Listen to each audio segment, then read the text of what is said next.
Hey there, tonight's story is about love, but not the gentle kind. These are the tangled, tragic, and often cursed romances of Greek mythology. The ones that end in betrayal, transformation, or just the occasional doom by God.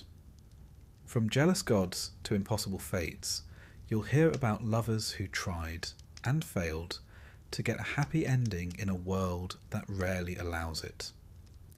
If this kind of storytelling helps you rest, feel free to like the video and subscribe, but only if it truly brings you peace.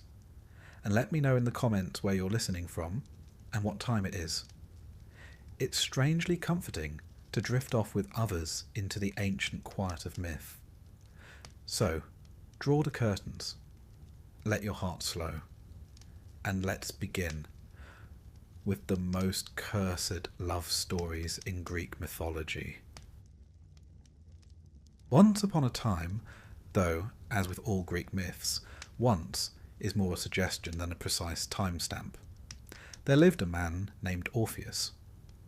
Now, Orpheus was not a warrior, nor a king, nor even a demigod, which made him something of a novelty in Greek storytelling. Instead, he was a musician. But not just any musician. Orpheus was said to play the lyre so beautifully that even stones wept, and rivers slowed their flow to listen. Birds paused mid-flight, and wild beasts lay down like house cats at his feet. Quite the concert, really. His mother was Calliope, the muse of epic poetry, and his father was either the Thracian king Eurydice, or, as some rather proud sources claim, Apollo himself. Whether it was royalty or divinity that accounted for his talent, it didn't much matter. The important bit is that Orpheus was a master of his craft, a one-man orchestra with a flair for the melancholic. Orpheus lived in Thrace, a region known in ancient times for its fierce warriors, thick forests, and a general air of mystical spookiness. It was not a place one wandered without a torch and a healthy respect for nature spirits. But for Orpheus, the land sang back to him. He composed melodies that made oak trees lean in closer, and even Hecate, goddess of ghosts and witchcraft, is said to have paused to listen. Now that's an endorsement. As it often happens in myths, Orpheus fell in love. Her name was Eurydice. She's sometimes described as a dryad, a woodland nymph, though in other versions she's mortal, though quite a luminous one. She and Orpheus married, and by all accounts they were happy, blissful even, which, in mythological terms, is rather like announcing a storm during a picnic. Something dreadful was bound to happen. Their happiness was short-lived. Barely had the wedding garlands wilted when fate intervened. Eurydice, walking alone through a sunlit meadow, never a good idea in a Greek myth, was spotted by a shepherd named Aristaeus. Now, Aristaeus was the rugged, rustic sort, a son of Apollo and a minor god of beekeeping, among other agricultural talents. He saw Eurydice and was overcome with lust. Whether it was divine mischief or just very poor judgment, he chased her. Fleeing through the underbrush, Eurydice stepped on a serpent. One bite, one moment of excruciating pain, and she collapsed. The poison spread fast. By the time Orpheus reached her, she was gone. Just like that. Orpheus was shattered. His grief wasn't the loud kind. It was silent and heavy, like snowfall over a grave. He wandered the hills, playing his sorrow into the world. The birds didn't sing anymore, they listened. Even the rocks, notoriously hard-hearted, seemed to mourn. But sorrow, for all its weight, eventually stirs resolve. Orpheus made a decision no living man had made before. He would journey into the underworld and bring her back. Now, the underworld wasn't designed for round-trip travel. It was ruled by Hades, a god who believed firmly in no refunds. The land of the dead was shrouded in shadow, guarded by Cerberus, the three-headed dog, and accessible only by ferry, operated of course by Charon, who took only obols placed in the mouths of the deceased. Fortunately, Orpheus had not only charm, but also a certain confidence in his lyre. He arrived at the river Styx and played for Charon, whose grumpy demeanour melted like butter on a forge. For the first time in perhaps centuries, Charon ferried a living soul across. Next came Cerberus, a monstrous creature with 3 heads and a tail like a venomous whip. Cerberus was not a being easily reasoned with, but Orpheus didn't try reason. He played a lullaby so haunting and gentle that all 3 heads fell into slumber, dreaming perhaps of Styx and belly rubs. Finally, Orpheus reached the throne of Hades and Persephone. Hades was a ruler more feared than loved, a god of absolute finality. Persephone, the queen of the dead, was no less formidable, though her story, abducted from springtime fields, wedded to a death god, yet allowed to return to the surface for part of the year, makes her one of the more layered deities. Orpheus bowed, lifted his lyre, and began to play. No words were spoken, just music. Music that carried every ounce of his grief, every note soaked in love and mourning. He sang of Eurydice's laughter, of the wedding they barely had, of the days they should have spent growing old together. He sang of lost summers and ghosted futures. And the impossible happened. The Furies wept, Persephone covered her face, and Hades, cold-blooded custodian of the dead, was moved. He granted Orpheus his wish, with a condition. Eurydice would follow him back, but he must not look back at her until both had reached the surface. No glances, no whispers, no confirmation of her presence, just trust. Now one might think this a simple enough instruction, but myths thrive on the delicate tensions of the human psyche.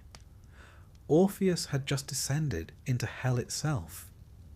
He'd walked past ghouls and tormented shades, played his soul out to divine rulers, and now, with Eurydice behind him in utter silence, he was expected to climb upwards, blind with hope. Step by step, he ascended. The darkness thinned. A breeze began to stir. He could almost hear her, the faint echo of her sandals against the stone. But still, no confirmation, no words. And just as he reached the threshold, just as daylight broke across his face, he turned. Some say it was instinct. Others say he doubted. Or perhaps it was love itself, too overwhelming to resist. Regardless, his eyes met hers for one brief, frozen instant, and she began to vanish. Her form blurred like fog, drifting back into shadow. Her hand reached forward, lips parted, but no sound came. Then she was gone, again, only this time, forever. Orpheus tried to descend once more, but the passage was closed. The gods had made their mercy clear. There would be no repeat performance. So he returned to the world above, alone, again. And here, perhaps, the myth becomes most human. Orpheus did not move on. He did not remarry. He shunned all lovers and wandered the earth, playing his sorrow into the winds. Trees bent to listen, animals followed, and even the gods seemed to leave him alone, out of pity, or perhaps reverence. Now you might wonder, what exactly was the point of such a cruel test? Why allow him so close, only to snatch her away? In part, it reflects an ancient theme, the fragility of human hope. Greek tragedy isn't about happy endings, it's about the beauty of striving, even in the face of certain doom. Orpheus becomes a symbol of love's reach and the peril of doubt. Historically, Orpheus became a central figure in what would be called the Orphic Mysteries, a spiritual movement that believed the soul could ascend beyond its mortal coil through purity, music, and understanding. His journey to and from the underworld was seen not just as a tale of love, but as a metaphor for enlightenment and transcendence. Poets and artists adored him. Virgil, in his Georgics, gave Orpheus a beautifully tragic ending. Ovid, in Metamorphoses, added emotional resonance. Later, medieval and Renaissance thinkers reimagined him as a Christ-like figure, a martyr for beauty and love. But the ancient Greeks? They were both more honest and more ruthless.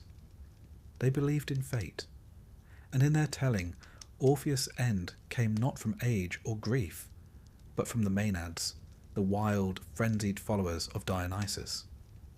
Offended by his rejection of women, or perhaps incited by some frenzied ritual, they tore him apart, limb from limb. His head and lyre, still singing, floated down the river Hebrus, carried to the sea. His final song, they say, was one of peace. The Muses, his divine kin, retrieved what they could and buried his remains at the foot of Mount Olympus. There, the nightingales sing more sweetly than anywhere else. There's a certain poetry in that ending. Orpheus, the man who loved too deeply, now rests in eternal harmony. His lyre became a constellation, Lyra, placed in the sky by the gods, as if even they could not bear to let him fade entirely. So what does this all mean for us? Perhaps Orpheus teaches us that love, even doomed love, holds a kind of sacred power. That beauty lies not just in happy endings, but in the striving. And that doubt, while painfully human, is the shadow cast by our brightest hopes. And now, as you lie here, drifting into the soft haze of sleep, let the gentle hum of Orpheus's lyre follow you. He played not to win, but because he must. Because love, however cursed, demanded it. And in that quiet place between dreaming and waking, perhaps Eurydice hears it still. Ah, ancient Athens, a city of philosophers, of democracy, and, quite helpfully for our story, of operatic family dysfunction. Our tale this evening unfolds in the shadow of kings and gods, among bloodlines so tangled you'd be forgiven for needing a corkboard and red string. At its heart lies a woman named Phaedra, a man named Hippolytus, and the kind of cursed romance that makes one grateful for rather ordinary heartbreaks. Let us begin, as all good tragedies do, with Theseus. Yes, that Theseus, the slayer of the Minotaur, the proud prince who navigated the labyrinth, string in hand, and then, somewhat less impressively, abandoned his lover Ariadne on a random island like last week's olives. Charming fellow. Years later, Theseus married Ariadne's sister, Phaedra, because why suffer a clean break when one can embroil an entire bloodline? Phaedra was the daughter of Minos, king of Crete, and Pasiphae, daughter of the sun god Helios. Her sister Ariadne had helped Theseus slay her own monstrous half-brother. So you might say Phaedra's family gatherings were complicated. Now when she married Theseus, Phaedra became stepmother to his son Hippolytus, born of an earlier union with the Amazon queen, Hippolyta. The Amazons, you'll recall, were a fierce band of warrior women who didn't especially care for traditional domestic arrangements, or indeed men. So Hippolytus was raised more in their vein, aloof, chaste, and frankly more interested in hunting than in humans. He worshipped Artemis, goddess of the hunt and protector of virgins, and actively avoided Aphrodite, goddess of love and lust. This, as it turns out, was an ill-advised theological stance. You see, in Greek myth, the gods don't much care for being snubbed. especially not Aphrodite. She didn't just encourage passion, she demanded it. And when Hippolytus dismissed her realm in favour of Artemis and his virtuous, abstinent pursuits, Aphrodite was, shall we say, not amused. So, in a fashion that only the gods could consider just, she decided to teach him a lesson, not by striking him directly, but by orchestrating a most exquisite disaster. Her target, Phaedra. Aphrodite caused Phaedra, the respectable queen, to fall violently, hopelessly in love with her stepson. Now pause a moment. This is not your garden variety crush. This was a supernatural compulsion, a divine manipulation of the heart. Phaedra fought it, she tried everything. She prayed, she wept. She contemplated death as a preferable option. But the passion remained, feverish, shameful, and utterly destructive. Eventually, Phaedra confided in her nurse, an elderly servant with all the discretion of a town crier on market day. The nurse, thinking she was helping, approached Hippolytus and revealed the queen's feelings. Now Hippolytus, remember, was not exactly a people person. His reaction was one of horror, disgust, and high moral indignation. He rejected the idea outright, insulted Phaedra, and, depending on the version, threatened to tell his father, Theseus. And so Phaedra, humiliated and terrified, took the only path she saw open. She wrote a letter accusing Hippolytus of attempting to seduce her, and then took her own life. When Theseus found her lifeless body and read the note, he was consumed with grief and fury. Not known for his even temper or investigative rigour, he cursed his son without so much as a conversation. Here's where things take a divine turn. Theseus happened to be on friendly terms with Poseidon, god of the sea, who had granted him 3 wishes, like a cosmic gift card. With one of these wishes, Theseus asked for Hippolytus' death. Poseidon obliged. As Hippolytus drove his chariot along the shore, a monstrous bull, a gift from the sea god, rose from the waves, panicked the horses, and sent the chariot careening. Hippolytus was thrown, dragged, and fatally wounded. Only later, much too late of course, did Theseus learn the truth. Artemis herself descended, explaining the cruel game Aphrodite had played, the lie that cost a life, and the loyalty his son had shown to virtue and restraint. There is, needless to say, no scene more thoroughly Greek than a god turning up after everything's already gone to Hades. Theseus was devastated, and Hippolytus. He died in agony, having lost the love of his father, the clarity of his life's purpose, and, ironically, his life, despite never having loved at all. Now let us take a breath and peek behind the myth. The tale of Phaedra and Hippolytus has been retold across centuries.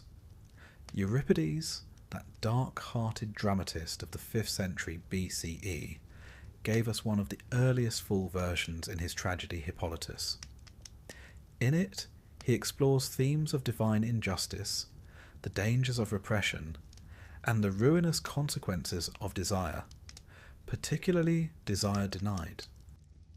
In Euripides' hands, no one is wholly innocent. Phaedra is sympathetic yet weak. Hippolytus is virtuous but cold, even arrogant. Theseus is rash, a father governed by passion rather than reason. And the gods? Oh, they are little more than vindictive forces, meddling in the hearts of mortals for sport. Roman writers took up the story as well. Seneca, in particular, leaned into the moral horror of it all, giving us a Phaedra even more tormented and a Hippolytus even more aloof. The myth was, for the Romans, a warning about ungoverned emotion and the brittle fragility of honour. But beyond the drama lies a question. Why was Hippolytus so thoroughly punished? It seems that in the Greek worldview, extremes, even extreme virtue, were dangerous. Hippolytus rejected love, women, and even the natural order. He refused Aphrodite entirely, and in doing so brought divine wrath upon himself. Moderation, or sophrosin, was the ideal. Passion, whether indulged or denied, could be ruinous if not tempered with balance.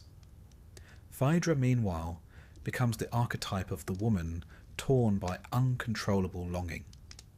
In some versions she is a tragic victim, in others a more active deceiver. But even in her darkest portrayals, she is not without pathos. She didn't choose her desire. It was placed in her by Aphrodite, an invasion of the soul. Her suicide, while terrible, is framed as an escape from shame and a desperate, if futile, attempt to protect her honour. It's worth noting too that Hippolytus' death is one of the few in Greek myth that involves the invocation of a wish granted by a god. Theseus's call to Poseidon brings into sharp focus the terrifying idea that divine gifts can just as easily become curses. Be careful what you wish for, they say, and Theseus learned that the hard way. There is also in the background the quiet rivalry between Artemis and Aphrodite, chastity versus desire, each goddess claiming their mortal, each refusing to concede. And Hippolytus? A pawn in their celestial quarrel. Artemis honours him after death, promising that young girls will sing of him before their weddings, a melancholic tribute to a man who never loved. In later centuries, the myth would influence everything from Racine's Phèdre, a French tragedy of seething guilt and eloquent repression, to modern psychological interpretations of obsession, denial, and the tragic inevitability of miscommunication. It's a story not just about forbidden love, but about the impossibility of perfection. So what are we to make of this tale? Perhaps it whispers to us in the quiet hours that love, when twisted by pride or denial, becomes unrecognizable. That purity without empathy can be as dangerous as passion without restraint. That gods, whether ancient or of our own making, are rarely fair. As you drift now gently toward sleep, consider the image of Hippolytus driving his chariot along a glittering shore, unaware of the doom rising from the sea. Consider Phaedra, torn between longing and honour, a queen undone by feelings not her own. And Theseus, flawed, impulsive, human, wishing too late for the truth. In the end, no hero, god, or queen was spared. A love that never bloomed still managed to destroy them all. And so, with the hush of sea waves and the faint whisper of hoofbeats, let the tale fade softly from your mind. After all, in the realm of Greek myth, even silence carries the echo of tragedy.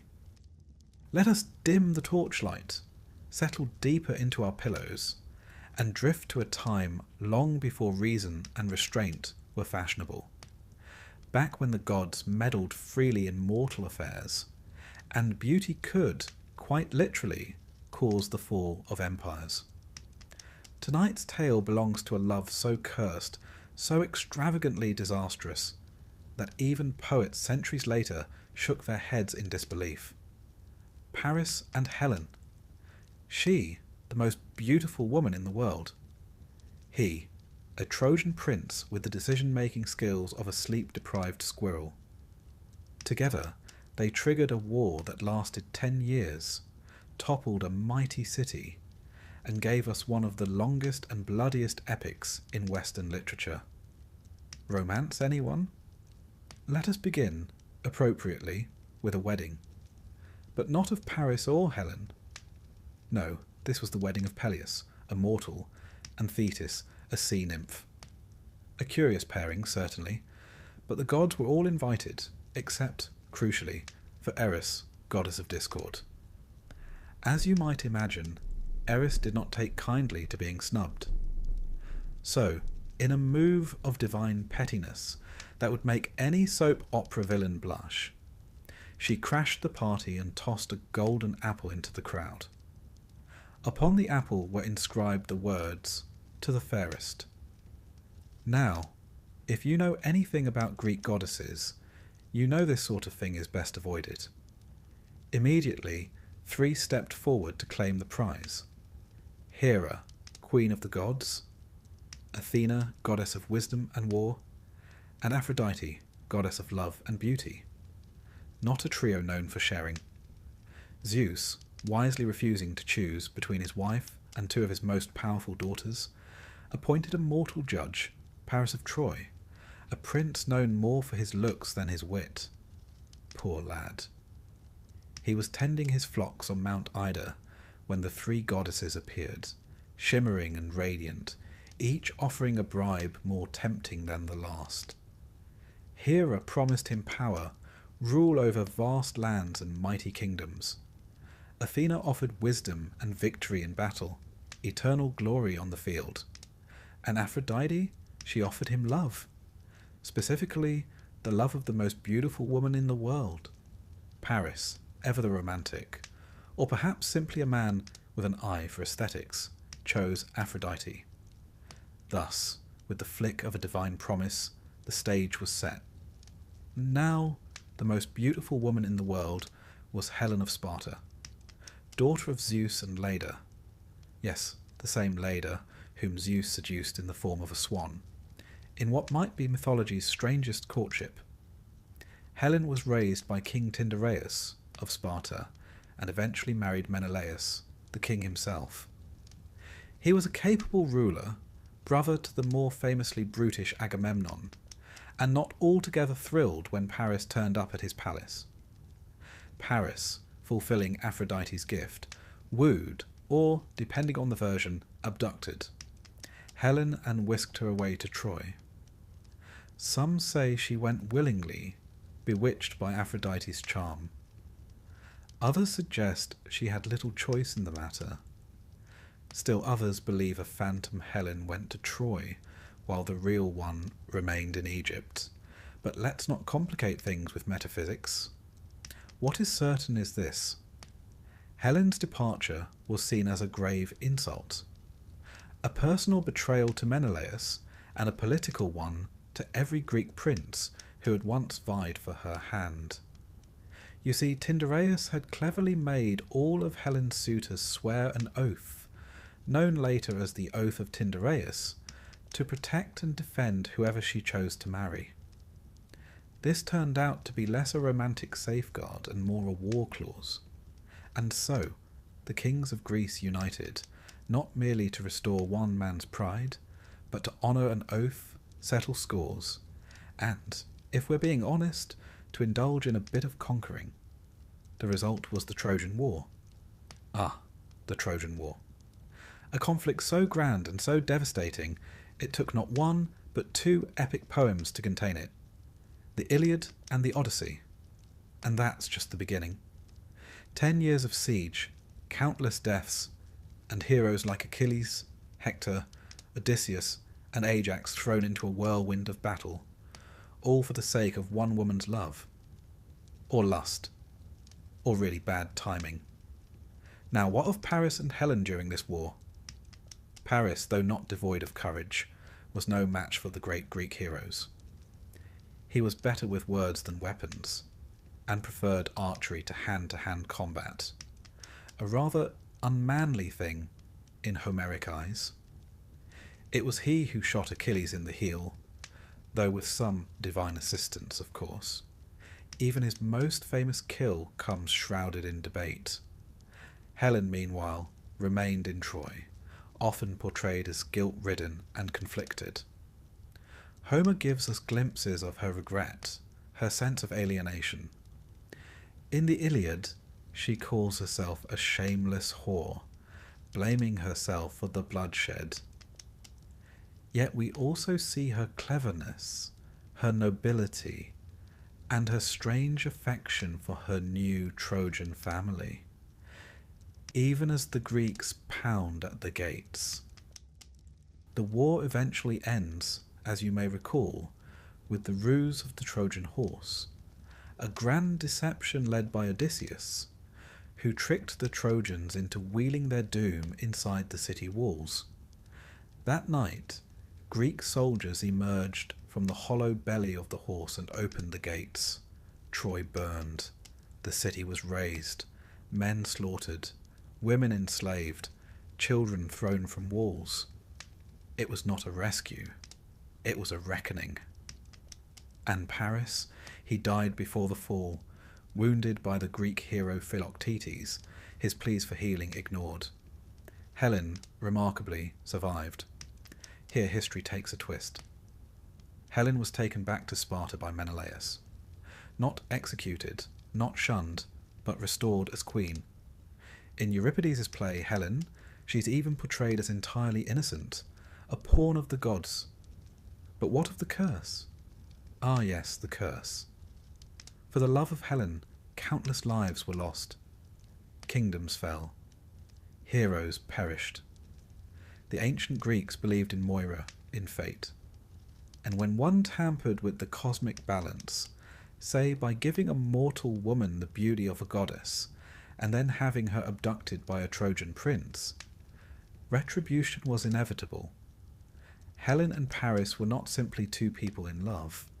They were symbols of lust unbound, of divine meddling, of the fragility of peace. Their love wasn't just cursed. It was a curse laid upon them by forces beyond their ken. Aphrodite's gift turned out to be more of a trap, and Paris's choice, though his own, brought ruin. There's a poignant line in Homer's Iliad where Priam, the aging king of Troy, speaks to Helen and says, "I do not blame you." It's a rare moment of grace, and perhaps an acknowledgement that no one in this tale was truly in control.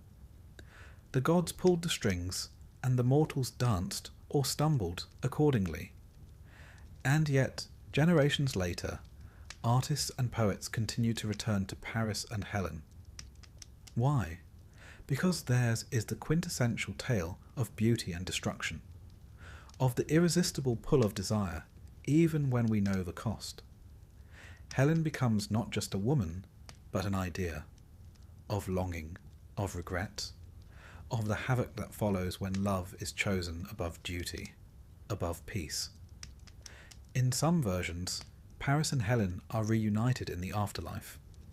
In others, Helen marries again, grows old, fades into legend. But always she remains the face that launched 1,000 ships, and, more accurately, 1,000 deaths. We might shake our heads at Paris's foolishness. We might pity Helen's fate. But deep down, we understand the perilous magnetism of what they shared. A beauty too perfect to hold. A love too cursed to survive. So, as your eyes grow heavy and your breath evens out, imagine Troy before the war. Its high towers gleaming, its gates strong, its people innocent of what's to come.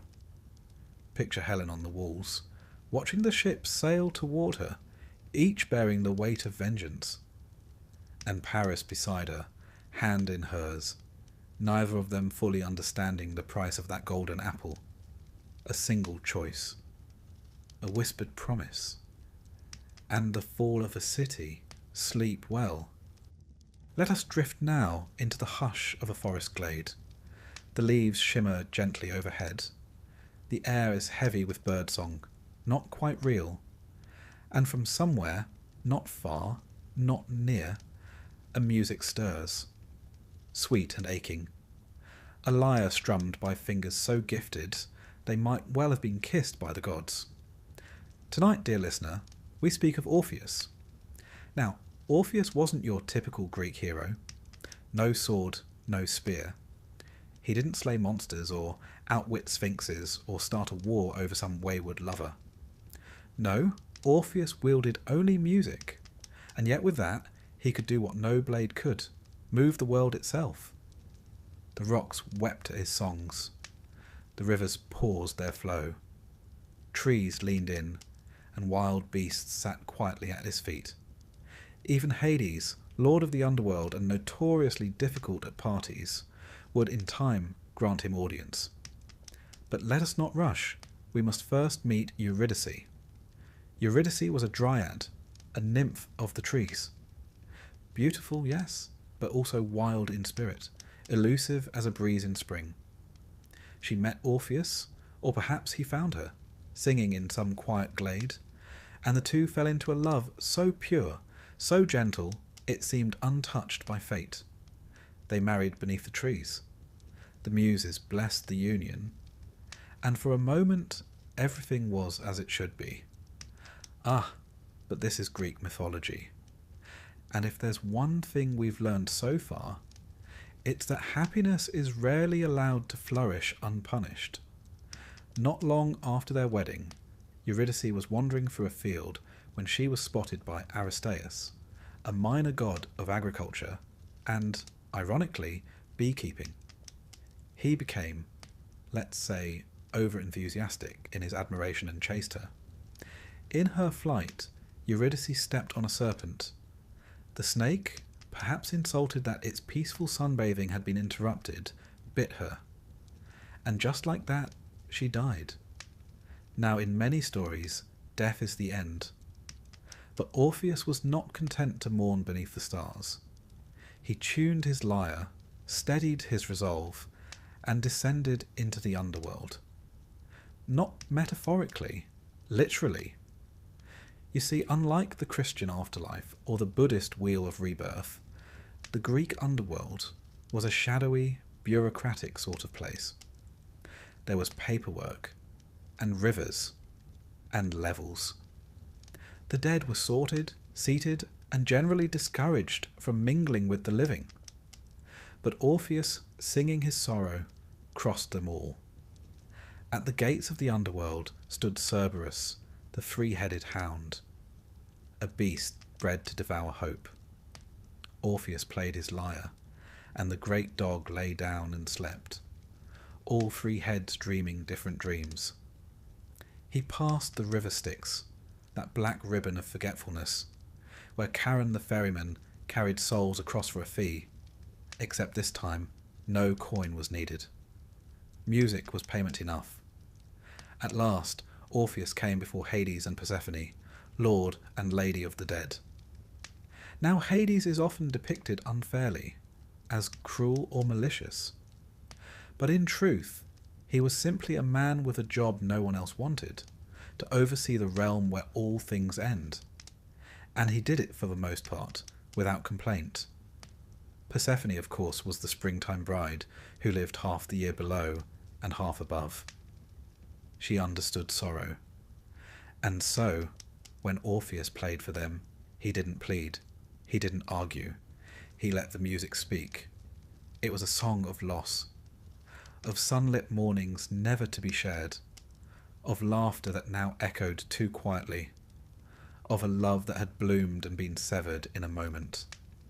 It was said that even the Furies, those ancient goddesses of vengeance, shed tears. Hades, unmoved by speeches, found his cold heart softened. And so, the lord of the underworld made a rare concession. Eurydice would be returned to life. But there is always a but in Greek mythology, only on one condition. Orpheus must lead her out. She would follow behind, silent and unseen, and he must not look back until they had both emerged into the world of the living. Simple, you think? A stroll and a bit of self-control? But remember, this is not a stroll through a sunny meadow. This is the land of shadows. The silence is thick. The air tastes of iron. And the mind, when anxious, whispers. What if she isn't there? It says. What if they've tricked you? What if she stumbles? What if you are alone? Orpheus walked.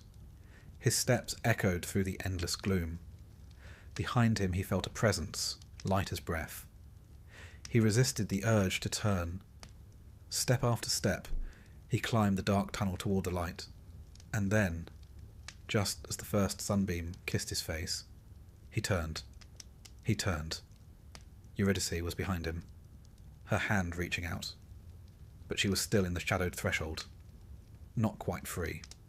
And so, before his eyes, she faded, silently, back into the dark, this time forever. Some say she looked at him with sorrow, others with forgiveness. But she said nothing, because in the underworld, speech is a fragile thing. Orpheus tried to return, but a second descent was not permitted. The gods are not in the habit of repeating gifts. And so he climbed back to the surface alone. Now, this would be a fine place to end, but Orpheus's story lingers, much like his melodies. He returned to the living world, but he did not live. He wandered the forests, singing songs of loss and the cruelty of fate. He rejected the company of women, spurning even those who loved him. Some say the Maenads, frenzied followers of Dionysus, killed him in a fit of wrath, tearing him limb from limb when he refused their advances. His head, still singing, floated down the river Hebrus. Others say he simply faded, becoming part of the music that once moved the stars. Now let us pause and examine this myth with a gentler eye. Orpheus was not punished for arrogance. He was punished for being human. He doubted. He feared. He loved too much. In that moment of doubt, when he turned, it was not disobedience. It was longing. He wanted to see her, to reassure himself, to feel her presence just once more. And that, in Greek myth, is perhaps the most damning sin of all, to want too much. There's a quiet cruelty to the condition set by Hades. It is not enough that Orpheus is brave, or pure, or devoted. He must also be perfectly obedient. And the test comes not in the form of danger, but in the form of silence. How many of us could bear such a test? Philosophers have long debated this story. Some see it as an allegory for the finality of death, that no art, no love can truly undo it. Others read it as a psychological journey.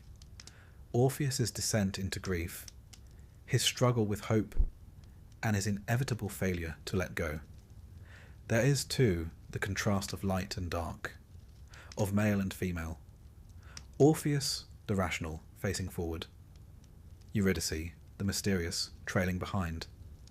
Their inability to connect, physical, emotional, spiritual, is at the heart of the tragedy. And yet, it is not a hopeless tale. In some versions, when Orpheus dies, his soul is reunited with Eurydice. Not in triumph, but in quietude. Two shadows walking together in the asphodel meadows, where the ordinary dead dwell. No fanfare, no golden apple, just peace.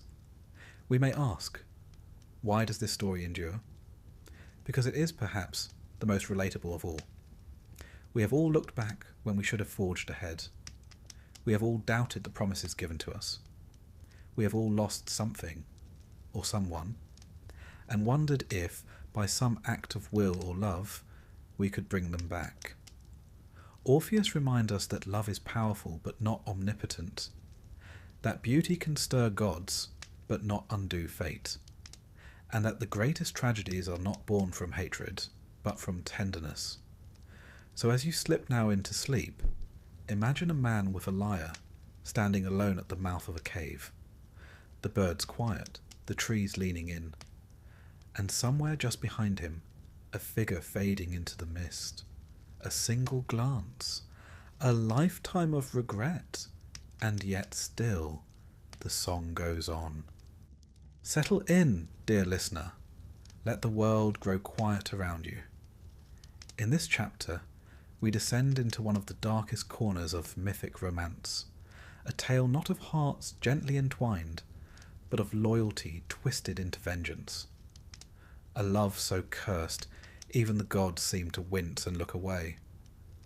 Tonight we meet Medea and Jason, a couple whose story begins with daring quests and dragon-guarded treasures, but ends, well, rather differently.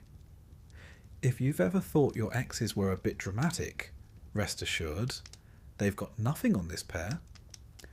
Let us begin with Jason.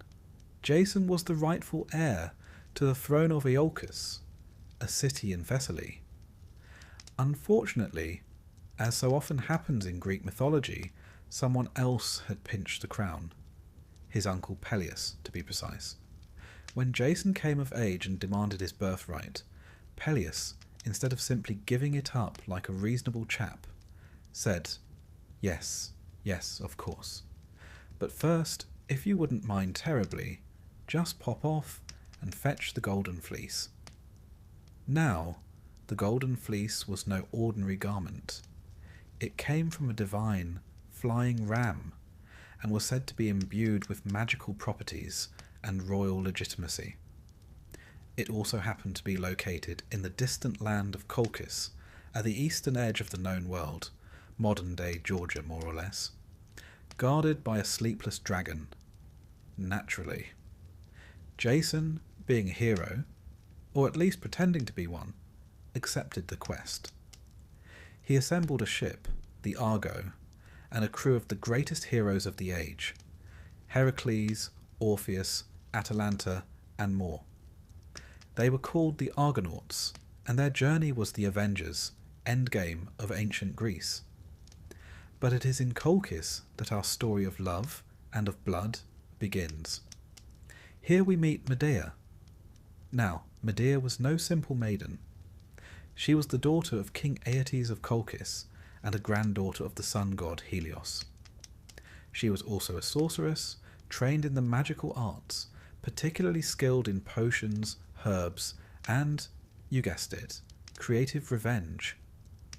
When Jason arrived in Colchis and asked for the fleece, King Aeetes, in a truly Olympic act of poor hospitality, agreed, on the condition that Jason yoke a pair of fire-breathing bulls, plough a field with them, sow it with dragon's teeth, and defeat the army of warriors that sprang up from the soil.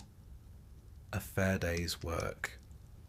Jason, clearly out of his depth, was doomed to fail. Enter Medea. Struck by love, or perhaps a divine curse, Medea fell for Jason at first sight. Not the first woman to be undone by a charming but slightly clueless adventurer, and certainly not the last. With a mix of love and perhaps a smidgen of Aphrodite's interference, Medea offered Jason her help. She gave him an enchanted salve to protect him from the bull's fire, and instructed him on how to defeat the earthborn warriors, throw a rock among them, and let them fight each other. A neat trick, and frankly one that might still work at family gatherings. Thanks to Medea, Jason completed the trials. But her father refused to give him the fleece, so naturally they stole it. Medea put the dragon guarding the fleece to sleep using her magic, and the pair fled Colchis together. So far, so dramatic, but it gets darker. To delay pursuit, Medea performed what might be politely called a distraction. She killed her own brother, Apsyrtus, and scattered his body parts into the sea, forcing her father to stop and collect them. Now, there are alternate versions of this moment, some less gruesome, some more. But in any case, it was a point of no return. Medea had betrayed her family, her homeland, and her blood, all for Jason. A gesture of love or obsession. And now, dear listener, comes the cruel twist. Jason would never love her as fiercely as she loved him. They returned to Iolcus, where Medea, ever the helpful witch, tricked Peleus' daughters into murdering their own father, by convincing them she could make him young again, as one does. Naturally, this didn't end well, and the couple were forced to flee again. Eventually, they settled in Corinth. Here they lived peacefully for a time and had 2 children. One imagines Medea, perhaps, tending herbs, and Jason telling the same golden fleece story at dinner parties. But Jason, ever ambitious and never terribly bright in the long term, had his eyes on a political marriage. He abandoned Medea and their children to wed Galatea, the young daughter of King Creon of Corinth. Medea's reaction was not mild. The playwright Euripides gives us the most famous version of what happened next. In his tragedy Medea, the sorceress becomes something other than human, something between fury and fate. She sends Gloucester a wedding gift, a dress and crown soaked in poison. When Gloucester puts them on, the poison ignites. She dies screaming, her father King Creon trying to save her, only to be consumed in the same blaze. And then, and then comes the most terrible act. Medea, consumed by wrath and despair, murders her own children, not out of hatred for them, but as the ultimate punishment for Jason. "I will not let them be mocked or enslaved," she says. "I will not let them be his." And just like that, she becomes myth's most unforgettable figure. Neither victim nor villain, but something else entirely. She escapes, riding a chariot drawn by dragons, because of course she does, leaving Jason alone, shattered and humiliated. Now, one might wonder, was Medea mad? Or merely pushed beyond reason? This is a question that has plagued scholars, playwrights and therapists for over 2,000 years. Medea is unlike any other woman in Greek myth. She is clever, powerful, and terrifyingly autonomous. She loves deeply and destroys absolutely. Historically, Medea may reflect the ancient Greek anxiety around foreign women, powerful women, or simply women who refuse to be passive. She's from the East, Colchis, and thus outside the civilized Greek world. She's magical. She doesn't follow the script. Jason, in contrast, is very much a man of his time. A hero on paper, but shallow and opportunistic beneath the surface. His betrayal of Medea isn't just a personal failing. It's a rejection of everything she gave up for him. Family, home, honour. There's an irony here. Medea gave him the golden fleece, helped him win every challenge, made him a hero, and in return he chose a younger, more politically convenient bride. If you're feeling particularly sympathetic to her, you're not alone. Many do. Even Euripides' audience, mostly male citizens of Athens, reportedly left the theatre shaken. Medea doesn't merely murder, she punishes. And her punishment is precise, poetic, and irreversible. So what, we ask, is the curse in this love story? It is the curse of unequal devotion, of love that gives everything and receives betrayal in return, of a woman who becomes monstrous not because she began that way, but because the world gave her no other option. Later myths soften her tale slightly. Medea flees to Athens, marries King Aegeus, and continues to meddle in royal succession there. Because once you've murdered a few people, political intrigue becomes something of a hobby. Eventually, she vanishes from the mythic stage, perhaps returning to Colchis. Perhaps not. Jason, for his part, dies alone. An old man, sitting beneath the rotting hulk of the Argo.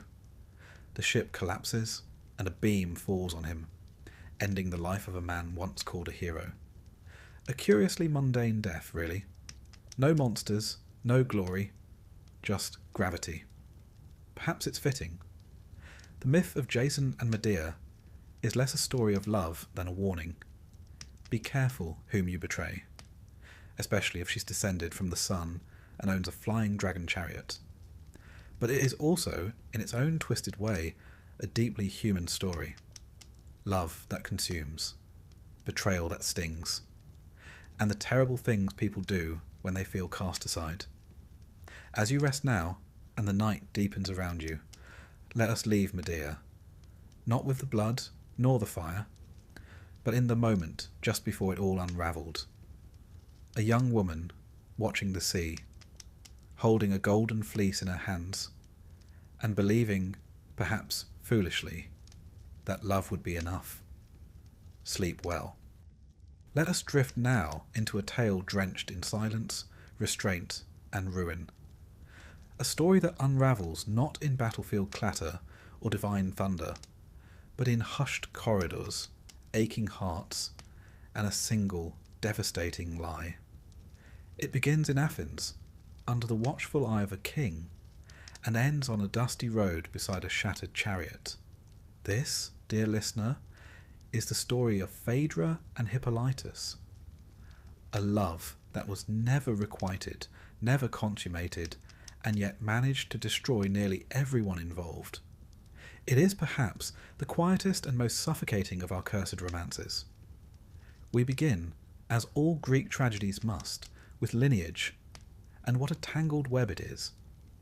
Phaedra, our ill-fated heroine, was a Cretan princess, daughter of King Minos and Queen Pasiphae, and sister to Ariadne, yes, the same Ariadne who helped Theseus defeat the Minotaur, and was then unceremoniously abandoned on an island. Romance was clearly not in the family's bloodline. Theseus, king of Athens, hero of legend, had once been the toast of Greece, defeater of bandits, slayer of beasts, and an enthusiastic philanderer. After a string of dalliances and one catastrophic marriage to the Amazon queen Hippolyta, by whom he fathered a son, Hippolytus, he settled into royal life with his new bride, Phaedra. Now, Phaedra was beautiful, refined, and quite a bit younger than her famous husband. Their marriage, like many royal unions, was more alliance than romance. But she did her duty, bore children, and walked the marble halls of Athens with quiet grace. All might have continued peacefully, if not for the gods. Enter Aphrodite, goddess of love, beauty, and, when provoked, astonishing levels of spite. You see, Hippolytus, Theseus' son, was a proud devotee of Artemis, the chaste huntress. He spurned the affections of women, dedicated himself to purity, and, most disastrously, publicly mocked the power of love. Now, mocking love in ancient Greece was about as wise as insulting the sea when Poseidon's watching. The gods did not take criticism well, and Aphrodite in particular had a long memory and a short temper. To punish Hippolytus, Aphrodite devised a cruel strategy. She would destroy him not with sword or pestilence, but with love, someone else's love. She inflicted upon Phaedra a violent, helpless passion for her stepson. Not a crush, not a fascination, a full, mind-drowning obsession. Imagine it. A queen, upstanding and noble, suddenly possessed by desire for a young man who could barely meet her eye. The shame, the confusion, the slow unravelling of the self. Phaedra fought it. She fasted, wept, prayed. She clung to dignity as if it might pull her back from the brink. But desire, when laced with divinity, does not retreat. Now, rather than acting on her feelings, Phaedra did something unexpectedly modern. She suffered in silence. For quite some time, she simply withered. Euripides, in his haunting play Hippolytus, portrays her as a woman gnawed by internal torment, desperate not to commit sin, and equally desperate for relief. But silence is rarely sustainable. Eventually, Phaedra confided in her old nurse, an unfortunately meddlesome soul who thought it wise to resolve matters by telling Hippolytus everything. Yes, without asking permission. Because what's a Greek tragedy without one loyal servant doing exactly the wrong thing at the worst possible time? Now, Hippolytus, upon hearing this disturbing revelation, reacted with the emotional sensitivity of a bronze statue. He recoiled in disgust. He berated the nurse. He threatened to go public with the scandal.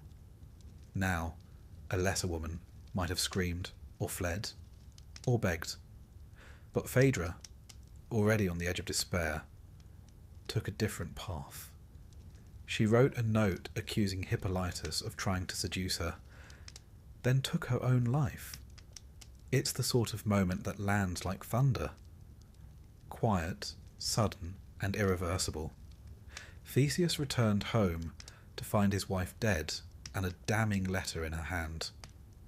As one might expect from a man whose default setting was overreaction, he immediately cursed his son, calling upon Poseidon, who had once granted him 3 deadly wishes. He used one. Shortly after, Hippolytus set off in his chariot. As he rode along the coastline, Poseidon, true to his vengeful brand, unleashed a sea monster, or perhaps a monstrous wave that spooked the horses. They bolted, the chariot overturned, and Hippolytus was dragged, crushed, and left dying beneath the Athenian sun. Enter Artemis. As Hippolytus lay broken and bloodied, the goddess appeared, not with healing, but with truth. She revealed to Theseus the terrible misunderstanding. Phaedra had lied. His son was innocent. The entire tragedy had been the result of Aphrodite's vengeance. Too late, of course. Theseus rushed to his son's side. In one of Greek mythology's rare glimmers of grace, Hippolytus forgave his father. And then, as is tradition, he died. Let us pause a moment here, not out of sentiment, but out of respect. This myth, you see, doesn't traffic in the grand theatrics of other love stories. It has no golden apples, no sieges of Troy, no divine transformations. It is a story of people crushed by forces beyond their control, of gods who play with hearts as one might toy with dice. And yet, it remains one of the most devastating tales in the Greek canon.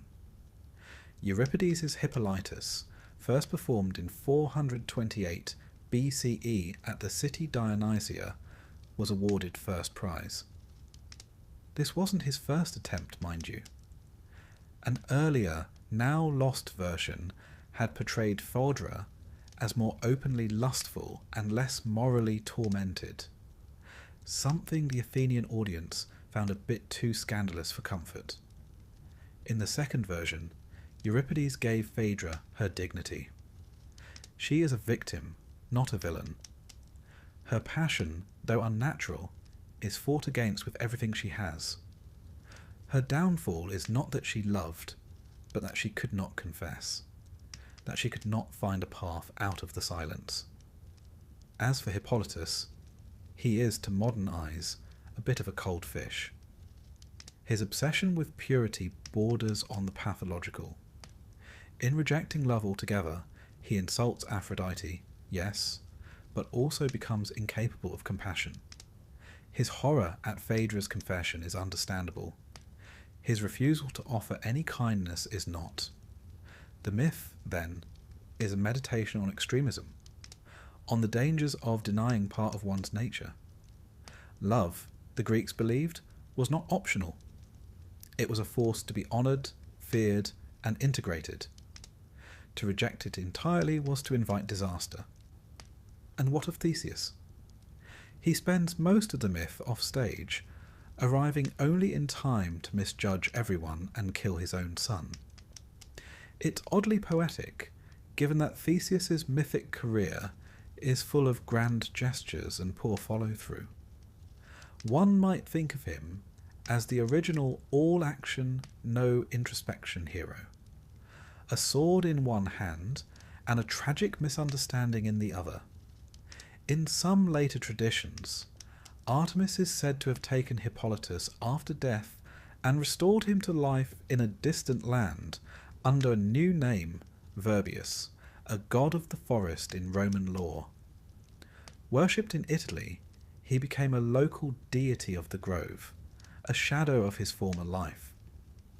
A beautiful, bittersweet footnote for a man who never wanted to be part of a love story. And Phaedra? Her name, over time, became synonymous with forbidden longing.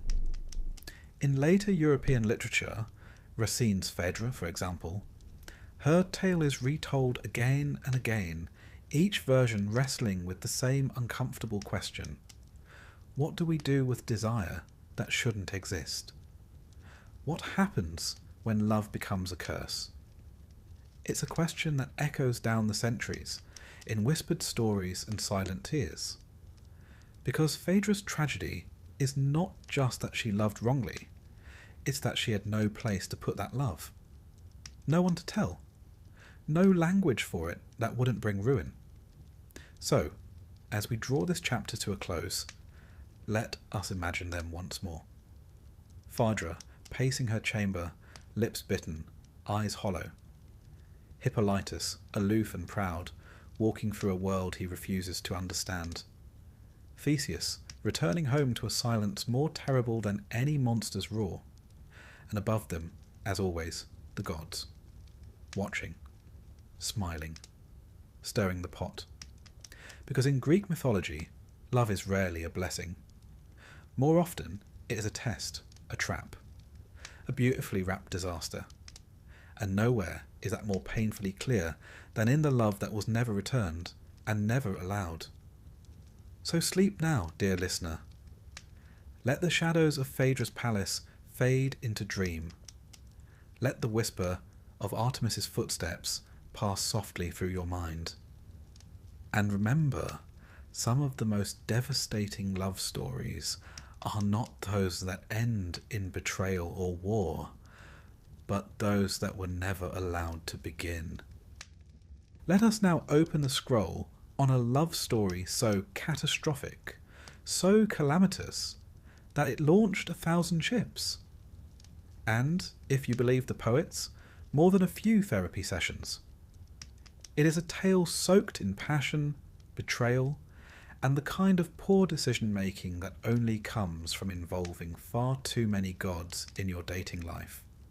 This, dear listener, is the story of Paris and Helen, a romance so famously cursed, it managed to drag the entire Greek world into a 10-year war, topple empires, and earn the eternal scorn of every Achaean widow for generations. Now before Helen's abduction, before the Greeks set sail for Troy, and before Homer even sharpened his quill, there was a wedding. Not Paris and Helen's, mind you. This whole tragedy begins at someone else's reception. The wedding in question was between Peleus, a mortal king, and Thetis, a sea nymph. It was a divine affair, with the whole Olympian guest list in attendance. That is, except for one, Eris, the goddess of discord. An oversight, perhaps. Or, given her reputation, a deliberate exclusion. Either way, Eris didn't take it well. She crashed the party anyway, bringing a gift as only a goddess of chaos could. A golden apple inscribed with 3 haunting words. To the fairest. Now, one might think that tossing such an apple into a room full of immortals is a touch irresponsible. And one would be absolutely correct. Hera, Athena, and Aphrodite immediately began to bicker over who deserved the prize. Rather than settle the matter like mature goddesses, they did what any supernatural being would do. They found a mortal to judge them. Enter Paris, a Trojan prince and part-time shepherd, full-time heartthrob. The goddesses appeared before him, each offering a bribe. Hera promised power and kingship. Athena offered wisdom and military glory. Aphrodite, ever the strategist, offered the love of the most beautiful woman in the world, Helen of Sparta. Paris, not exactly known for his political foresight, chose Aphrodite. And just like that, the stage was set. Helen, unfortunately, was already married. Her husband, Menelaus, king of Sparta. A sturdy man with red hair, a temper, and the kind of pride that doesn't take kindly to foreign princes running off with his wife. Now let's pause here for a moment to consider Helen herself. Not the myth, but the woman. Born from an egg, yes really, Helen was the daughter of Zeus and Leda, though the logistics of that union are best left politely unexamined. Some say her divine lineage made her irresistibly beautiful, others that her beauty was a curse in itself. Either way, every king in Greece wanted her hand. To avoid war, her foster father, Tyndareus, made all suitors swear an oath that they would defend Helen's chosen husband against any who tried to steal her away. The irony, of course, is that this oath would be used precisely when Helen decided, or was persuaded, to leave. The great question that has haunted poets for centuries is this: did Helen go willingly? Some versions say she fell madly in love with Paris, enchanted by Aphrodite's promise and the prince's charms. Others suggest she was abducted, spirited away from Sparta without consent. And a few, like the playwright Euripides in his play Helen, suggest the real Helen never even went to Troy, and a phantom double was sent in her place. Whichever version you favour, the result is the same. Helen ended up in Troy, and the Greek world erupted in outrage. Menelaus, understandably miffed, called in the old oath. Agamemnon, his brother, and High King of Mycenae rallied the Greek forces. One by one, the greatest heroes of the age were summoned. Odysseus, cunning and reluctant. Ajax, towering and unbreakable. Nestor, old and wise. And of course, Achilles, the peerless warrior with the infamous heel. Thus began the Trojan War, a campaign of epic proportions, immortalized by Homer in the Iliad, which, curiously, covers only a small segment of the war, specifically a spat over a different woman entirely. We'll get to that drama in another chapter. For now, let us turn to the heart of the matter, the cursed love of Paris and Helen. Within the golden walls of Troy, they lived in uneasy splendour. Paris, brave enough to charm a goddess, but not quite brave enough to win a war. Helen, torn between guilt, longing, and the smouldering ruins of her reputation. The Trojans, for the most part, despised her. Though royalty by association, she was seen as the cause of endless death. The poet Homer describes her walking the battlements, cloaked in shame, haunted by her choices. And yet she remained. Why? Perhaps love, perhaps fear. Perhaps the gods simply wouldn't let her leave. The Greek poet Stesichorus, writing in the 6th century BCE, tried to condemn Helen in verse, only to be struck blind. When he recanted and praised her instead, his sight was restored. The message was clear. Speak ill of Helen at your peril. Paris, for his part, was not especially helpful. Though handsome, he lacked his brother Hector's honour or strategic mind. He preferred archery to close combat, charm to discipline. In one of the war's pivotal duels, he fought Menelaus himself, only to be whisked away mid-fight by Aphrodite when things began to go poorly. Let's just say it didn't do much for his street cred. Eventually, of course, Paris met his end. Shot by the archer Philoctetes, with the very bow of Heracles no less, he died not in glory, but in exile, after Helen's charms had somewhat worn thin. As for Helen, well, her story didn't end in Troy. When the city finally fell, thanks to Odysseus's cunning and a certain wooden horse, Helen was spared. Menelaus, sword raised to strike her down, was said to be so struck by her beauty that he dropped the blade. Whether this is forgiveness or further evidence of her god-touched allure is anyone's guess. Together, they return to Sparta. Not to bliss, perhaps, but to normalcy. Their later life is shrouded in ambiguity. Some say they lived peacefully. Others claim Helen fled again, this time to Rhodes, where she was hanged by a queen who blamed her for her husband's death in the war. In any case, Helen's legacy endured. To the Greeks, she was both victim and temptress. To the Romans, she was a warning. And to the modern world, she remains a mystery, a woman whose beauty was so profound it bent history itself. But let us step back from the fire and the fury and consider the deeper current of this tale. Helen and Paris were not merely lovers. They were instruments, tools of gods and prophecies caught in the gears of destiny.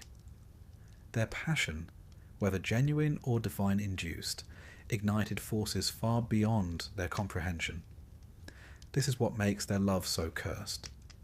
It is not merely doomed, it is weaponized, used as a spark to light a decade of slaughter. The wrath of Achilles, the tears of Hecuba, the ashes of Priam's palace, all can be traced back to one golden apple, one judgment, and one stolen queen. And so, as you close your eyes tonight, picture the shores of Troy lined with silent ships. Picture Helen standing by the firelight, her face unreadable. Picture Paris, bow in hand, seeking love in a world that has no room left for peace. It is a cruel irony, is it not, that the love which inspired such poetry also inspired such bloodshed, that the face which launched 1,000 ships could not shield a single soul from the gods' designs. Such is Greek mythology, passionate, unforgiving, and utterly enthralling. Sleep now, dear listener. Let the flames of Troy flicker and fade. Let Helen's silhouette dissolve into dream. And remember, in the world of myth, love may be the noblest of emotions, but it is also the most dangerous. In the grand compendium of Greek tragedies, the tale of Orpheus and Eurydice sings its sorrow with quiet elegance, a melody of love, loss, and that most human of failings, doubt. Unlike the thunderous epics of heroes with bulging biceps and egos to match, this story is far more delicate, and perhaps all the more devastating for it. For here we find no clashing armies, no divine tempests, but rather a lyre, a longing, and a single glance that unspools the threads of hope. To begin, let us consider Orpheus, a figure less warrior than wonder-worker. He was born to the muse Calliope, herself a paragon of eloquence and song. Some say his father was King Oeagrus of Thrace, a mortal man, though others whisper the far more lyrical claim that Apollo, god of music, poetry, and inconvenient prophecies, was his sire. That would make Orpheus half divine, and if one listens to his music, it's rather hard to argue against it. Orpheus played the lyre, not as a skill, but as a second language. When he plucked its strings, the world responded. Stones softened, trees swayed in rhythm, and wild beasts gathered in harmony rather than hunger. Even the gods, notoriously difficult to impress, were said to pause mid-squabble to catch a note or two. In time, Orpheus's music found a muse of its own, Eurydice, a dryad nymph. Her presence in the myth is tantalizingly brief, yet powerful. Her name, meaning true justice, suggests a quiet dignity. She was no demigoddess or tempestuous deity, just a forest spirit with grace enough to ensnare the heart of the world's greatest musician. The two fell in love, and in mythological terms, that's saying something. Their union, by most accounts, was genuine, unmarred by trickery or divine coercion. For once, love was just love. Their marriage was to be a union of poetry and nature, of song and serenity. But, as you may have already guessed, peace rarely lasts in tales penned by the ancient Greeks. During a walk, or as some versions claim, while fleeing an amorous satyr named Aristeus, Eurydice was bitten by a venomous serpent. She died almost instantly, and thus begins the descent, both literal and emotional. Orpheus, inconsolable, refused to accept her fate. Unlike most mortals who simply sob into their wine and commission a few sad pottery scenes, he took up his lyre and journeyed to Hades, the underworld. Yes, he quite literally walked into death's domain. This was not metaphor, but myth at its most majestic. Now, the underworld, ruled by Hades and Persephone, was no weekend getaway. Souls lingered there in various states of gloom, from mildly inconvenient to eternally tormented. Cerberus, the three-headed hound, guarded its gates. The river Styx, dark and soul-sapping, surrounded it. Few entered alive. Fewer still returned. But Orpheus, armed only with his music and his grief, stepped into the gloom.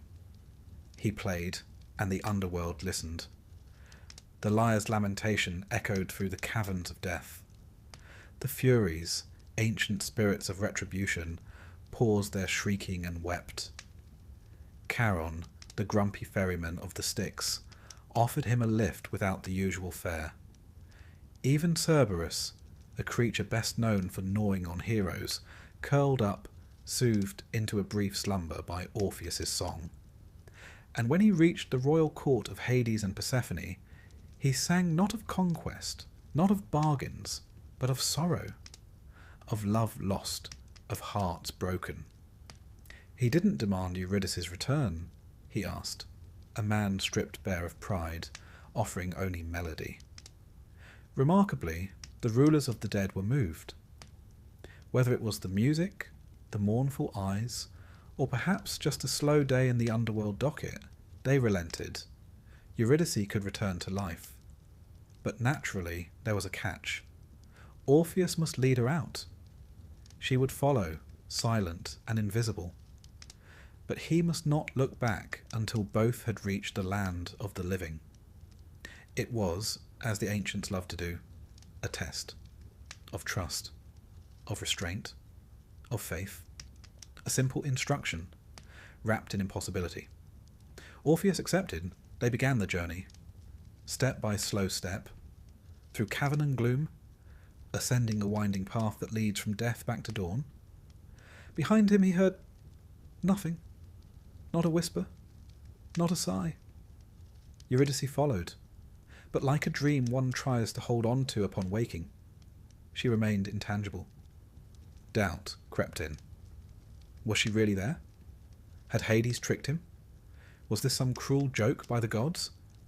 And then, just as daylight cracked across the threshold, just as the air lightened and life beckoned, he turned. A glance. Just one. And in that instant, Eurydice vanished. Her spirit, still within the bounds of death, was pulled back like smoke into shadow. Gone. There are few more gutting images in myth than Orpheus, reaching out into empty air, knowing he was the one who undid the miracle. Not the gods, not fate, but him. He tried to descend again, to plead once more. But the doors of Hades do not open twice for the same song. Even divine bureaucracy has its limits. And so he returned, alone. The lyre, once vibrant, grew quiet. He wandered the earth in silence, a man exiled not from a place, but from hope. Some say he swore off women entirely, revolted by the pain of love. Others claim he turned to the companionship of men, echoing the customs of Orphic cults and certain poetic communities of the time. There are even tales that he roamed the wild hills singing to the stars, waiting for death to catch up. Eventually it did. The agents of his end were Maenads, frenzied followers of Dionysus, the god of wine, madness, and parties that never end well. Why they attacked him varies. Perhaps he rejected their god, or perhaps he simply refused to join their revels. Either way, they tore him limb from limb in a fit of divine-fueled ecstasy. Even in death, Orpheus had flair. His head still singing floated down the river Hebrus, eventually washing ashore on the island of Lesbos, where poets like Sappho would later redefine the lyric tradition. The gods, perhaps sheepish about the whole affair, placed his lyre among the stars as the constellation Lyra, so that his music might never be forgotten. Now let's take a moment to explore the deeper waters of this myth. Orpheus's tale is, in many ways, a parable of art's power and its limits. He could charm the very laws of nature, yet one human impulse, a glance, a moment of doubt, undid everything. It is a reminder that the most beautiful songs cannot always change the ending. It also offers insight into Greek views on mortality.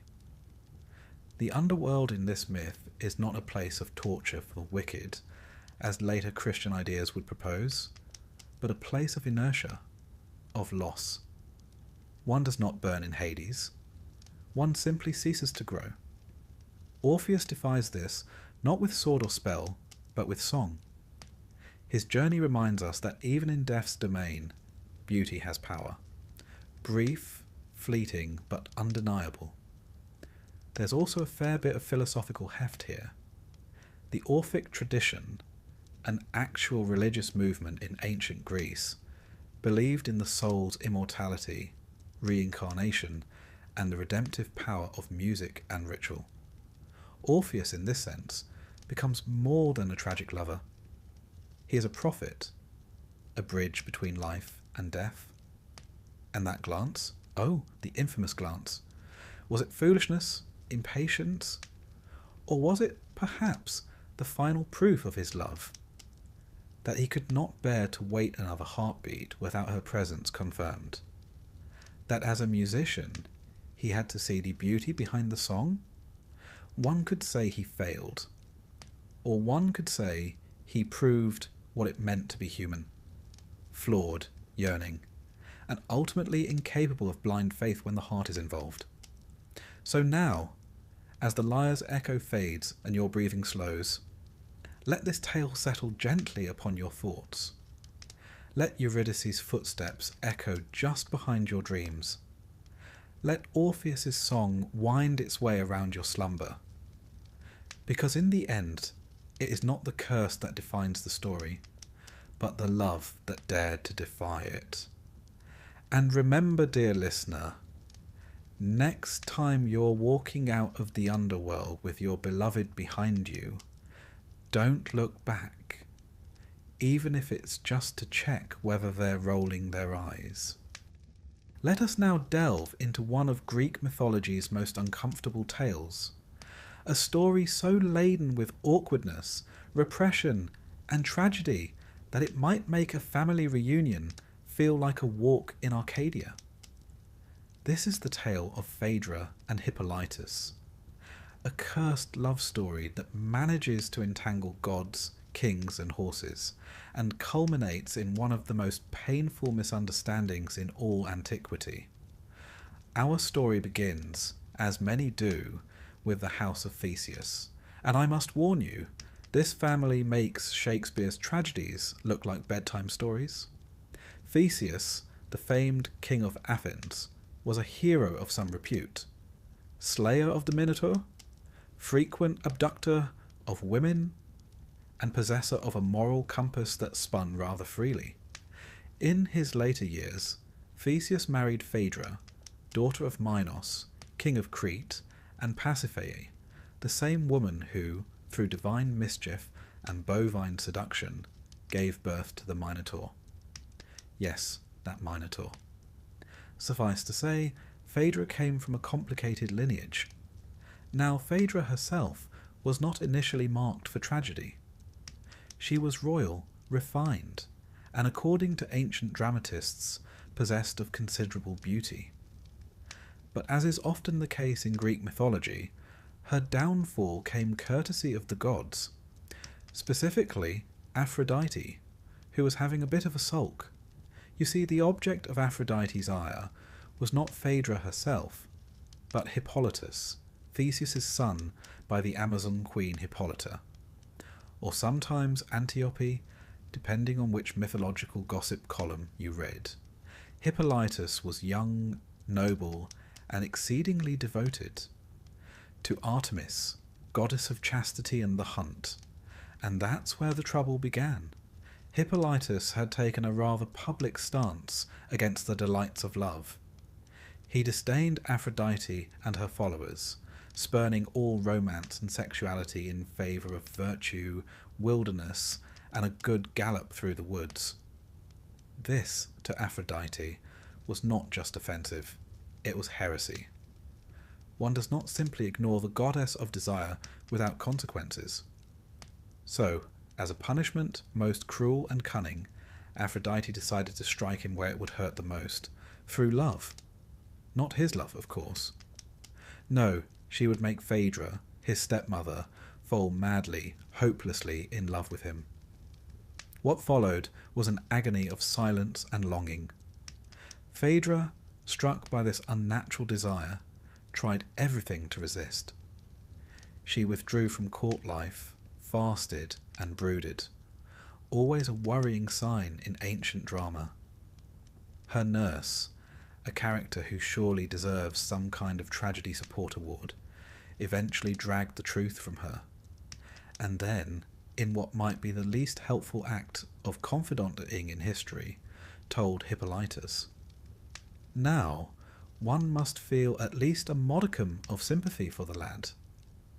He had done nothing to encourage this. In fact, when he learned of Phaedra's feelings, he reacted with horror, disgust, and, to be quite honest, a bit of self-righteous monologuing about how wicked women could be. He stormed off, leaving behind a nurse wringing her hands and a Phaedra drowning in shame. Seeing no escape from the ruin her desire had wrought, Phaedra wrote a letter accusing Hippolytus of attempting to seduce her, and then took her own life. It was a lie born of despair, perhaps even a desperate attempt to preserve her honour in death. But the damage was done. Theseus returned, read the letter, and without so much as a trial or a cross-examination, invoked a curse upon his son.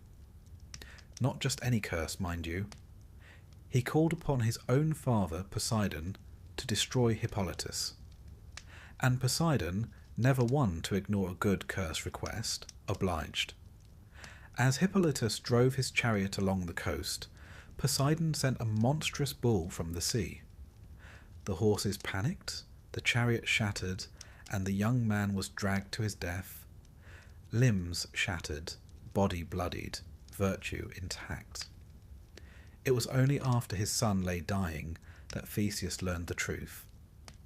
Artemis, in one of her rare public appearances, descended to reveal the full story. The boy had been innocent. The gods had played their cruel games. The father had believed a lie, and it was all too late. Theseus, for all his heroism, was left with the bitterest of punishments, surviving his mistake. Now then, let us pause for breath. That was rather a lot, wasn't it? Mythological context first. This tale was most famously immortalised in Euripides' tragedy Hippolytus, a masterpiece of psychological tension and emotional restraint. The play was performed in 428 BCE and won first prize at the Dionysia, a festival where, presumably, the audience wept into their amphorae of wine. In Euripides' version, the moral terrain is complex. Phaedra is not a villainess, but a tragic pawn, crushed by the weight of divine manipulation. Hippolytus is not a flawless hero, but a young man rigid in his virtue, blind to compassion. And Theseus, Well, Theseus never really comes off well, does he? From a cultural standpoint, the play is soaked in Athenian anxiety about passion, honour, and the role of women. Phaedra is torn between her emotions and her reputation. She chooses death over disgrace, a stark reminder of how a woman's value in ancient Greece was often tied not to her character, but to her chastity. The play also explores a theme quite modern in its resonance, the dangers of absolutism. Hippolytus, in his absolute rejection of desire, becomes ironically vulnerable to its most destructive form. Phaedra, caught between passion and propriety, is crushed by the impossibility of reconciling the two. And Theseus, caught between love and law, chooses neither wisely. Let's turn now to Aphrodite, the divine catalyst of this mess. She opens the play with a speech declaring her intention to punish Hippolytus for failing to honour her. It is a striking and unnerving moment. Here, the goddess is not love incarnate, but desire weaponized. She doesn't seek romance or pleasure. She seeks submission. She is, quite literally, a force of nature that punishes those who try to live outside it. The Greeks understood that love could be a source of joy, but also madness, violence, and ruin. That duality is at the heart of this myth. To love too little is to offend the gods. To love too much is to destroy oneself. Phaedra's love, unchosen and unbearable, becomes a curse. Hippolytus's lack of love becomes a challenge to divine order. There is, as ever in these tales, no safe path. And what of Artemis, Hippolytus's patron? Her intervention at the end of the tale is poignant and chilling. She promises to avenge Hippolytus by killing one of Aphrodite's mortal favourites in turn. There's a sense that even the gods are trapped in an eternal cycle of retaliation, unable to protect those they favour. There is a version, softer and less devastating, found in Roman literature. Seneca, and later the French dramatist Racine, offer variations in which Hippolytus survives, carried off by Artemis to be healed and hidden. But the Greeks, ever the pessimists, preferred their endings sharp and tragic. And now, dear listener, as your head rests softly upon your pillow, and the night air carries the fading echoes of ancient grief, let us reflect once more. Phaedra and Hippolytus are not lovers, not in any conventional sense. They are strangers caught in the same terrible web. Their love story is not about love at all, but the distortion of it, the curse of desire without choice, the silence of truth unheard, the ruin that comes not from malice, but from fear. It's a tale that asks us to look closely, not just at actions, but at motives, to consider how easily misunderstanding can destroy. How often, in myth as in life, tragedy blooms not from hatred, but from miscommunication, pride, and the inability to pause and ask, what really happened here? So as you drift now into sleep, let this story settle quietly in your thoughts, not as a cautionary tale, but as a gentle reminder. Speak gently, doubt slowly. And whatever you do, never underestimate a horse, a letter, or a god with a bruised ego. Ah, Paris and Helen. A pairing so legendary, so famously infamous, that it has come to symbolize the very notion of doomed romance. You'll find them in poetry and opera, in oil paintings and war propaganda, in dusty textbooks and dodgy pub quizzes. And yet, for all the attention they have received, one thing is certain: this was never a love story, not truly. No, this was a cautionary tale masquerading as a romance, a myth soaked in beauty, blood, and a great deal of poor decision-making. Let us begin not with Helen, nor with Paris, but with a wedding. Specifically, the ill-fated nuptials of Peleus and Thetis. He a mortal king, she a sea nymph of the highest pedigree, with a temper that could sink a fleet. Their union, blessed and meddled with by gods alike, marked the beginning of what would soon unravel into the Trojan War. You see, as with many a Greek tale, it all began because someone wasn't invited. The goddess Eris, deity of discord, had not received an invitation to the festivities, and rather than sulk quietly in the shadows like a modern office colleague left off the group lunch email, Eris stormed the wedding and tossed a golden apple into the feast. Upon the apple was inscribed just 3 words: "To the fairest." Now, when 3 goddesses lay eyes on a golden apple and read the phrase, "To the fairest," one can assume a certain level of measured response. Not here. Hera, Athena, and Aphrodite all claimed it, and so began one of the pettiest yet most consequential beauty contests in history.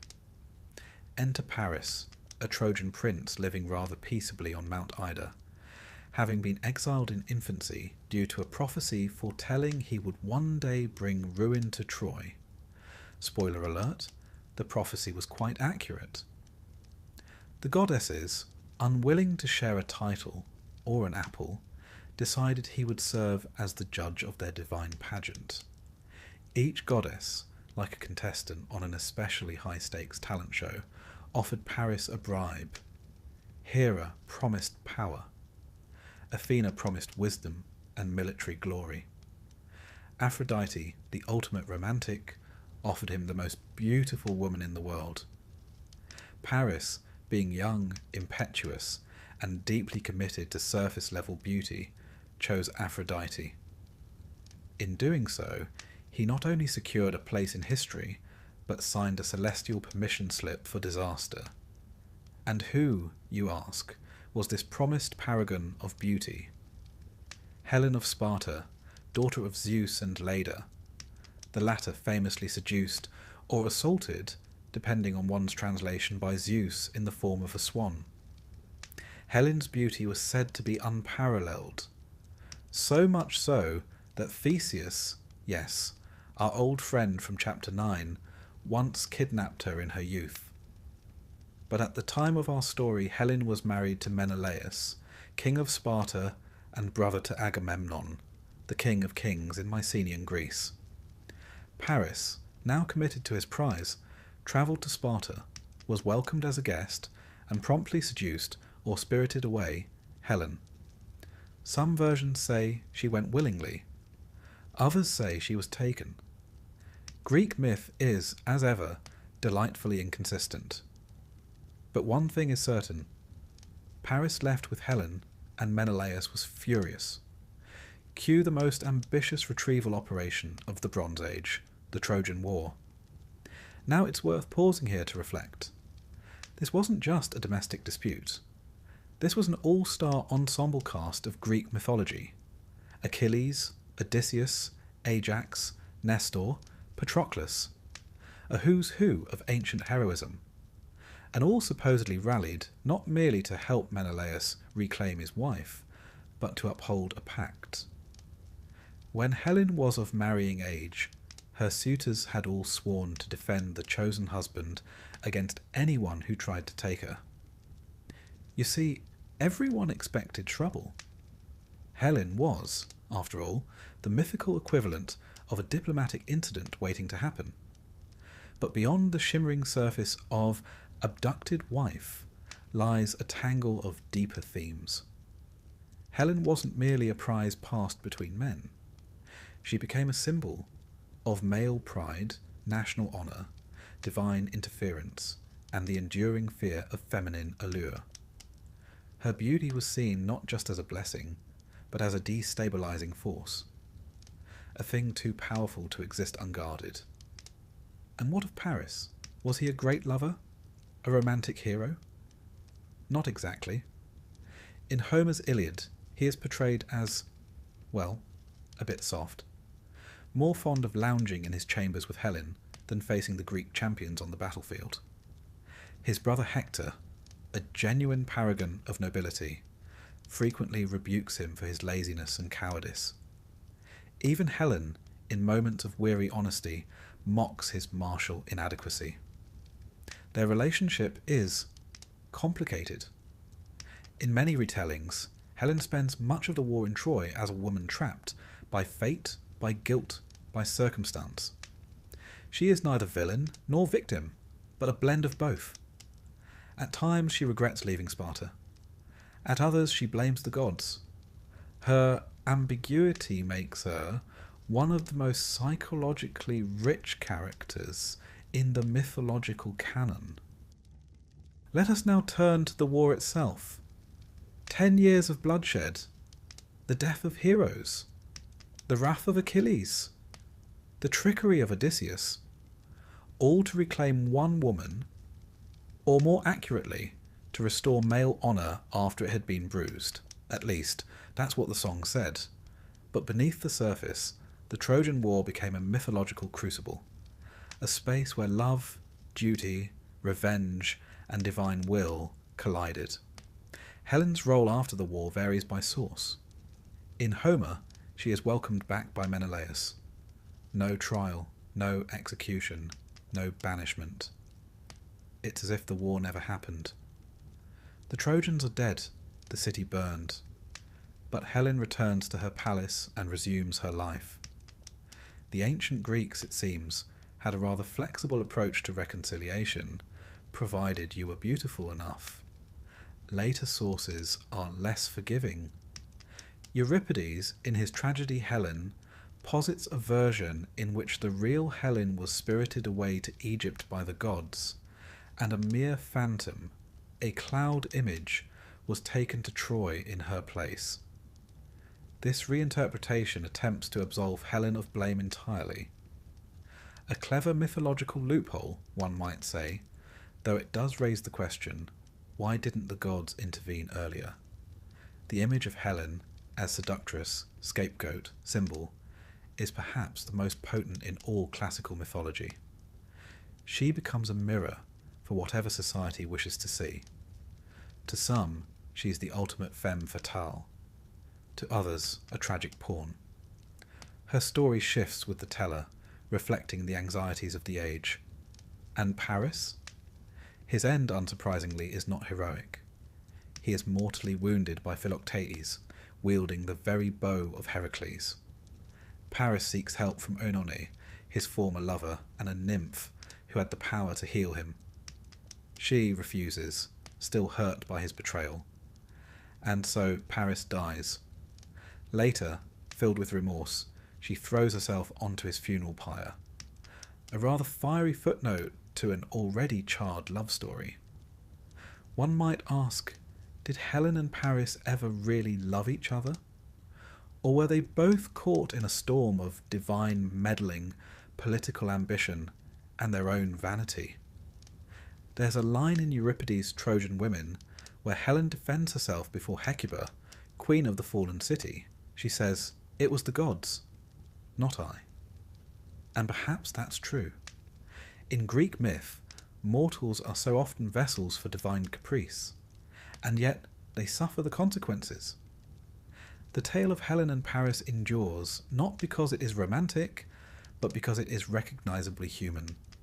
A tangle of desire, mistake, pride, and regret. A tale where no one is truly innocent and everyone pays the price. As you close your eyes tonight, consider this. The face that launched 1,000 ships also left 1,000 widows. The beauty that sparked a war ended in ruin.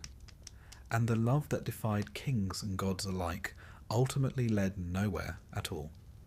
Greek myths rarely offer happy endings, but they do offer truth, wrapped in grandeur, adorned with gods, and echoing with the weight of mortal folly. So, rest now, dear listener. Let Helen and Paris fade into the sea mist of memory, two shadows walking among the ruins of Troy. May your dreams be free of golden apples and vengeful goddesses. And if someone offers you a prize for being the fairest, politely decline. Or at the very least check for curses good night. Imagine, if you will, that death in ancient Greece was less about harps and halos, and more about paperwork and a very long walk. Welcome to the underworld.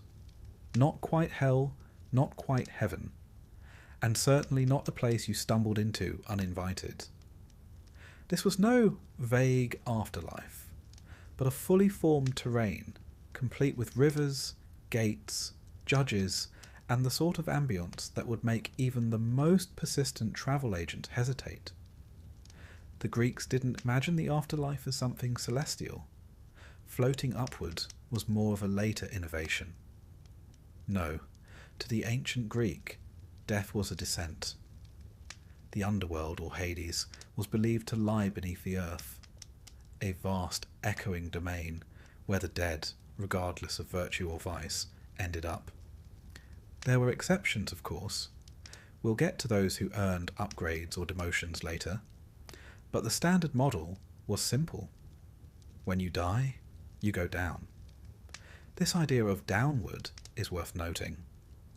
In Greek cosmology, the universe was a tiered thing. Olympus sat high atop Mount Olympus, the mortal world spread in the middle, and beneath it all, the underworld waited like a shadow. It wasn't a place of torment per se, at least not for most, but it was no one's idea of a retirement plan either. The name Hades referred both to the realm and to its king, an occasionally confusing naming convention, like calling your flat Philip, and then inviting Philip round for tea. The realm of Hades, though, was vast and complex. To map it is to understand the Greeks' deepest fears, beliefs, and, on occasion, grim sense of humour. The journey to Hades began with death, naturally. Hermes, ever the multi-talented god, served as psychopomp, a role that sounds like a Victorian insult, but actually means soul guide. It was Hermes who gently ushered the newly dead from the world of the living to the threshold of the underworld. And here, at the gates, stood the 5 rivers, the first and perhaps most poetic boundaries of the land of the dead. Each river in the underworld had a purpose and a personality, and none of them particularly friendly. Acheron, the river of woe, was the main entrance, a sorrowful torrent that the souls of the dead had to cross. It wasn't exactly inviting. Think more eternal sighing than babbling brook. Styx, the most famous of the 5, was the river of hatred. It wound its way through the underworld, forming a sort of ghostly moat around the palace of Hades himself. The gods, interestingly, swore their most sacred oaths by Styx. If one broke such an oath, they were forced to lie breathless for a year. The Greeks took promises and rivers very seriously. Phlegethon, the river of fire, flowed like molten lava through Tartarus, the realm's bleakest depths. Not a river to picnic beside, unless you like your olives flambé. Cocytus, the river of lamentation, echoed with the cries of the damned. It had an excellent echo, which presumably made things worse. And then there was Lethe, the river of forgetfulness, offering a forgetfulness so complete that even sorrow vanished. A sip, and you'd forget your life, yourself, and your past. Later mystery religions, like those of the Orphics, encouraged drinking from Mnemosyne, the river of memory, instead. Assuming you could find it, of course. These rivers weren't meant to be navigated. They were metaphysical boundaries, symbolizing emotions and transitions of the soul. They formed a kind of topographical poetry. A soul passed from grief to hatred, from fire to forgetfulness, on the journey to its final rest. To cross the Acheron, one required the services of Charon, a dour old man who piloted the ferry of the dead. Charon did not work for free. He expected payment in the form of an obol, a small coin traditionally placed under the tongue or on the eyes of the deceased during burial. Those without payment were left stranded, wandering the riverbank for eternity, like unfortunate backpackers who forgot to book accommodation. This tradition gave rise to one of the most enduring funeral customs in ancient Greece. Coins in the mouth were not merely symbolic, they were logistical. One didn't want to risk ending up stuck beside Charon with nothing but regret and a dry mouth. Once across the river, a soul would pass by Cerberus, the fearsome three-headed dog who guarded the gates. Unlike modern dogs, Cerberus was not interested in belly rubs. His job was to keep souls in, not out. He was, in effect, the underworld's answer to airport security, though far less likely to misplace your luggage. Cerberus rarely caused trouble, except when Heracles dragged him out during one of his labours, and when Orpheus lulled him to sleep with music. That's the sort of workplace chaos even Hades didn't enjoy, a bit like having a dragon as a receptionist and finding him humming to a lyre. Once past the gate, souls were sorted, not by a divine receptionist with a clipboard, but by 3 judges, Minos, Rhadamanthus, and Aeacus. They were former mortal kings, now given posthumous promotions to arbiters of eternal destiny. From there, souls went to one of 3 places. Asphodel Meadows was the most common destination. Souls here wandered in a grey, twilight world, stripped of memory and identity. It wasn't punishment, just boring. The Greek version of eternal mediocrity. Elysium, or the Elysian Fields, was a paradise for heroes and the especially righteous. This was the Greek reward for a life well lived. Green fields, music, and an absence of paperwork. Some believed Elysium even had its own special reincarnation cycle. The Isles of the Blessed for those who lived 3 consecutive virtuous lives. And then there was Tartarus, a prison for the wicked and rebellious. Notably, it also held divine enemies like the Titans, along with famous mythological wrongdoers. More on them later, they're quite the rogues gallery. Later philosophers, especially the Orphics and Pythagoreans, would complicate this map. They introduced ideas of reincarnation, transmigration, and the soul's journey through many lives. But the standard map remained etched in the Greek imagination. A journey downwards, a ferry ride, a judgment, and an eternity, somewhere. The Greeks, being delightfully imaginative, located several earthly entrances to the underworld. Among the most famous was Cape Tainaron in the Peloponnese, a cave by the sea said to be an actual doorway to Hades. Another was Lake Avernus in Italy, adopted by the Romans but inherited from Greek tradition. Poets and pilgrims alike treated these sites with reverence, or at least with caution. One didn't go spelunking near a gate to the afterlife. Not without Hermes on speed dial. The Greeks believed the soul, or psyche, departed the body at death, often imagined as a small winged figure. Not an angel, mind you, just a ghost with accessories. This psyche then journeyed downward through all the stages we've mentioned. Interestingly, the soul in Greek tradition wasn't necessarily immortal in a celebratory sense. It lingered, it remembered, sometimes, but it was diminished. This was not a resurrection faith. The afterlife was a shadow of life, not a glorious continuation of it. To understand the underworld is to understand Greek morality. Life was lived under the constant shadow of death, and the afterlife wasn't a reward or punishment system so much as a mirror, reflecting your deeds, but dimly. Only the truly great, the dazzlingly virtuous or heroic, made it to Elysium. Most wandered asphodel. The worst went to Tartarus. And the rest? Well, that depended on the ferry fare. So here we are, standing on the bank of the Acheron, coin in hand, a dog with too many heads watching us shuffle nervously toward the ferry. It is a strange thing, this underworld. Grim, yes, but orderly. Logical even. A place where death is not the end, but the beginning of bureaucracy.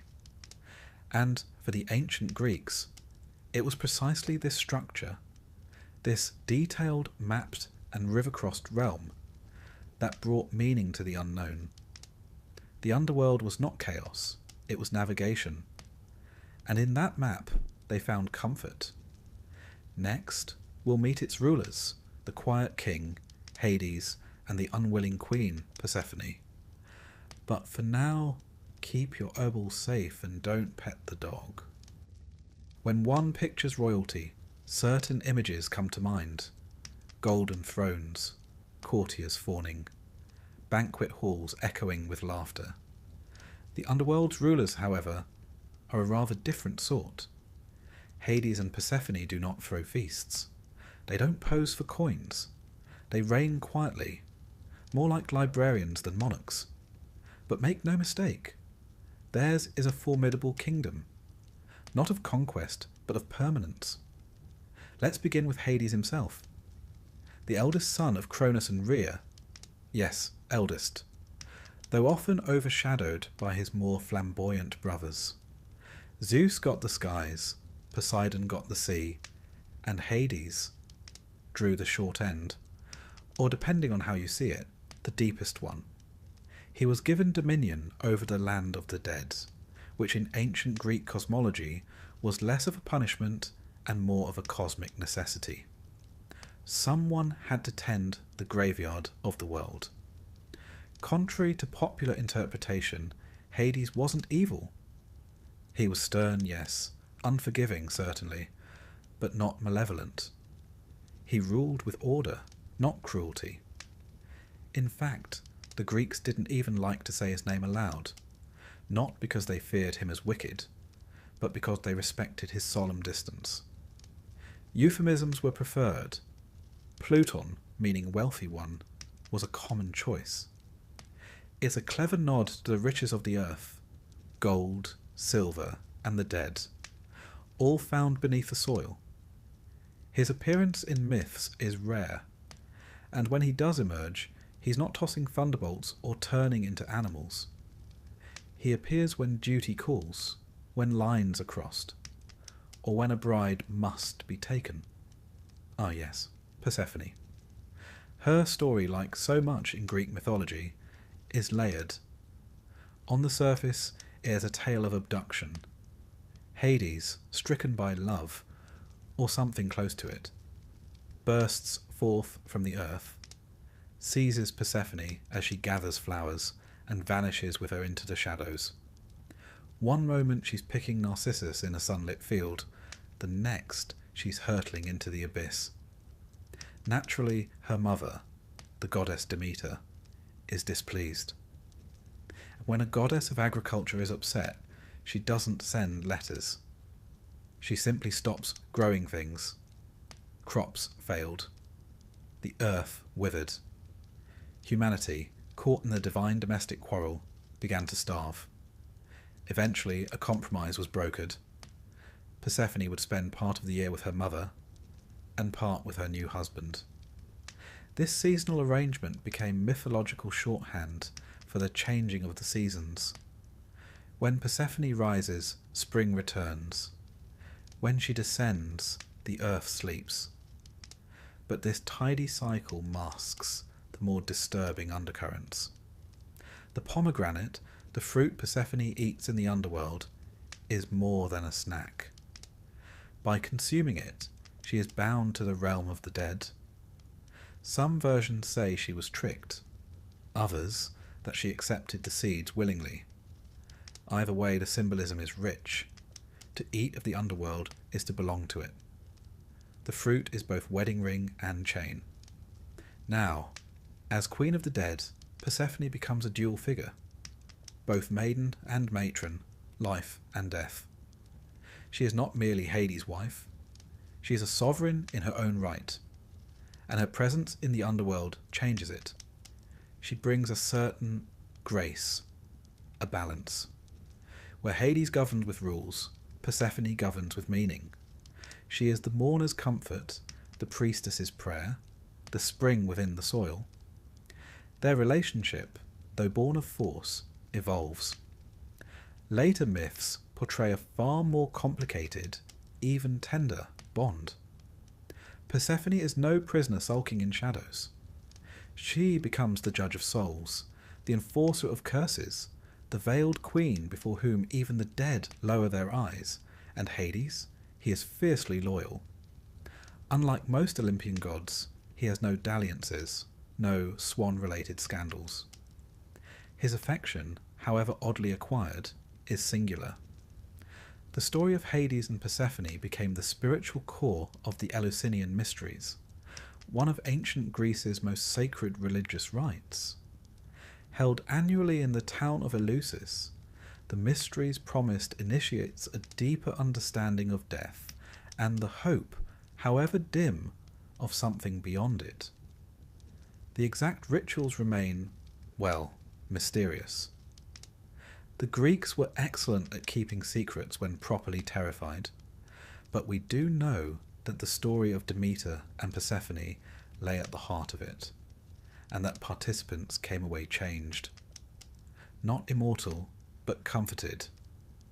It was perhaps the first afterlife assurance plan. There's something else curious about Hades' kingdom. It is not a place of chaos, but of categories. And no category was more serious than burial. To die without it was to be condemned to wander, unable to enter the gates, unable to be judged, unable to forget. The importance of a proper burial cannot be overstated. Even criminals were sometimes afforded rites, if only to avoid haunting.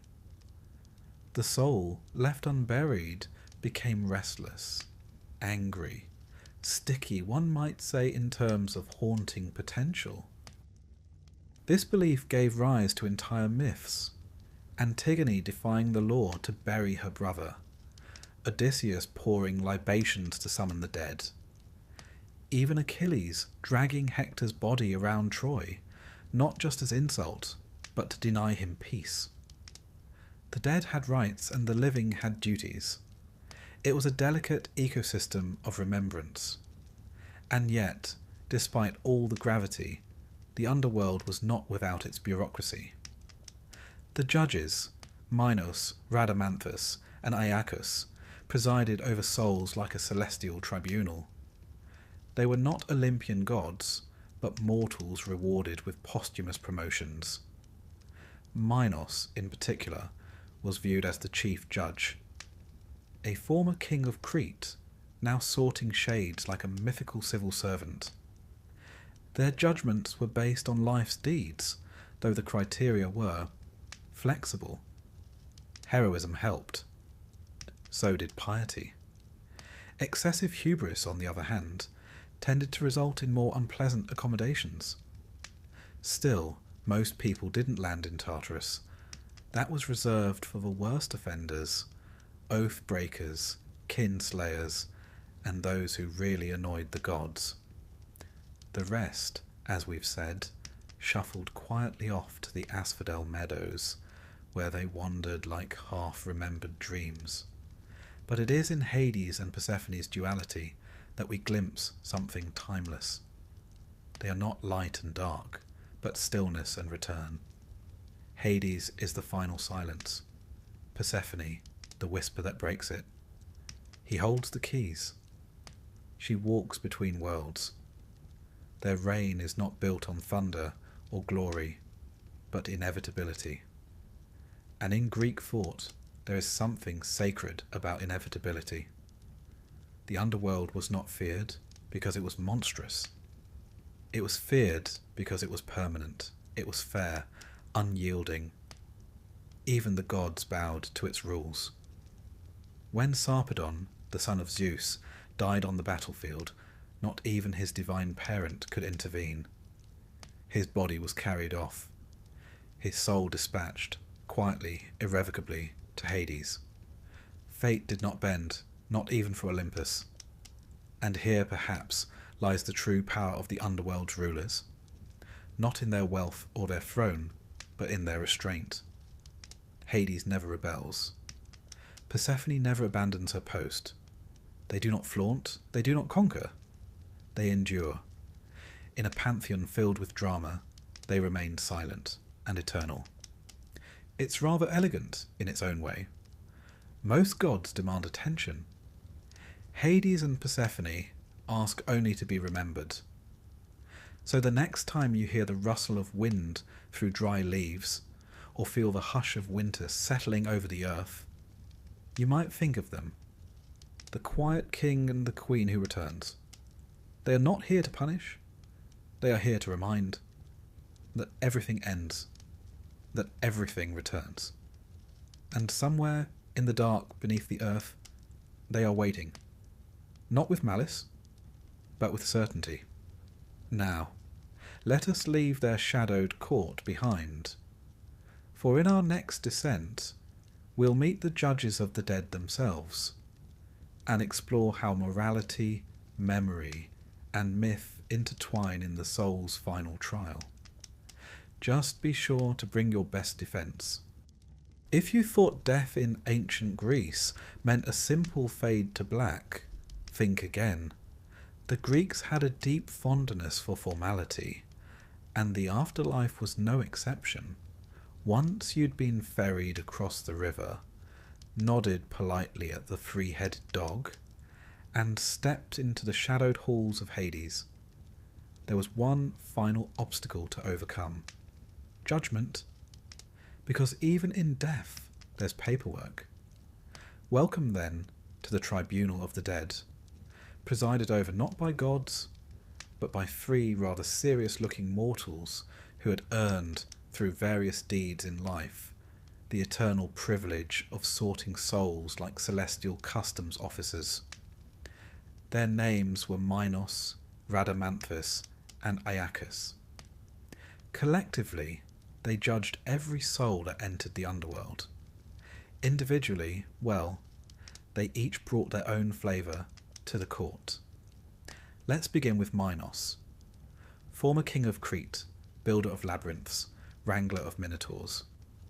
The myths describe him as wise, fair, and occasionally terrifying. In life, he was something of a mixed bag, prone to wrath, but fond of justice. In death, he was promoted to the highest bench, chief judge, robed in dignity, always frowning. He wasn't alone, of course. Rhadamanthus, his brother, was renowned for his unwavering honesty and incorruptible nature, qualities that, then as now, often made someone utterly exhausting at parties. He was assigned the souls of Easterners, Greeks from Asia Minor and the islands, and is said to have judged with a kind of moral purity that brooked no excuses. If you were a trickster, or even vaguely smug, Rhadamanthus likely sent you packing. And then there was Aeacus, ruler of the island of Aegina in life, and in death, the judge of those from the Western world, especially mainland Greeks. Aeacus had a rather impressive resume, even by mythological standards. He'd helped build the walls of Troy with Poseidon and Apollo, and was famed for his piety. Not a man to cross lightly. The idea of three judges comes not just from myth, but from the Greeks' own legal culture. The city-states of Greece often used citizen juries to determine guilt, and the notion that the dead too would be weighed and questioned was entirely in keeping with the social order. Death, it seems, was simply another court date, only this one was final. Of course, there was no cross-examination. no witty lawyers in togas. Your life was your testimony. Your deeds, your defence. What counted as virtue? The Greeks had opinions. Civic duty, honour in battle, respect for the gods, hospitality, generosity, and an avoidance of hubris, that ever-present sin of overstepping one's mortal place. The punishment for hubris, you'll recall, was rarely a slap on the wrist. It was usually more creative. Eternal hunger, unreachable water, rolling a boulder forever. In many cases, the worst offenders were sent to Tartarus, a kind of maximum security wing for moral degenerates. But for most, the process was less theatrical. The average soul, upon arrival, would be judged and sent to one of three places. Asphodel for the neither here nor there crowd, Elysium for the righteous, Tartarus for the truly wicked. It was not a precise theology. The Greeks were more poetic than prescriptive. But it worked. People behaved better when they believed someone was keeping score, even posthumously. Interestingly, the process wasn't just moral. Memory played a role. In Orphic belief, those mystery cults that sprung up in later centuries, the soul's memory was a key component of judgment. The Orphics taught that most people drank from Lethe, the river of forgetfulness, and wandered asphodel in dreamy amnesia. But the wise drank instead from Mnemosyne, the river of memory. They remembered who they were, what they had done, and, crucially, how to escape the cycle. For the Orphics believed in reincarnation, not eternal rest, but repeated trials. The soul, if it failed to achieve purity, would be reborn again and again, a cosmic loop of mortality until it finally earned release. The judges in this system were not simply clocks. They were gatekeepers to higher truths. Your judgment might determine not where you rested, but where you started next. This idea likely had Eastern influences. India and Persia had long traditions of cyclical rebirth, but it blended neatly with Greek notions of fate, character, and consequence, and it raised the stakes. Death was not the end. It was a checkpoint. Let's turn for a moment to a few notable defendants. First, Sisyphus, king, trickster, and possibly the most annoying man in mythology. He cheated death twice, mocked the gods, tied up Thanatos, the personification of death itself. When he finally died properly, the judges did not bother with subtlety. He was sentenced to push a boulder uphill for eternity, a task so famously pointless that it's now a metaphor for modern email. Then there's Tantalus, who thought it would be clever to serve his own son at a banquet for the gods. Unsurprisingly, this did not go over well. His punishment? To stand in a pool of water beneath a tree of fruit, both forever just out of reach. Hunger and thirst without end, despite being surrounded by abundance. A sort of divine irony. The judges were fond of those. Ixion, meanwhile, tried to seduce Hera. Not a bright idea. Zeus bound him to a flaming spinning wheel for eternity. Again, the punishment fits the crime. Desire unfulfilled, motion without progress. These examples weren't just stories for entertainment. They were moral instruction.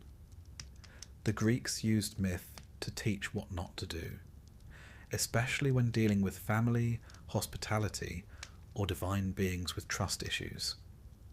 Now, one might ask, how fair were the judges? Did they ever make mistakes? Did they quarrel? The myths are oddly silent on this. Perhaps because the Greeks, for all their skepticism, wanted the underworld to feel consistent. Life was chaotic enough. Let death be orderly. It's worth noting that this entire system, rivers, judges, punishments, was not universal across all of Greece. Local beliefs varied. The Homeric vision of the afterlife, for example, was bleaker. In the Odyssey, the dead are little more than shadows. Even mighty Achilles says he'd rather be a poor farmer alive than a dead king. The later, more structured version of the underworld, with judges and options, reflects a cultural shift toward hope, or at the very least, structure.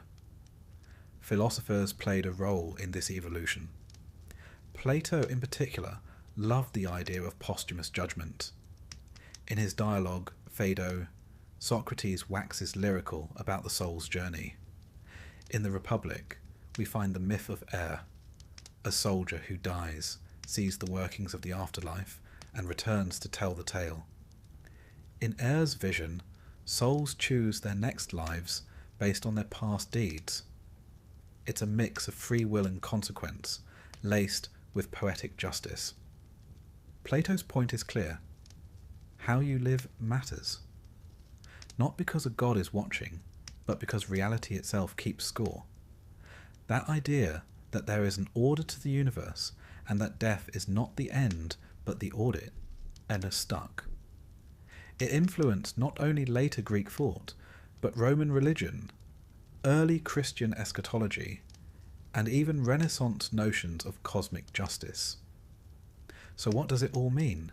That the Greeks, even in death, sought meaning. They didn't need fire and brimstone, they had form and function. The underworld was not a nightmare, it was a reflection. You saw yourself there, stripped of status, excuse, and ornament. The judges in this view weren't tyrants. They were mirrors, fair, firm, and eternal.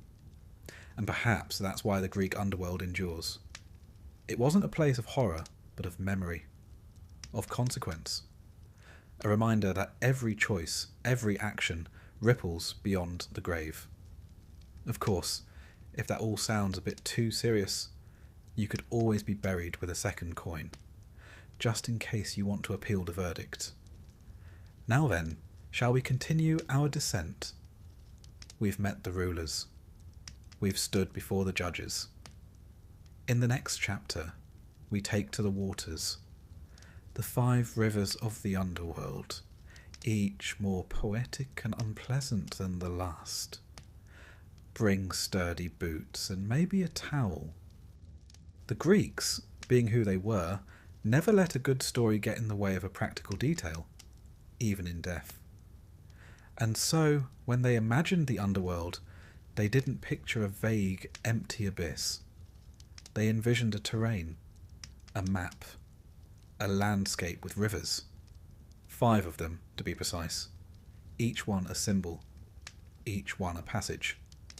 No mere trickling brooks, these. They were the arteries of death itself. Let's begin with the most infamous of them all, Styx. The name alone has a certain weight, harsh, unforgiving, like something you'd name a particularly ill-tempered goat. But in Greek mythology, Styx was the river of hatred, the black current that encircled the underworld 7 times over. It wasn't just a river you crossed, it was one you swore upon. Even the gods feared it. Zeus himself honoured oaths made by the Styx. If a god lied while invoking her name, they weren't simply frowned at. No, they were cast into a year-long coma, followed by 9 years of exile from Olympus. That's nearly a decade of divine silence, which for someone like Hermes must have been agony. The goddess Styx, yes, she was a deity as well as a river, was the daughter of Oceanus and Tethys, and the first to side with Zeus in the great war against the Titans. In gratitude, he granted her river the highest honour, the foundation of truth.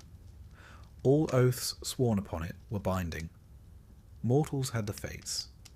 Gods had the Styx. Now if Styx is the river of hatred, then Acheron is the river of sorrow. Its name means woe or pain, and it served as the main crossing point into the underworld. This was the river that the newly dead approached first. At its banks waited Charon, the ever-grumpy ferryman, demanding his coin, an obol tucked beneath the tongue or placed on the eyes during burial. A small price for passage into eternity. Acheron was a river in both myth and, amusingly, geography. There is an actual Acheron river in northwestern Greece, and ancient people believed it to be a literal entrance to the underworld. You can visit it today, though no one recommends trying to pay the ferryman. Philosophically, Acheron represents the grief of death itself. The crossing is not merely physical, it's emotional. You leave behind the world, your family, your name. The water is not for cleansing, it's for severing. And then we come to Phlegethon, the river of fire. Not metaphorical fire, mind you. Flaming torrents, blazing, ever-burning streams that snake through the most dismal part of the underworld, Tartarus. If you've ever had a holiday go wrong involving lava, you're already familiar with the general vibe. Phlegethon was, quite literally, hellfire. It didn't just burn, it scorched the very concept of hope. Virgil in the Aeneid described its red-hot flood as hissing and moaning like boiling blood. Charming. In some versions of myth, it even joined the Styx, hatred and fire mingling together, which sounds rather like a family reunion in certain households. In later thought, especially Roman and Christian interpretations, Phlegethon became associated with punishment, a precursor to the lakes of fire in more familiar models of hell. But in the Greek world, it was less about sin and more about the presence of divine judgment. You didn't fall into Phlegethon because you were naughty. You fell in because the gods had lost patience with you. Cocytus, by contrast, was the river of wailing, a slow, mournful stream that twisted its way through the more desolate reaches of Hades. It was fed, so the poet said, by the tears of the damned, though one suspects that's more poetic metaphor than hydrological science. Still, it served a clear function. It reminded the soul of what it had lost. If Acheron is the grief of leaving life, Cocytus is the grief of what you've done with it. Some sources place Cocytus in the outer reaches of the underworld, where the souls of those who refused proper burial or died in disgrace drifted in endless lamentation. Forgotten, unclaimed. Even the name is unpleasant. Cocytus. It sticks in the throat like a sob. Fitting, really. And now we come to Lethe, perhaps the most beguiling river of all, the river of forgetfulness. To drink from Lethe was to forget everything. Your name, your life, your choices, your shame. It was the great eraser, the final mercy, or the final theft, depending on how one viewed it. In most traditions, all souls drank from Lethe before entering the Asphodel meadows. It dulled the senses, softened the blow, and reduced the sting of death to a dreamlike haze. You wandered as a shadow, unaware that you had ever been anything else. But the Orphics, those mysterious sectarians who viewed life as a trap and death as a test, had a different view. They warned against drinking from Lethe. They taught their initiates to seek out Mnemosyne, the river of memory, instead. They buried their dead with tiny tablets engraved with instructions. Do not drink from Lethe. Drink from the pool of Mnemosyne. Remember who you are. Escape the cycle. Wake up. This alternative cosmology reveals a striking tension in Greek thought. Is forgetting a kindness or a curse? Is memory the path to salvation or a burden we are lucky to lose? The mainstream myths suggest that peace lies in forgetting. The Orphics suggest that peace lies in remembering. Either way, the soul must choose, or be chosen.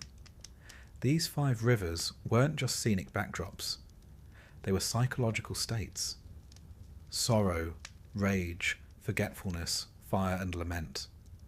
Together they formed a symbolic journey, one that mirrored the stages of mourning, or perhaps the steps of spiritual transformation. You did not simply die. You crossed rivers. You passed through sorrow. You forgot. You burned. You wept. Only then did you arrive.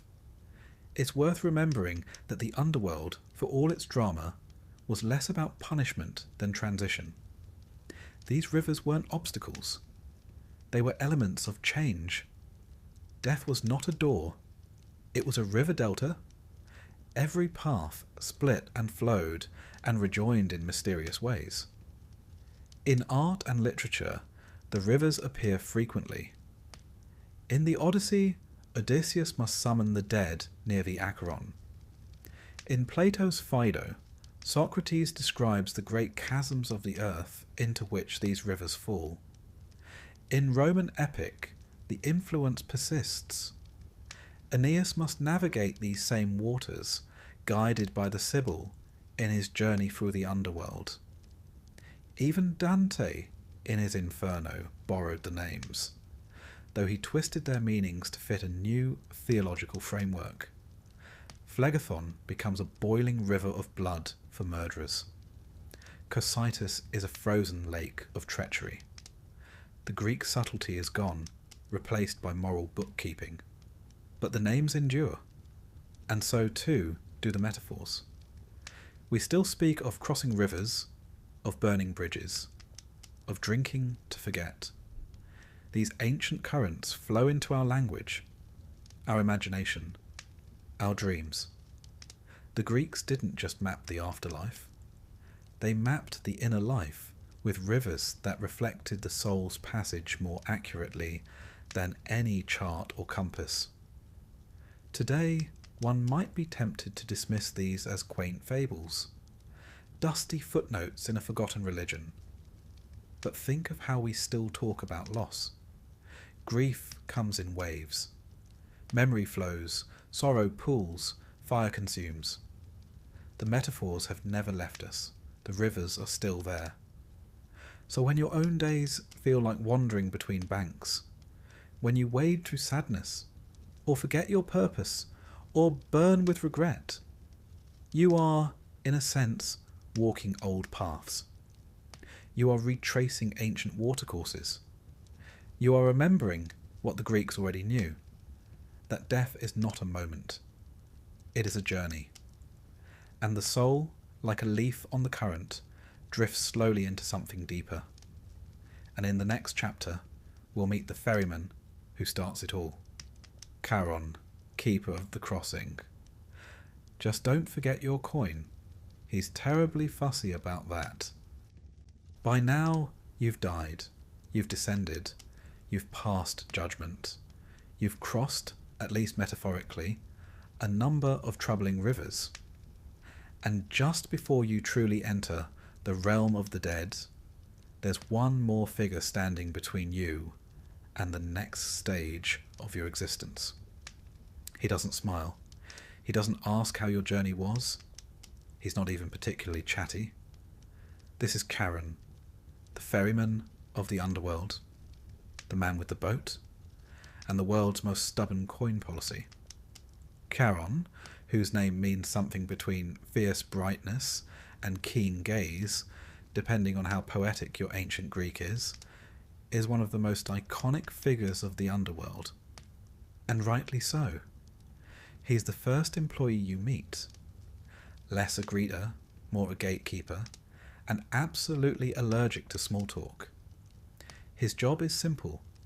Ferry the newly dead across the river Acheron, or in some versions the Styx, and deposit them on the shores of Hades' kingdom. It sounds mundane until you realise he's been doing this job without a single day off since the dawn of human death.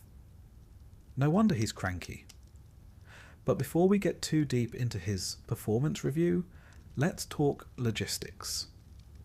In order to gain passage on Charon's boat, you need to have been buried properly, which in ancient Greek terms meant more than just digging a hole. The dead had to be prepared with rites, prayers, and most importantly, a coin. An obol, a small silver or bronze piece placed under the tongue or on the eyes. This wasn't symbolic, this was fair. And Charon, for all his glowering silence, did not run a charity. Without payment, the soul was denied boarding. No exceptions. You'd be forced to wait indefinitely on the shores. A ghostly backlog of unpaid passengers. In Homer's Odyssey, such souls wander, forgotten and unclaimed, murmuring like wind through reeds. Not punished exactly, just stuck.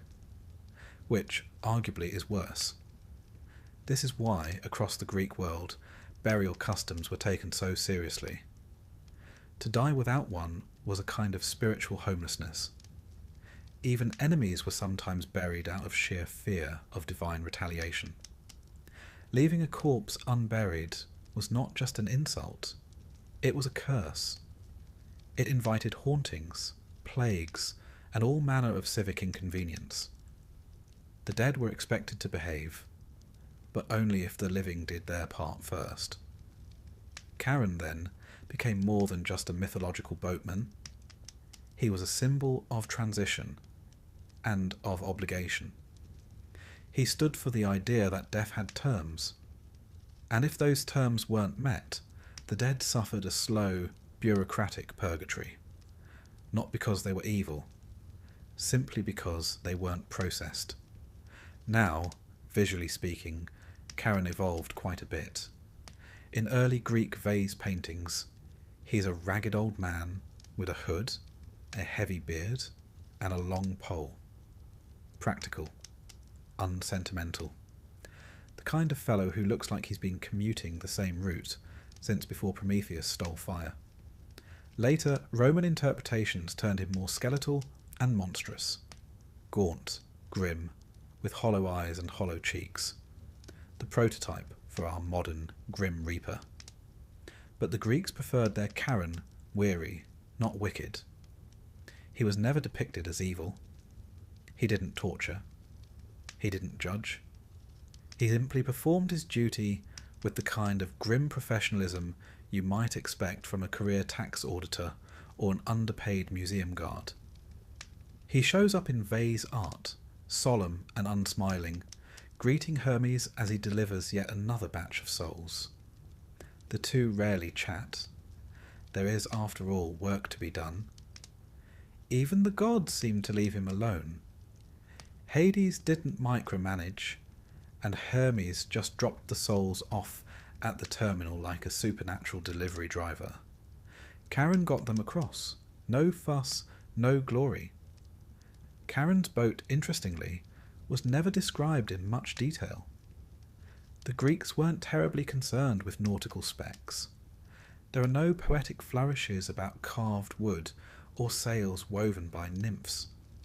What mattered was the crossing, that brief, irreversible journey from the world of the living to the world of the dead. The boat was not a vehicle, it was a moment. And moments, in Greek mythology, always matter. In some tales, Charon appears beyond his usual role. During Heracles' 12th labour, the fetching of Cerberus from the underworld, the hero, very much alive, demands passage. Charon, to his credit, refuses. But Heracles, being Heracles, persuades him in the usual Greek heroic fashion, with fists. The ferryman is roughed up, the hero crosses, and as punishment, Charon is imprisoned for a year. You can imagine his union rep had a field day. Another famous visitor is Orpheus, who charms Charon not with strength, but with song. His music, so heartbreakingly beautiful, softens even the ferryman's crusty heart, and he allows Orpheus to pass in search of Eurydice.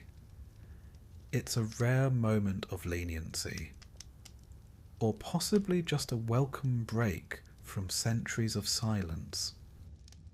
Then there's Aeneas, the Roman hero, who approaches Charon in Virgil's Aeneid. When the ferryman sees him, alive, with sword and shield, he scoffs.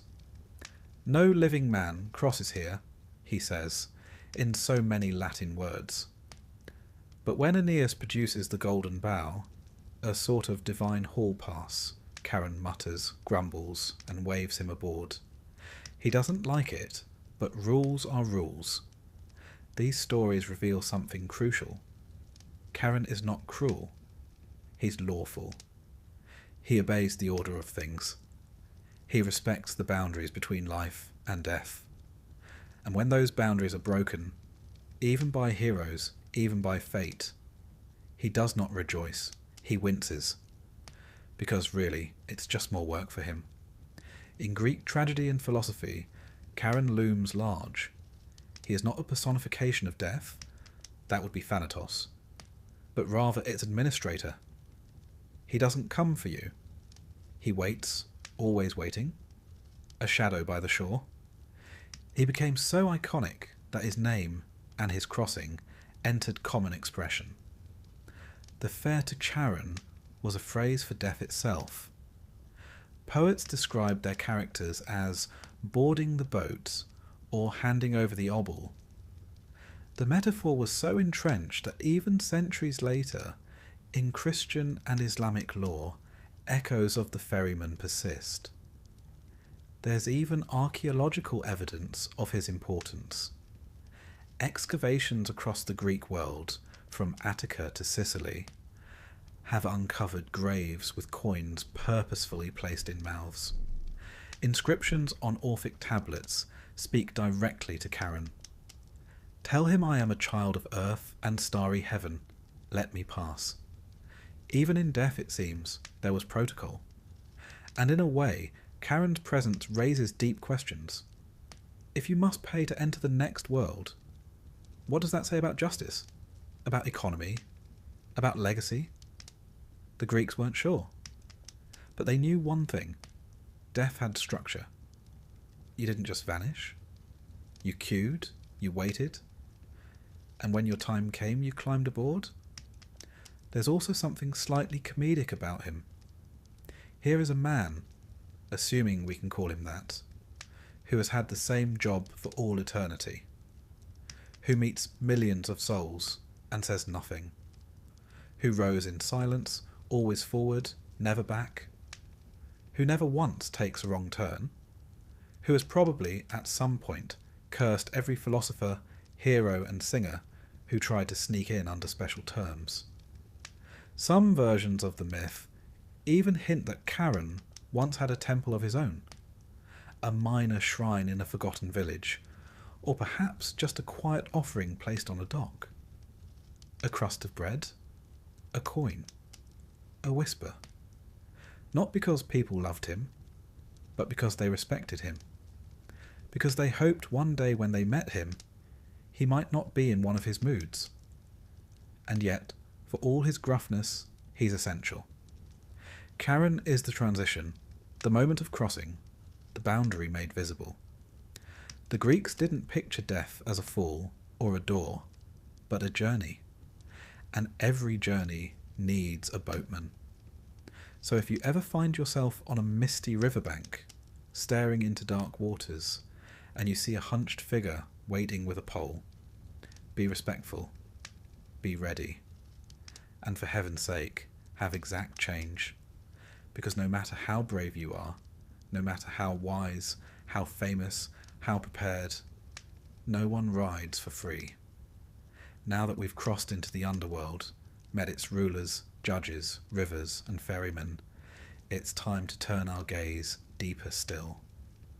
In the next chapter, we meet the heroes who defied death, who descended into this realm while still breathing, and sometimes made it back again.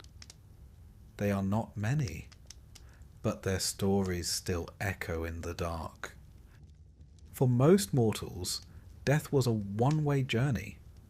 You lived, you died, you paid your coin to Charon, and you moved on with varying degrees of dignity depending on how you'd behaved above ground. But there were a few notable exceptions. Mortals who stepped across the boundary without waiting for death to claim them, who descended into the underworld alive and, more miraculously, came back. Not ghosts, not souls, but breathing bodies in a place that didn't welcome breath. These are the katabasis stories, from the Greek word katabasis, meaning descent. In myth, they're always dramatic. In reality, well, if one believes in such things, likely traumatic. Yet they offer something rare in Greek thought: a bridge between worlds, a glimpse into the realm of the dead, filtered through the eyes of the living. Let's begin with one of the most famous. Orpheus, son of the muse Calliope, and by all accounts the finest musician in the ancient world. Orpheus didn't wield a sword, he didn't slay monsters, he played the lyre, and when he did, even stones wept. His music could calm storms, charm animals, and as it turns out, briefly rearrange the rules of life and death.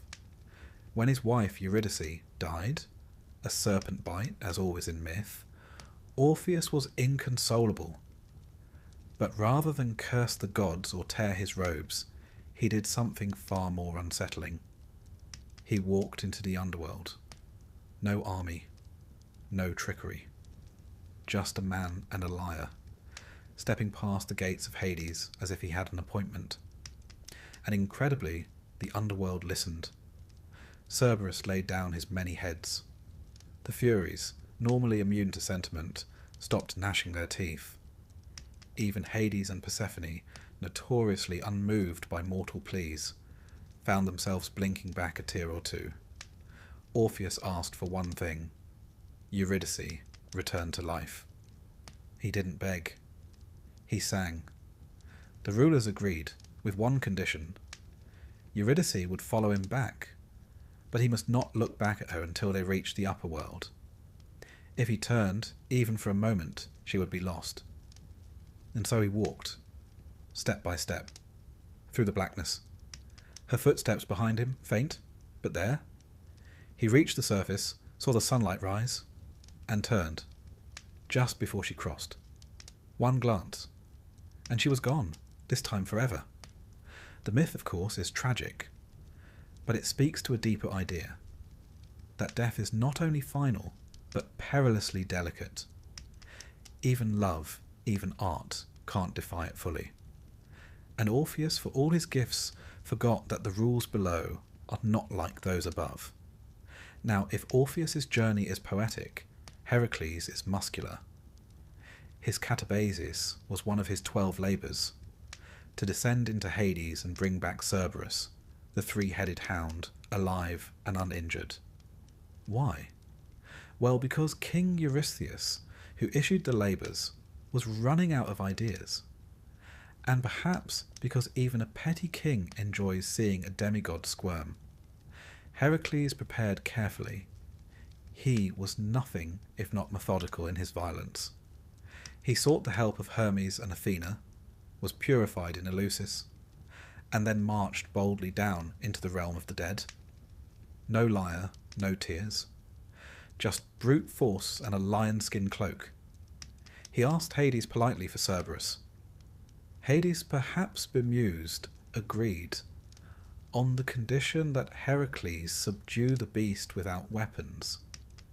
Heracles, never one to shy away from a challenge involving wrestling something with too many heads, tackled Cerberus with his bare hands, wrestled him into submission, and dragged him snarling back to the surface. It was not an act of love. It was not tragic. But it was the sort of heroism the Greeks admired. Raw, unapologetic, and practical. Heracles didn't conquer death, but he manhandled its guardian, and that was close enough. Then there's Theseus, who, along with his slightly less intelligent friend, Pirithous, also tried to enter the underworld. Their goal? Kidnap Persephone, the queen of the dead, and make her Pirate House's bride. Now this was not a plan born of brilliance. Hades, upon meeting the two heroes, smiled, which, given the context, should have been a warning. He invited them to sit. They did, and immediately found themselves fused to their seats, physically stuck, bound by magic, perhaps even fate.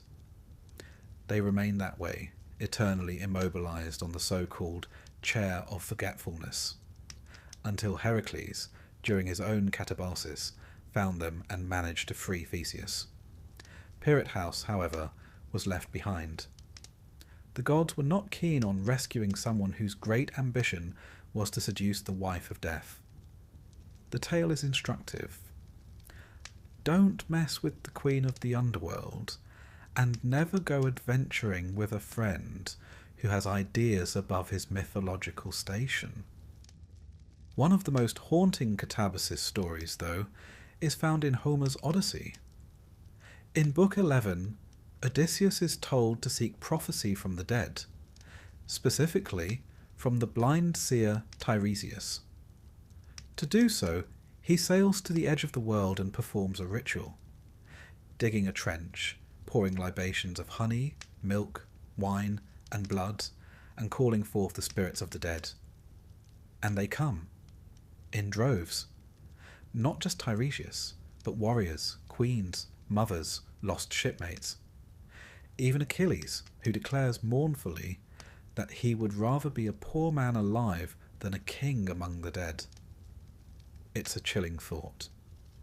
The hero of heroes, reduced to longing for the smallest pleasures of life. Odysseus doesn't walk into the underworld.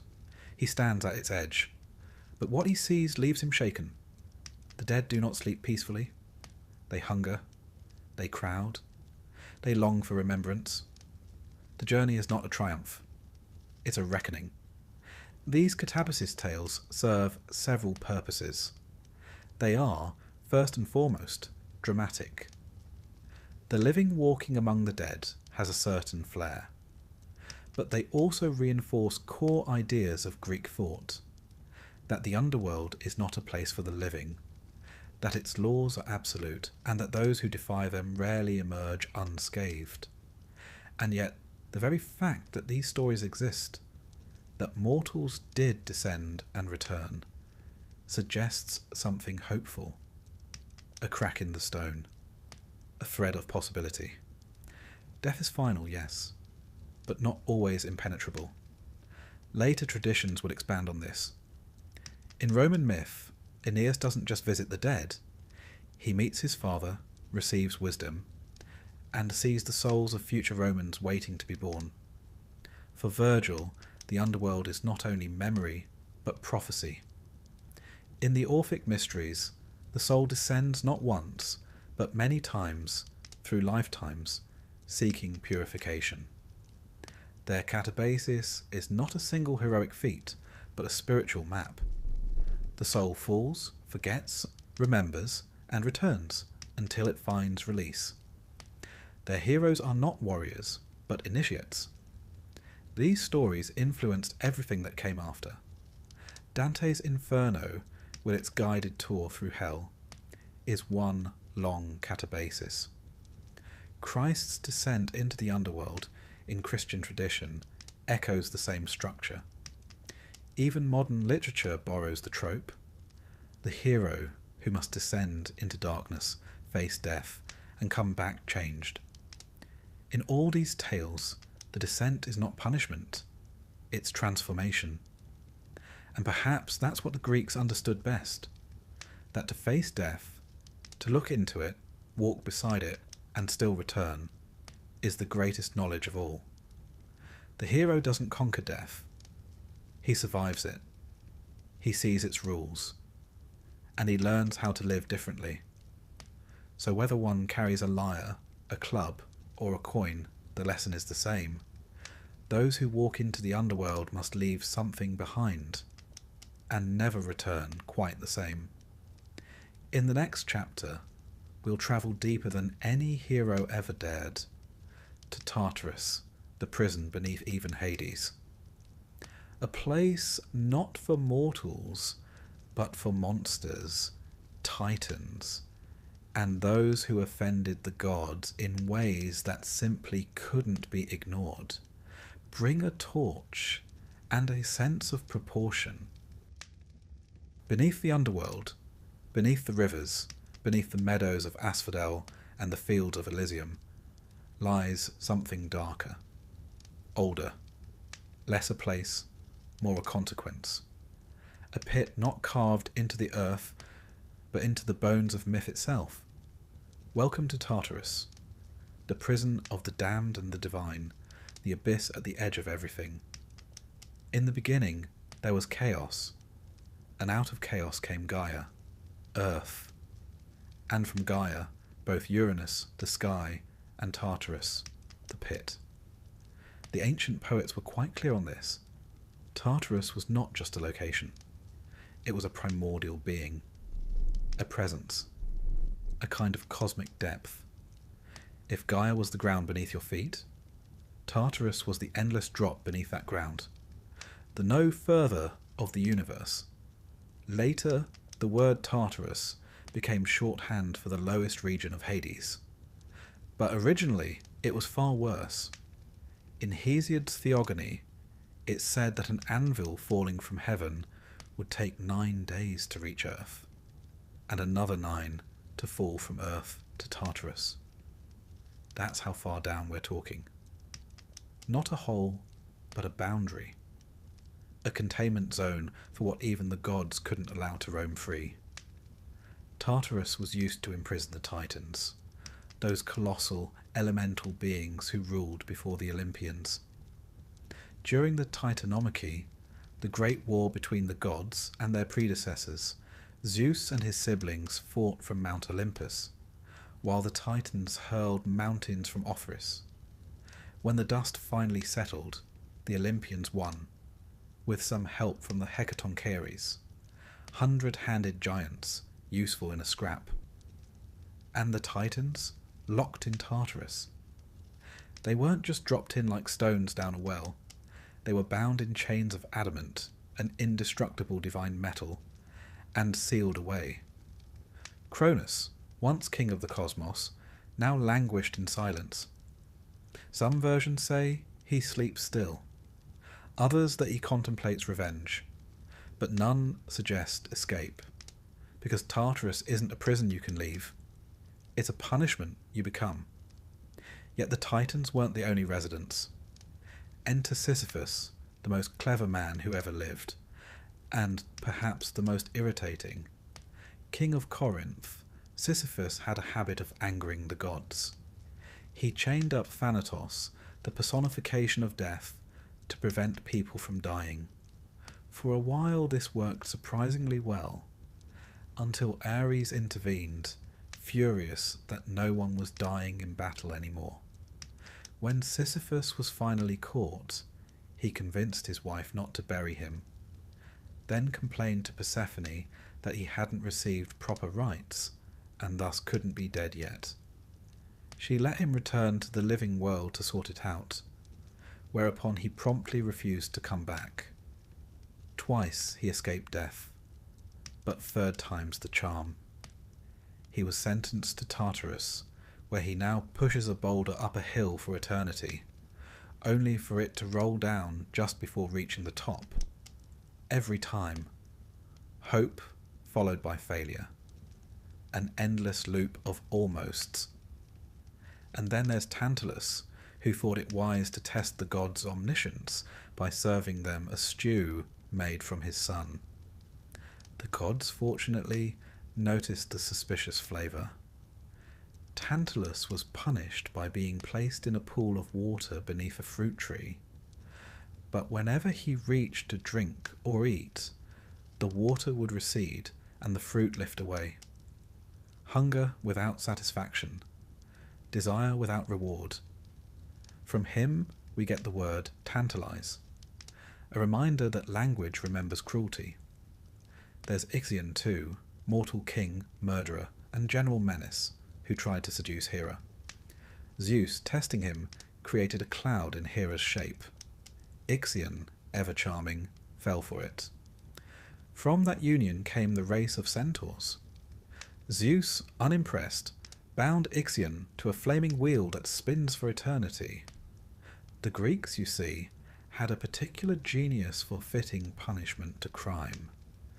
And then we have the Danaïdes, the 50 daughters of Danaus, many of whom murdered their husbands on their wedding night. Their punishment? To fill a leaky vessel with water, endlessly, like Sisyphus, like Tantalus, condemned not by pain, but by futility. Tartarus isn't fire and brimstone. It's failure on repeat. The Greeks didn't invent this type of punishment.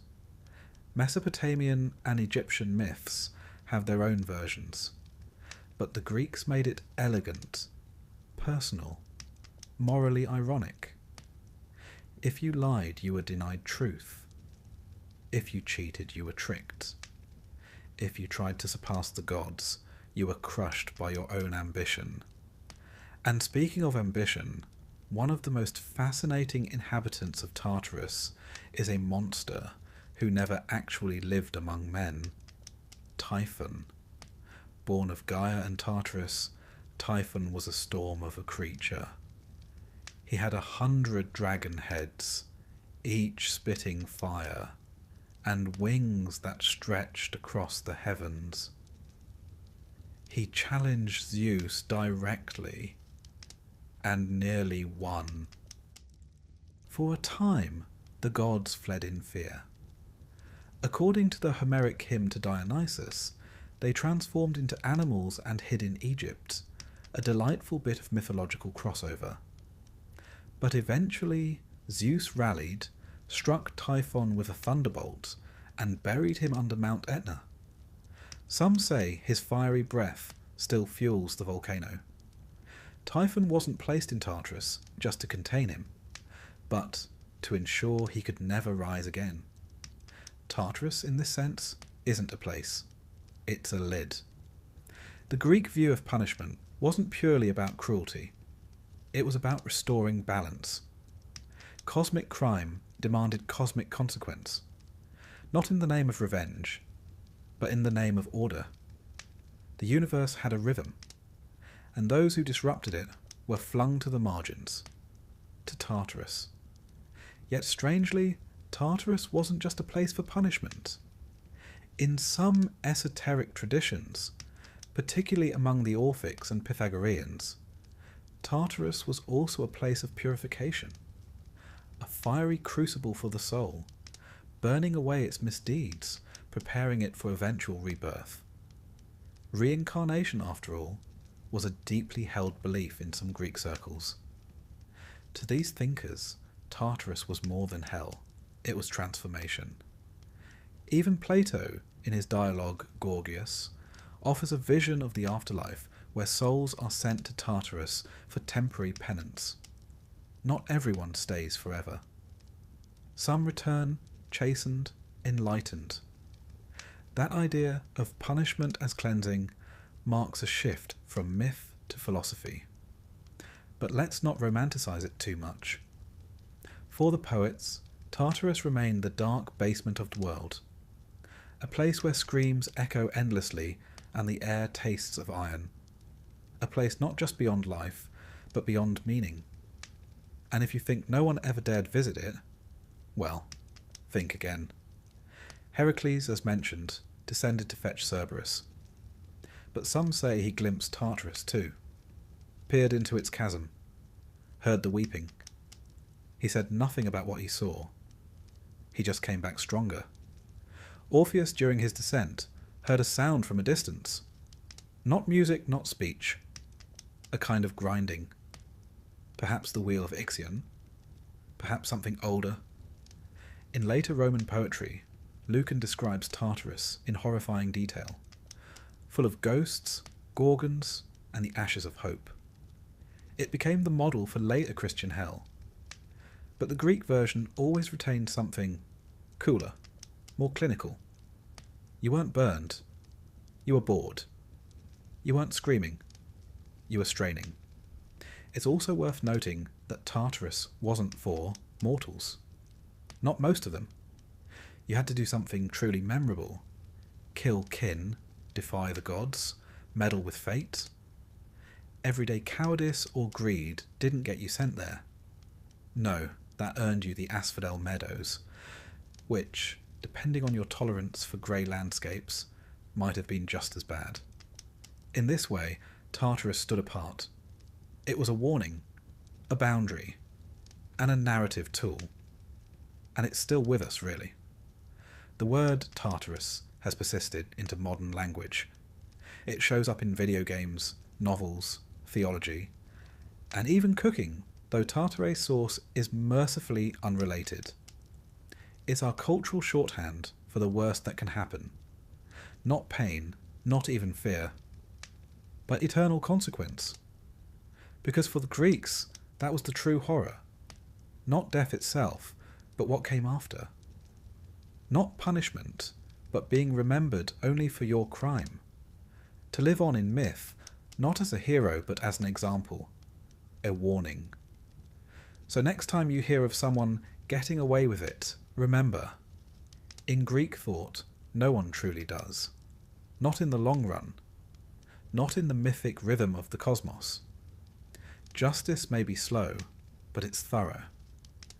In our next chapter, we climb out of the abyss and walk into the light.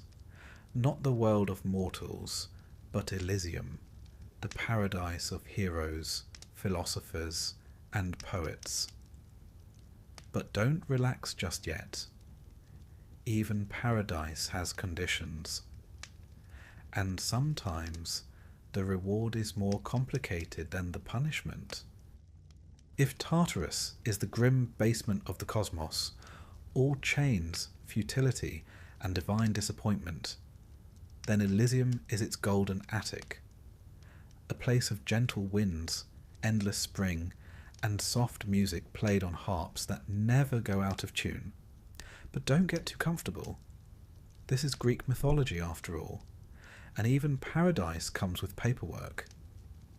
Elysium, or the Elysian Fields, was the reward for the exceptionally good, the notably heroic, and occasionally the just plain well-connected. While most souls drifted through the grey anonymity of the Asphodel Meadows, and the very worst were dropped screaming into Tartarus, a lucky few awoke in Elysium to find themselves not suffering, which, by Greek standards, was astonishing. But let's not confuse this with heaven. Elysium wasn't granted by mercy or faith. It was earned through courage, through virtue, through proximity to the gods. You didn't get in by confessing. You got in by mattering. The earliest mentions of Elysium appear in Homer. In the Odyssey, the hero Menelaus is told that he will not die, but will be sent to the ends of the earth, to Elysium, where life is easy, the air is always sweet, and the sea breeze sings. No snow, no storms, just peace. One imagines Menelaus, who spent 10 years fighting at Troy, and another decade wandering, rather appreciated the offer. In Homer's version, Elysium is not underground. It's far away, at the ends of the earth, near the river Oceanus. It's not a place of the dead so much as a reward for very specific mortals. Early Elysium, in other words, is not democratic. It's elite. But over time, the myth evolved. By the time of Pindar, in the 5th century BCE, Elysium becomes less a physical location and more a spiritual destination. Souls judged to be righteous were sent there. Not just heroes, but poets, philosophers, even athletes. Those who had lived not just boldly, but well. Later still, under Orphic and Pythagorean influence, the concept of reincarnation took hold. And here, Elysium became part of a cycle. If a soul lived virtuously, it might go to Elysium. If it lived that way 3 times in a row, 3 virtuous lives, it could escape the wheel of rebirth altogether. and be granted eternal bliss in the Isles of the Blessed. Think of it as the VIP lounge of paradise, the reward for mastering mortality. What did one do in Elysium? The myths are vague, which is quite on brand for paradise. It's always a bit underdefined. Some sources suggest you could spend eternity enjoying athletic contests, music, feasts, and philosophical conversation. An endless symposium, but without the hangover. Others describe Elysium as a place of calm, where the soul is no longer restless, no longer yearning, simply content. One later tradition paints it like a permanent springtime countryside. No extremes, no chaos, just balance. As if the very climate were a reward. There is no farming in Elysium, but the fruit grows on trees. There is no fire, but the warmth is constant. No need for temples or sacrifices. Here, the gods are at peace too, or perhaps simply absent, having already rendered their judgment. It wasn't gaudy. There were no gold streets, no gem-studded gates. Instead, Elysium was imagined as a field, green, open, bathed in sunlight, with a river running through it. Trees in bloom, birds singing, nothing sharp or bitter. Even the shadows were soft. You could walk forever and never grow tired. You could rest forever and never grow bored. But crucially, Elysium wasn't for everyone. Most souls didn't qualify. The Asphodel Meadows, with its fog and forgetfulness, remained the default. Elysium had standards. The judges of the dead, Minos, Rhadamanthus, and Iacchus, were the gatekeepers, and they were not known for leniency. Even the gods rarely interfered with the process. Zeus didn't hand out Elysium passes to favourites. Hades didn't make exceptions. The system, once in motion, was remarkably impartial. Unless, of course, you were favoured by the gods during life. In which case, as in all things Greek, the rules occasionally bent. Among the most famous Elysian residents was Achilles, though he didn't exactly enjoy it, according to Homer. When Odysseus meets him in the underworld, Achilles says he would rather be a poor farmer alive than a king among the dead. A bitter sentiment, but one that reflects an earlier view, that no afterlife, no matter how pleasant, could compare to the vibrancy of life. But not all agreed. Later poets, Virgil especially, reimagined Elysium as a genuine reward. In the Aeneid, Aeneas visits the Elysian fields and finds not sorrow, but joy. He meets his father, Anchises, among the blessed. He sees warriors, musicians, statesmen, all at peace. And he learns about the cycle of souls, how they drink from the river Lethe to forget their former lives before being reborn. Here, Elysium becomes not just reward, but a station on a cosmic journey. In some interpretations, the Lethe runs along the edge of Elysium, a kind of threshold. Drink from it, and you forget. Stay unthirsty, and you remember. The Orphics, always keen on avoiding rebirth, instructed their initiates to avoid Lethe and seek Mnemosyne, the river of memory. That way the soul could remain awake, aware, and continue toward final liberation. Philosophers loved Elysium. Plato hinted at it in his dialogues, especially when discussing the immortality of the soul. For the wise, the just, and the brave, death was not an end, but a return, a homecoming. Socrates, facing execution, spoke of death as a liberation. Not a plunge into darkness, but a step into the light. One imagines he hoped for Elysium, though he was far too humble to say it aloud. There's even evidence that Elysium inspired actual behaviour. Inscriptions from Orphic burials include phrases like, I am a child of earth and starry heaven, but my race is of the heavens alone. These souls believed, or hoped, that they had earned their place in Elysium. They were not begging. They were reciting credentials. This view of paradise, not as charity but as achievement, is distinctively Greek. It reflects a culture that valued action, virtue, and memory. The gods, for all their thunderbolts and transformations, didn't dominate the afterlife. Mortals did. Their choices mattered. Their stories endured. And those stories made Elysium something more than myth. It became a mirror, a goal, a whisper in the ear of those still alive, urging them to live well, because rest, if earned, was real. Interestingly, Elysium wasn't always described as eternal. For some, it was a holding place, a stopover between lives. In certain traditions, even those in Elysium could choose to return to the mortal world if they so wished. In Virgil's Aeneid, Aeneas sees the souls of great Romans to be waiting patiently in Elysium before being reborn into history. The afterlife, it turns out, had recruitment posters. Some souls chose to return, some did not. The idea that paradise includes the option of leaving it is one of the more philosophically haunting aspects of Greek thought. Fulfillment might exist, but so does choice. Even joy cannot always bind a restless spirit. And let us not forget the Isles of the Blessed, sometimes considered an extension of Elysium, other times a separate realm entirely. Reserved for those who lived 3 righteous lives, the Isles were said to be even more beautiful, even more serene.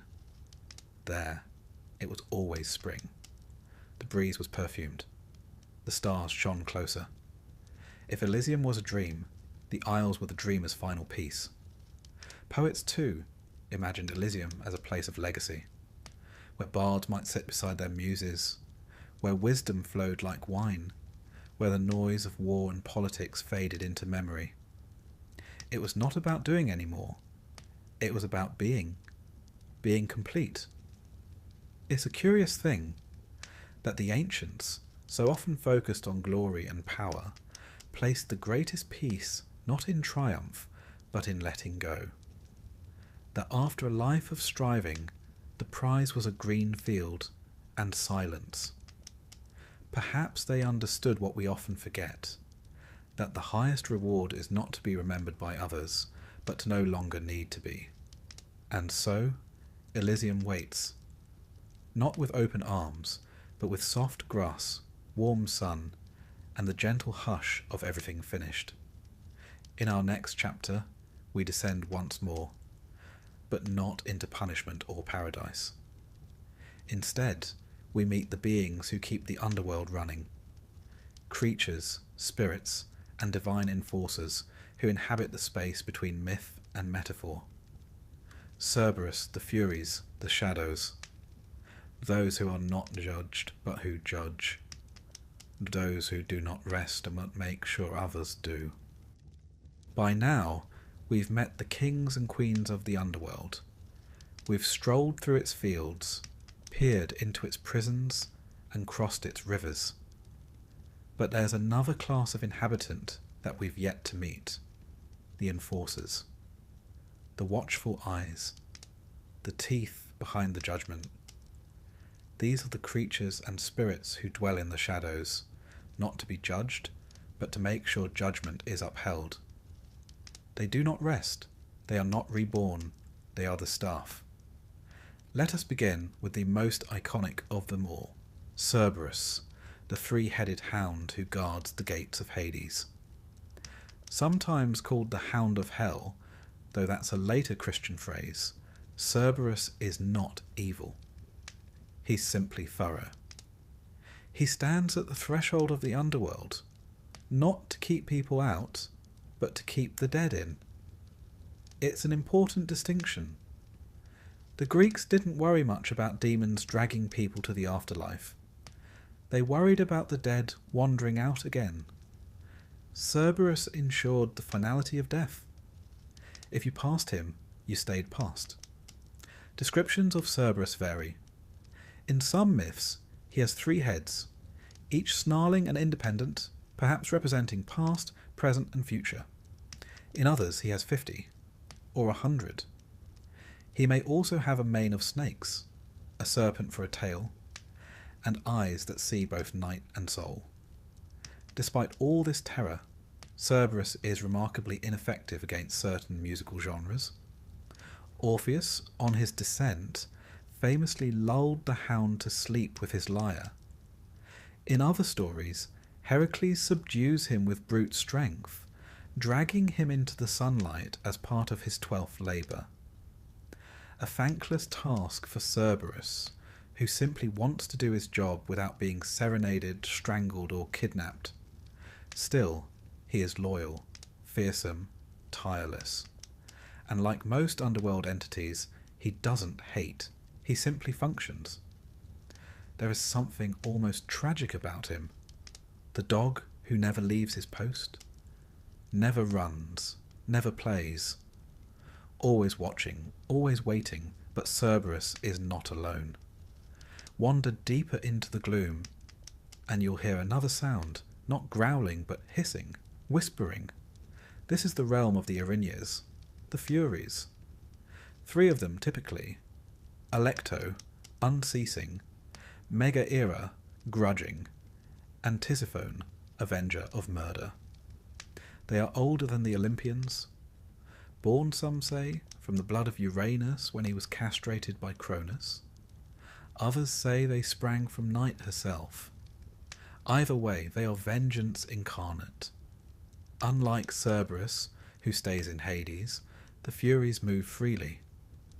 They travel to the surface when necessary, to punish those who commit heinous crimes, murder of kin, betrayal of blood, oaths broken beyond repair. They are not malicious, they are meticulous. The Furies are not the punishment, they are the pursuit. They chase, they drive their quarry mad, not through torture, through guilt. In Aeschylus's Oresteia, the Furies pursue Orestes, who has killed his mother to avenge his father. The morality is complex, the gods are conflicted. But the Furies do not debate. They howl, they torment.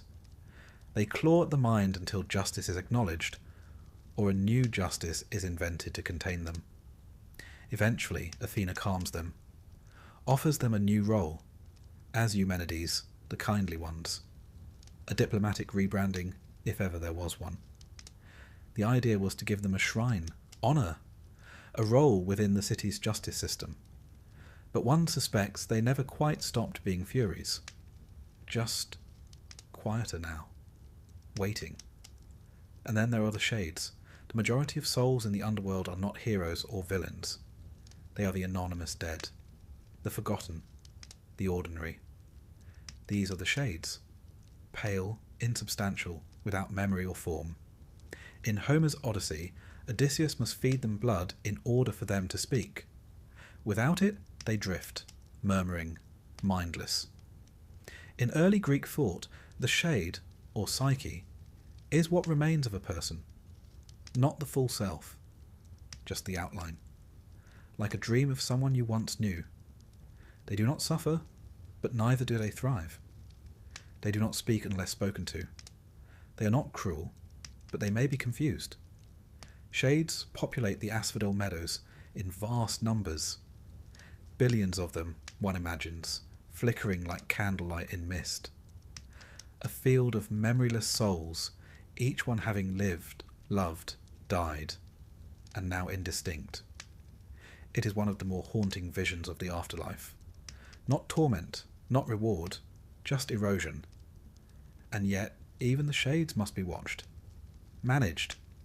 And here we meet another class of beings, the daimons of the underworld. These are not demons in the Christian sense, but lesser spirits.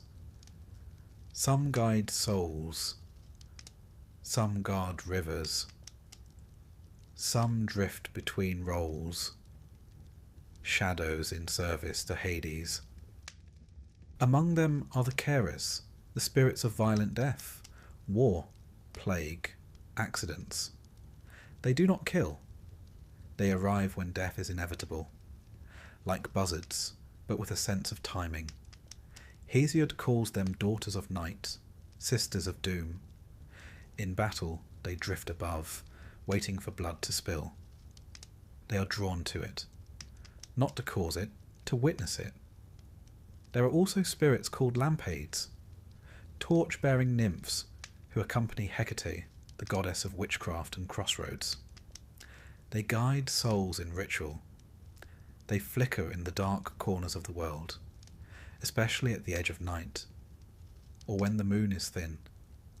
Unlike the Furies or Cerberus, they are not feared, but they are never far. And we must not forget Charon, our ferryman from chapter 5, who continues to row back and forth, patient, silent. He is not a creature in the bestial sense, but he is part of this cast, an underworld staff member, a cog in the machine, reliable, underpaid, immortal. The Greeks imagined the underworld as fully staffed, fully organised. There were guards, messengers, guides, enforcers, even border patrol. But there was no king's guard in shining armour, no choir of angels, no gloating demons. The underworld was dignified, grave. It policed itself with ritual, memory, and myth. Now, step back for a moment. Ask, what do these beings represent? Cerberus is not just a guard dog. He's the line between life and death, crossable in only one direction, and even then, not easily. The Furies are not just angry goddesses. They are the embodiment of consequence, especially the kind we try to forget. The guilt that doesn't go away, the memory that festers, the voice that whispers, "You know what you did?" The shades are not merely souls. They are the inevitability of being forgotten, a reflection of the Greek fear not of death, but of oblivion. To die is natural, but to be unremembered, that is tragic.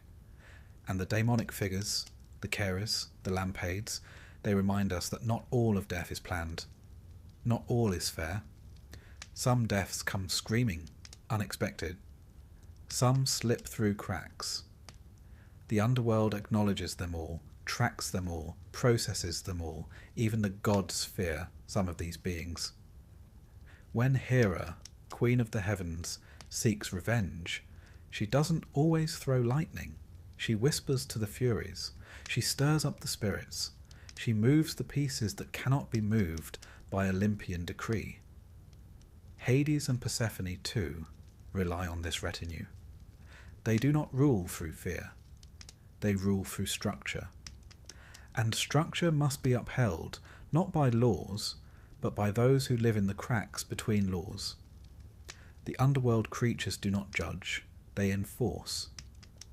One must also mention Hecate, a complex figure, often shown holding twin torches. Though not confined to the underworld, she is closely associated with it. She walks between worlds. Goddess of magic, crossroads, and ghosts. She was invoked in household rituals and major rites alike. She presides over entrances, not just literal doors, but thresholds of transformation. She is there when a soul crosses from life to death, and perhaps when one tries to return. In some versions, Hecate is honoured as a companion of Persephone, or even her guide. She is not one of the dead, but she moves among them, and they obey her. It is fascinating how many of these figures are female. The Furies, the Keres, the Lampades, Hecate herself.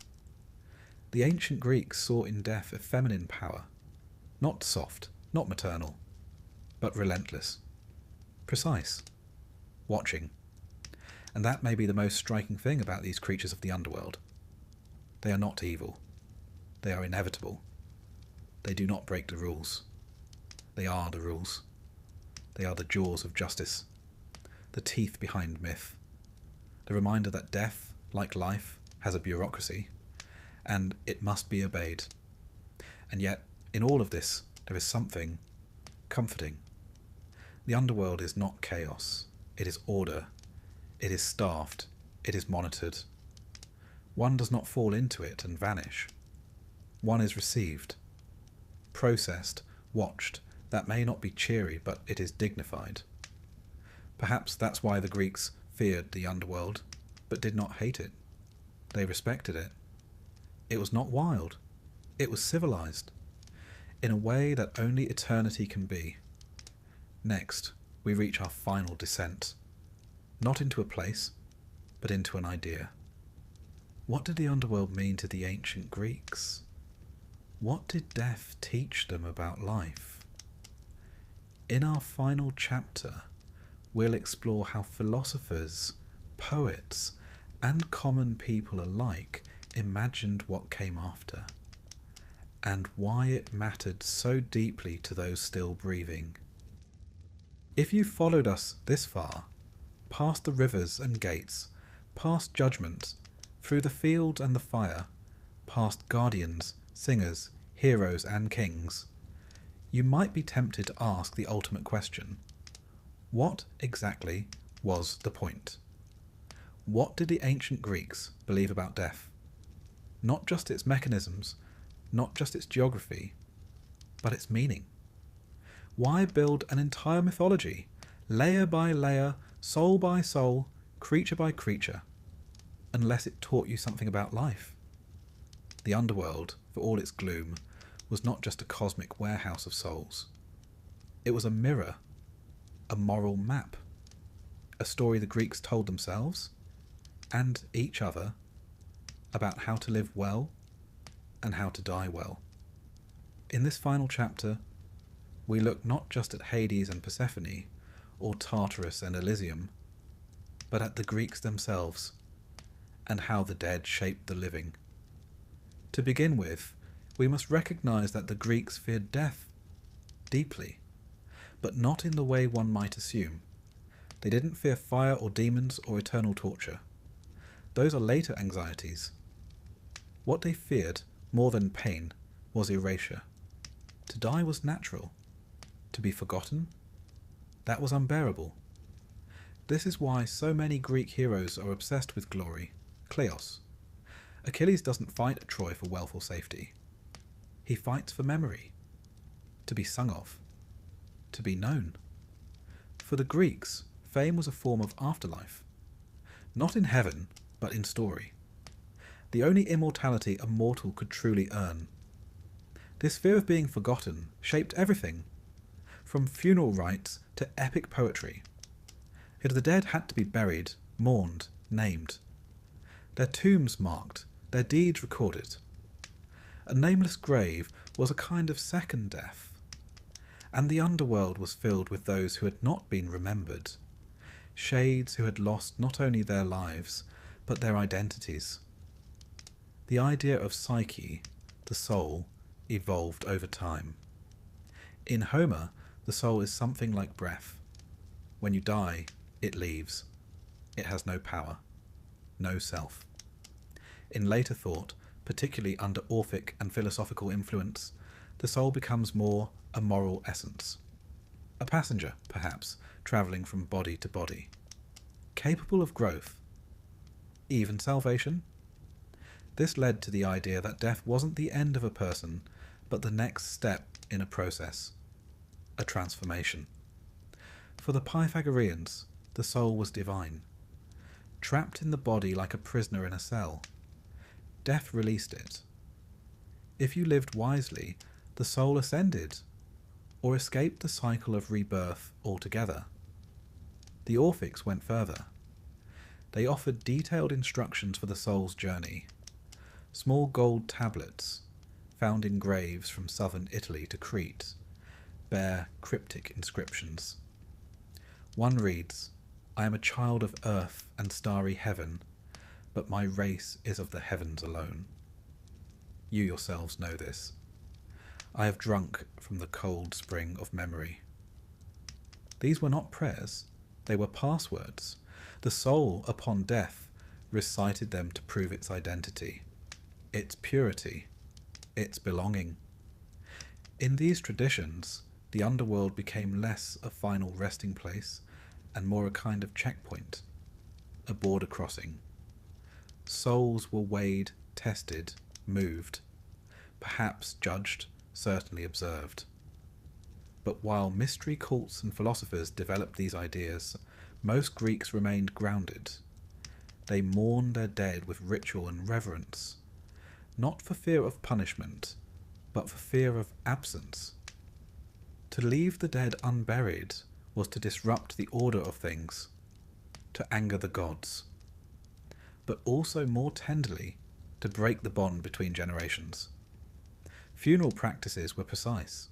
The body washed, anointed, wrapped. Mourners keened and sang. Coins were placed, for Charon, of course. Libations poured, names spoken, offerings left.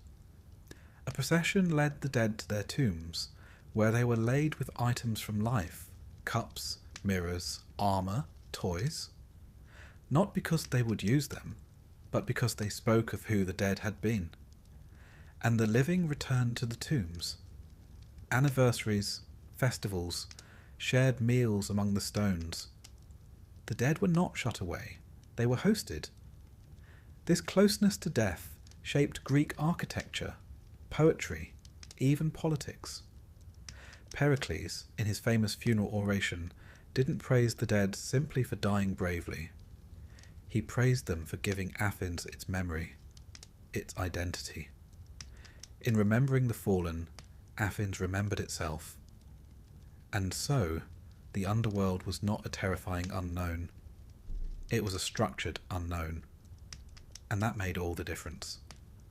In a world where life could be short, unpredictable, and brutal, it helped know that death had rules. Those rules were not always fair. Heroes died young. Villains prospered.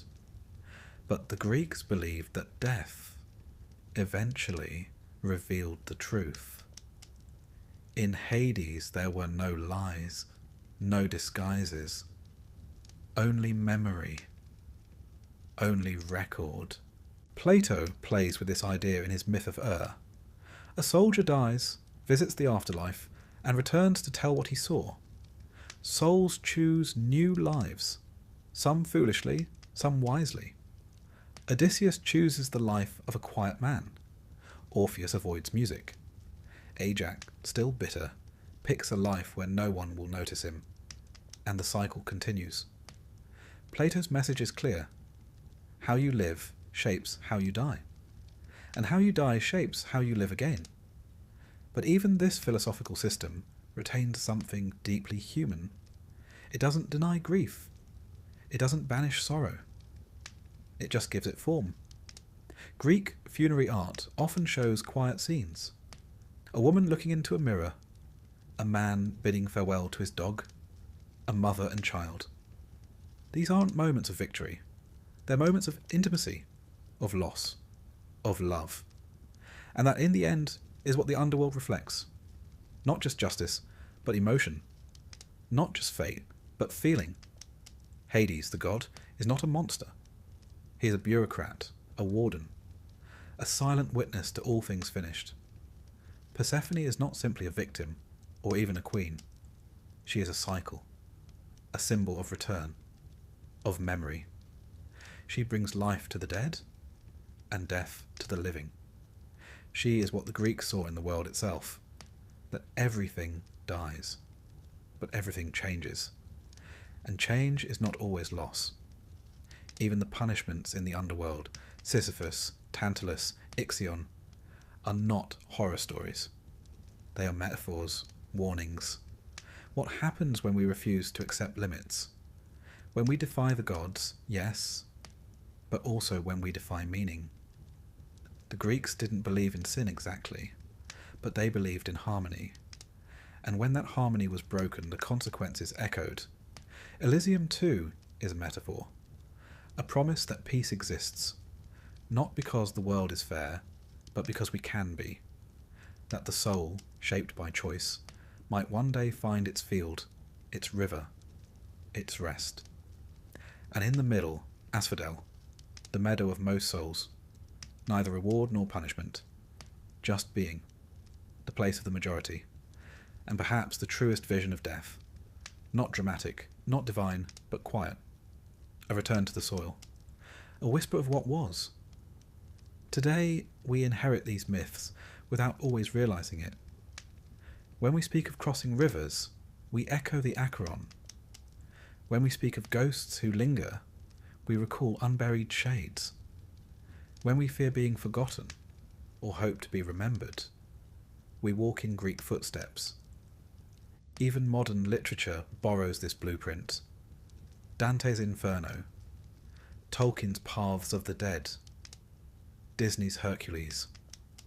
All of them owe a debt to the meticulous world the Greeks imagined under our feet. But the greatest lesson of all is this: the Greeks did not create the underworld out of fear.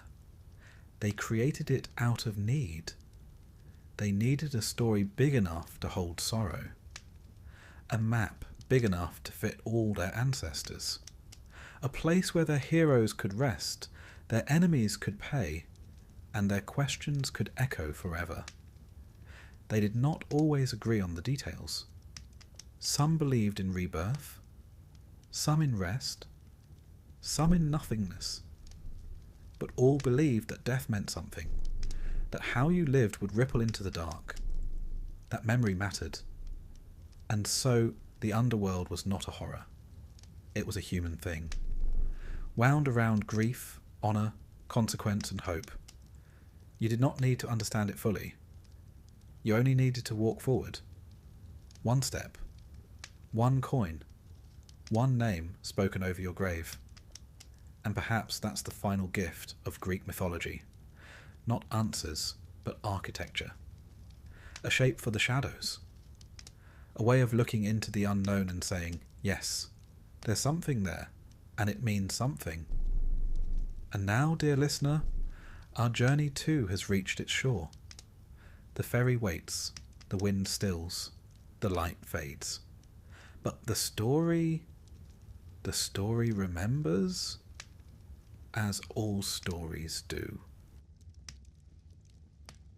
Let us begin, not with thunder or prophecy, but with a girl and her loom.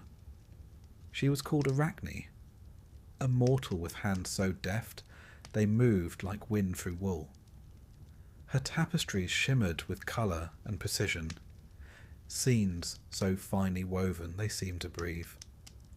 People said she must have learned from Athena herself, which was the sort of praise one should never utter too loudly in ancient Greece. Arachne didn't deny it. In fact, she laughed. She said she was better. And that, you see, was a mistake. For the gods of Olympus were not distant, noble deities. They were near, always near. And they didn't particularly like being compared to mortals, let alone outdone by them. So Athena came down from the heavens, her pride pricked like a burr under the skin, and challenged the girl to a contest. 2 looms, 2 minds, one divine, one human. And Arachne's tapestry? It was exquisite, a panorama of the gods' misdeeds.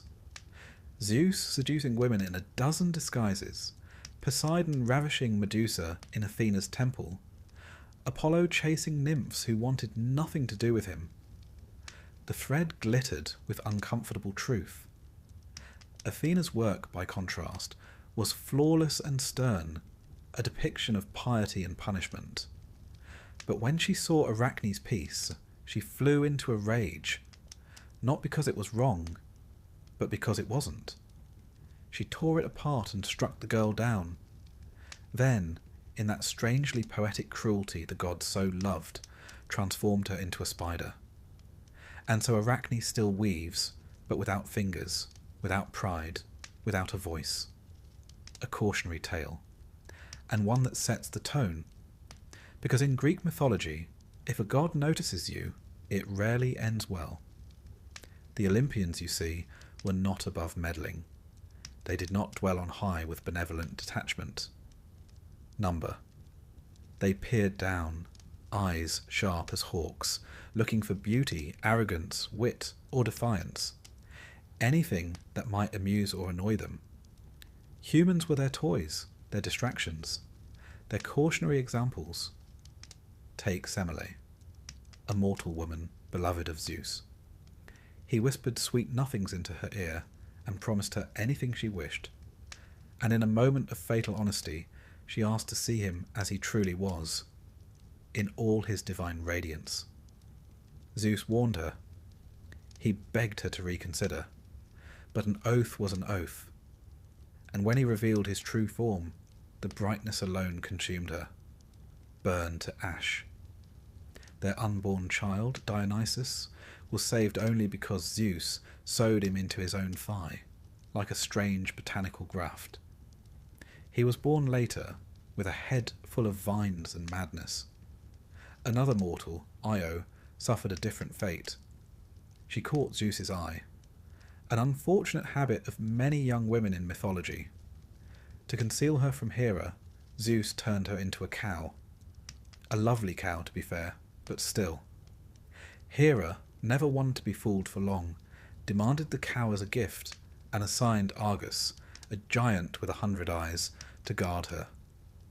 And so Io wandered, watched always, pursued by a gadfly Hera sent to torment her. She crossed continents, became a legend. Eventually she was restored to human form, but not before learning that divine attention was a form of punishment in itself. Even mortals who never sought glory often found themselves dragged into the gods' schemes. Cassandra was one such soul. She was given the gift of prophecy by Apollo in exchange for her love. But when she changed her mind, as people do, Apollo did not take rejection well. He cursed her. She would still speak true prophecies, but no one would ever believe her. She saw the fall of Troy. She saw her own death. She saw fire and ruin, and no one listened, not once. The Greeks had a word for this kind of tragic arrogance, hubris. It wasn't just pride, it was overstepping. Crossing invisible lines drawn by gods who did not like their creations to become too clever, too bold, or too beautiful. Mortals who rose too high were always brought low. Not always with death, but sometimes with something worse. Take Niobe, Queen of Thebes. She had many children, 12 in some stories, 14 in others, and she made the mistake of bragging that she was more deserving of worship than Leto, who had only 2. Unfortunately for Niobe, Leto's 2 children were Artemis and Apollo. They descended like arrows from the sky. One by one, Niobe's children fell. She wept and screamed and begged. In the end, the gods turned her to stone, a weeping rock carved by grief. And somewhere in Anatolia, the stone still stands. Mortals could rarely win, and when they did, it often came with strings attached, like poor Phaethon, who demanded proof that the sun god Helios was his father. Helios, bound by paternal pride and perhaps a touch of guilt, allowed him to drive the chariot of the sun for a day. A teenage boy, at the reins of a flaming, sky-burning, day-dragging chariot. It did not go well. He lost control. The sun veered too close to the earth. Fields scorched, rivers boiled, the world began to unravel. Zeus, ever the cosmic janitor, hurled a lightning bolt and ended it. Phaethon fell like a star and crashed into the river Eridanus. Mortals grieved, the gods moved on. Even the great wars of mortals were often started by divine pettiness. The Trojan War, for instance, did not begin with ships or sieges. It began with a golden apple. Eris, goddess of discord, wasn't invited to a divine wedding. So she did what any resentful guest might. She tossed a golden apple into the feast, inscribed with the words, "To the fairest." Hera, Athena, and Aphrodite all reached for it. They demanded a judge. And they found one in Paris, a Trojan prince tending sheep, far from the noise of court. Each goddess offered him a gift. Hera offered power. Athena offered wisdom and victory in battle. Aphrodite offered the love of the most beautiful woman in the world. He chose beauty. He chose Aphrodite. And that woman, Helen, was already married to a Spartan king. When Paris took her to Troy, the world ignited. 1,000 ships launched. Heroes died. Cities burned. All because of one mortal asked to judge a divine beauty pageant. It should be said, no good ever came of mortals trying to decide which god was better. The gods didn't want truth. They wanted flattery. But mortals could not avoid them. Not really. They prayed. They sacrificed. They lit fires and poured wine and whispered names before sleep. The temples were many, and the gods were everywhere, not always listening, but always present. And the relationship was not about love. It was about survival. To be immortal was to walk carefully, to give thanks quickly, to take no credit, even for your own genius, to hope, above all, to be overlooked. Because to be noticed by the gods was to become a story. And in Greek mythology, stories rarely ended well. The gods did not weep for mortals, they used them. Sometimes they gave gifts, yes. A golden touch here, a prophecy there. But the gifts often turned sour. Midas wished for everything he touched to turn to gold. And soon he could touch nothing. Not bread, not water, not his daughter. He begged for the gift to be taken back. It was. But not before he learned that divine generosity always has a price. Some mortals tried to outwit fate, but fate was older than the gods. The Moirai, the fates, spun, measured, and cut the threads of life. Even Zeus could not undo what they wove. Oedipus tried. Told he would kill his father and marry his mother, he fled the home he knew. And in doing so, he fulfilled the prophecy. The very effort to escape his doom brought it into being. That was the cruel beauty of Greek myth. No one was above fate, not kings, not queens, not heroes, and certainly not mortals. So why, one might wonder, did people keep believing in these gods? Why pray to deities who punished more than protected?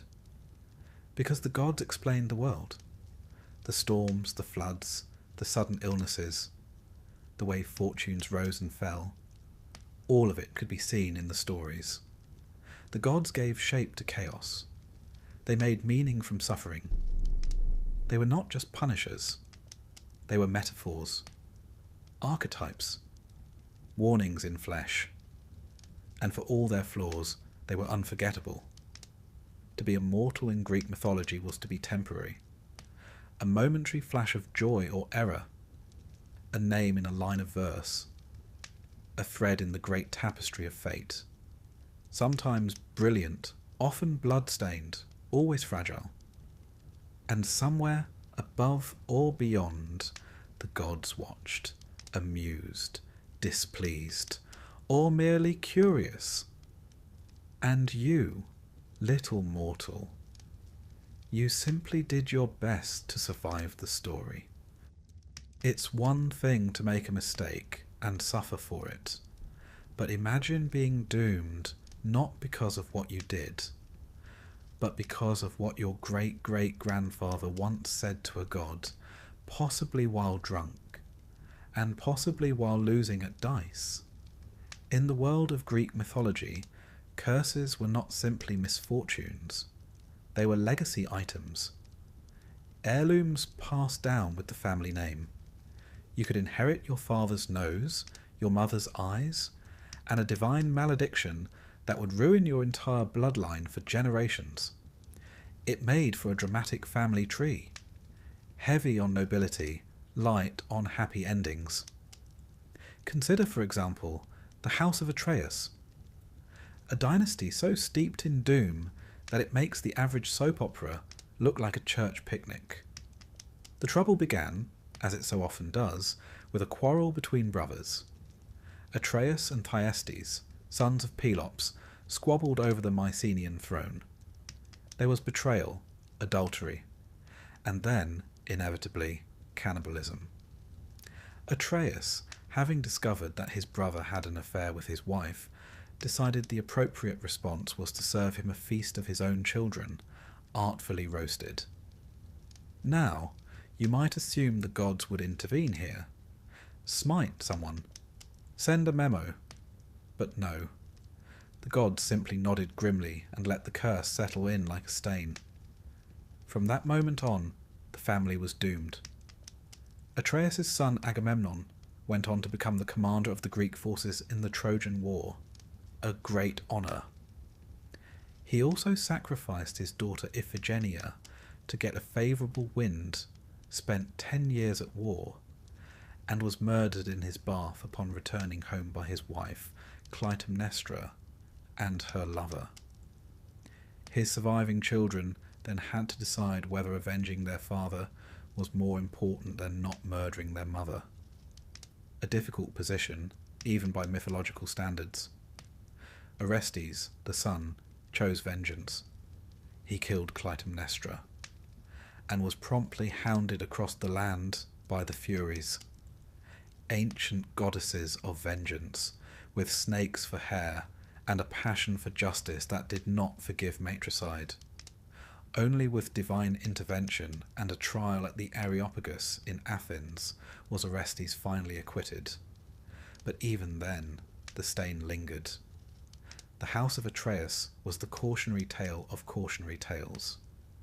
A bloodline cursed with betrayal, madness, and murder.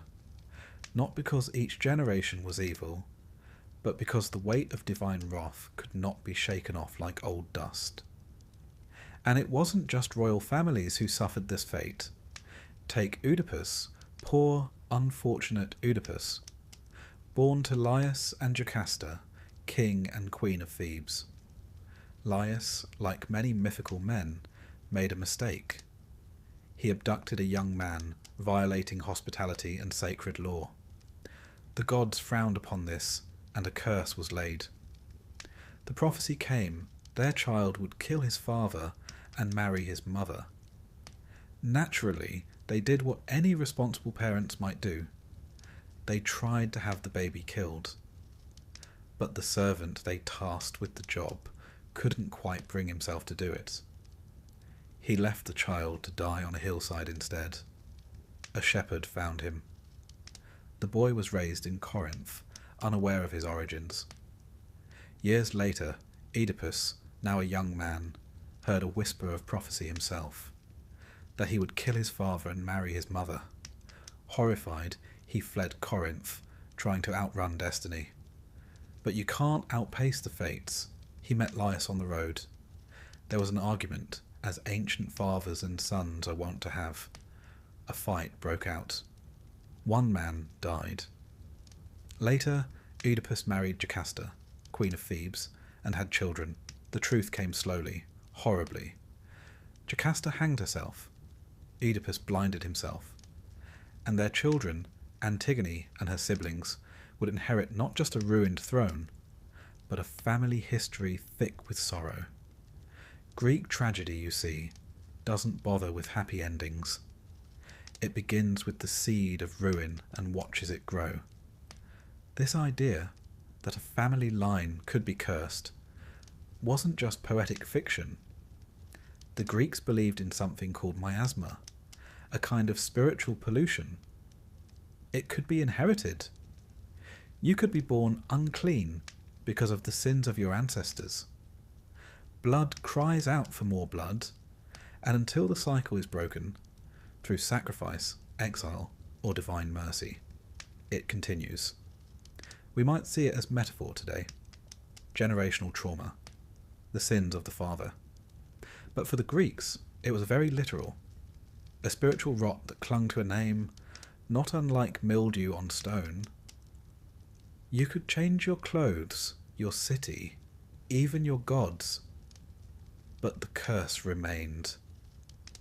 And so we find mortals who live in fear, not of what they might do, but what they are, who they are. Perseus, hero and slayer of Medusa, was himself born of questionable circumstance. His mother, Danae, was locked in a bronze chamber by her father, who had heard a prophecy that her child would kill him. Zeus, never one to let bronze get in the way of romance, visited her in the form of golden rain, one of the stranger seduction tactics in myth. Danae conceived. Perseus was born. The king, aghast, did not kill the child, but set mother and son adrift at sea. They survived. Perseus thrived. Years later he returned and, entirely by accident, struck his grandfather dead with a discus at some friendly games. Fate fulfilled. Even when no one meant any harm, prophecy finds its loopholes. These stories reflect something deep in the Greek psyche, the idea that fate is not something you can bargain with. It is a web already woven, and every step you take simply tangles you further. Mortals tried to be clever. They tried to outthink destiny, but the gods always smiled quietly and let them try. Sometimes the curse was physical. The line of Cadmus, founder of Thebes, was riddled with misfortune. His descendants included Pentheus, torn apart by his own mother in a frenzy of Dionysian madness, and Actaeon, who accidentally saw Artemis bathing and was transformed into a stag, then hunted and killed by his own hounds. Cadmus himself, after a life of toil and tragedy, was turned into a serpent. His wife too. They slithered off into obscurity, perhaps the kindest ending in that entire family history. But not all cursed families were royal. Some were simply too beautiful for their own good. Take the tale of Phaedra, wife of Theseus. Her stepson, Hippolytus, was a devout follower of Artemis. So devout, in fact, that he shunned all love and scorned Aphrodite. And you can imagine how well that went. Aphrodite, goddess of love and vengeance, arranged for Phaedra to fall in love with him. It was unnatural, tragic. When he rejected her, she took her own life and left a note claiming he had attacked her. Theseus cursed his son, and Poseidon, never one to pass up a smiting, obliged. Hippolytus died, dashed against the rocks by his own chariot horses. You could die because your family was cursed, or because a god wanted revenge on someone you reminded them of, or simply because you existed in the orbit of doomed people. Misery was contagious. The Greeks didn't believe in fairness, not in the modern sense. They believed in Moira, one's share, one's portion of fate. Some were given great glory, others were given ruin, sometimes both. But what about redemption, you might ask? What about mortals who escaped the curse? They're rare, but not impossible. Orestes, hounded by the Furies, eventually received a trial in Athens. The jury was split, half for acquittal, half for condemnation. Athena herself cast the deciding vote, not in the name of justice but mercy. And in that moment, a new idea emerged, that law might one day replace vengeance, that perhaps a man need not be defined solely by his ancestors' crimes. It was a glimmer of hope, a small one. But there it was. In the meantime, the average mortal lived quietly, married carefully, prayed constantly, one eye on the gods, one foot in the dirt, hoping the sins of the father had not already taken root in the son. To be a mortal in Greek mythology was to live in a story that began long before you were born, and might not end until long after you were gone. Your life was a single verse in a tragic poem, shaped by bloodlines, curses, and the unpredictable whims of fate. You might rise, you might fall, but you would not escape the weight of your name. And if the gods whispered your family's name in Olympus, whether in praise or in jest, that was rarely a good sign. There are many lessons to learn from Greek mythology, but one stands above the rest, carved like a warning into the very foundations of Mount Olympus. Do not talk back to the gods. Don't question them. Don't correct them. Don't get clever, sarcastic, or poetic. Don't mutter under your breath. Don't sigh too loudly. And above all, do not, under any circumstances, try to win an argument, because they will hear you. They always do. And while gods may be immortal, their egos are surprisingly brittle.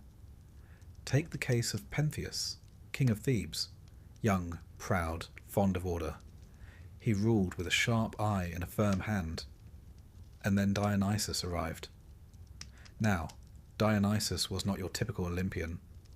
Born of a mortal mother, Semele, and carried in Zeus's thigh, he straddled the line between divine and human, wild and civilized, wine and wrath. His worship was strange, ecstatic, dancing in the woods, drinking, shouting, shedding inhibition like a snakeskin.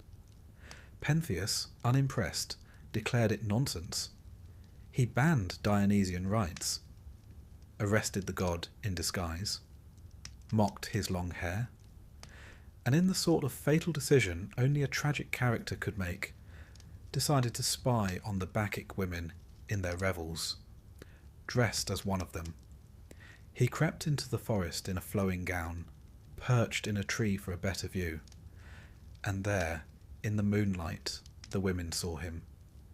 But they did not see a man. Dionysus clouded their minds. They saw a lion. They attacked. His own mother, Agave, was first to reach him. She tore him down. He died in pieces, smiling up at the stars. The gods are nothing if not theatrical. Pentheus's crime? He laughed. He doubted. He told the gods they were nonsense. And the gods, it turns out, have a very clear opinion on nonsense. Another fellow who learned this the hard way was Capaneus, a warrior in the myth of the Seven against Thebes. He scaled the city walls, bold as brass, and declared aloud, in the middle of battle, that not even Zeus could stop him.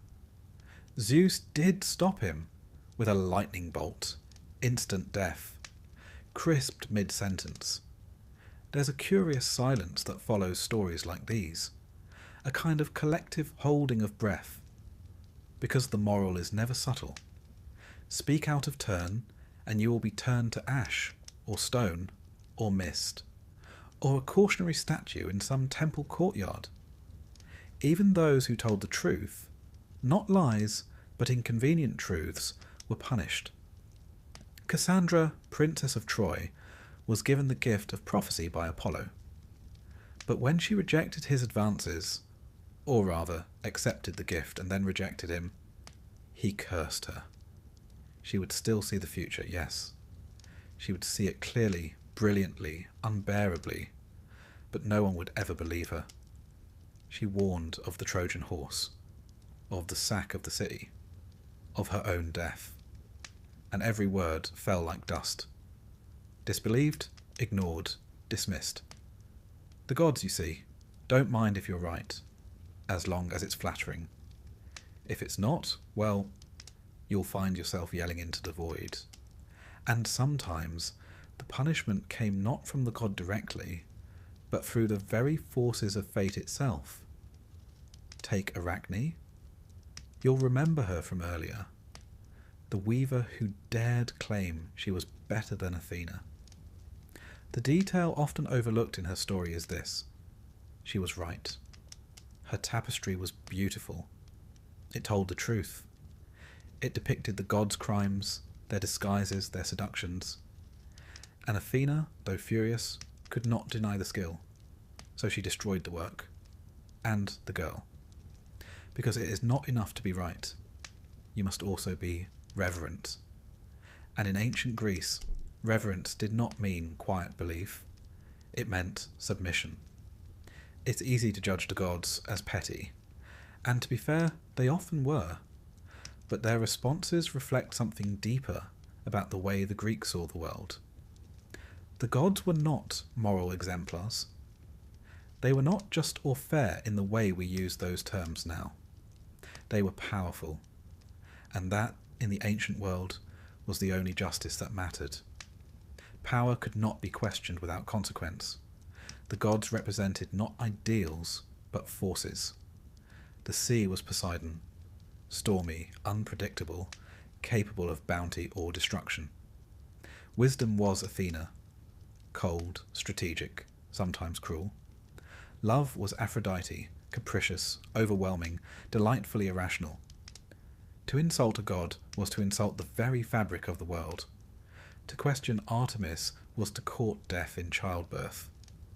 To laugh at Demeter was to risk famine. And the gods did not need to punish you personally. Sometimes they let your own words do the damage.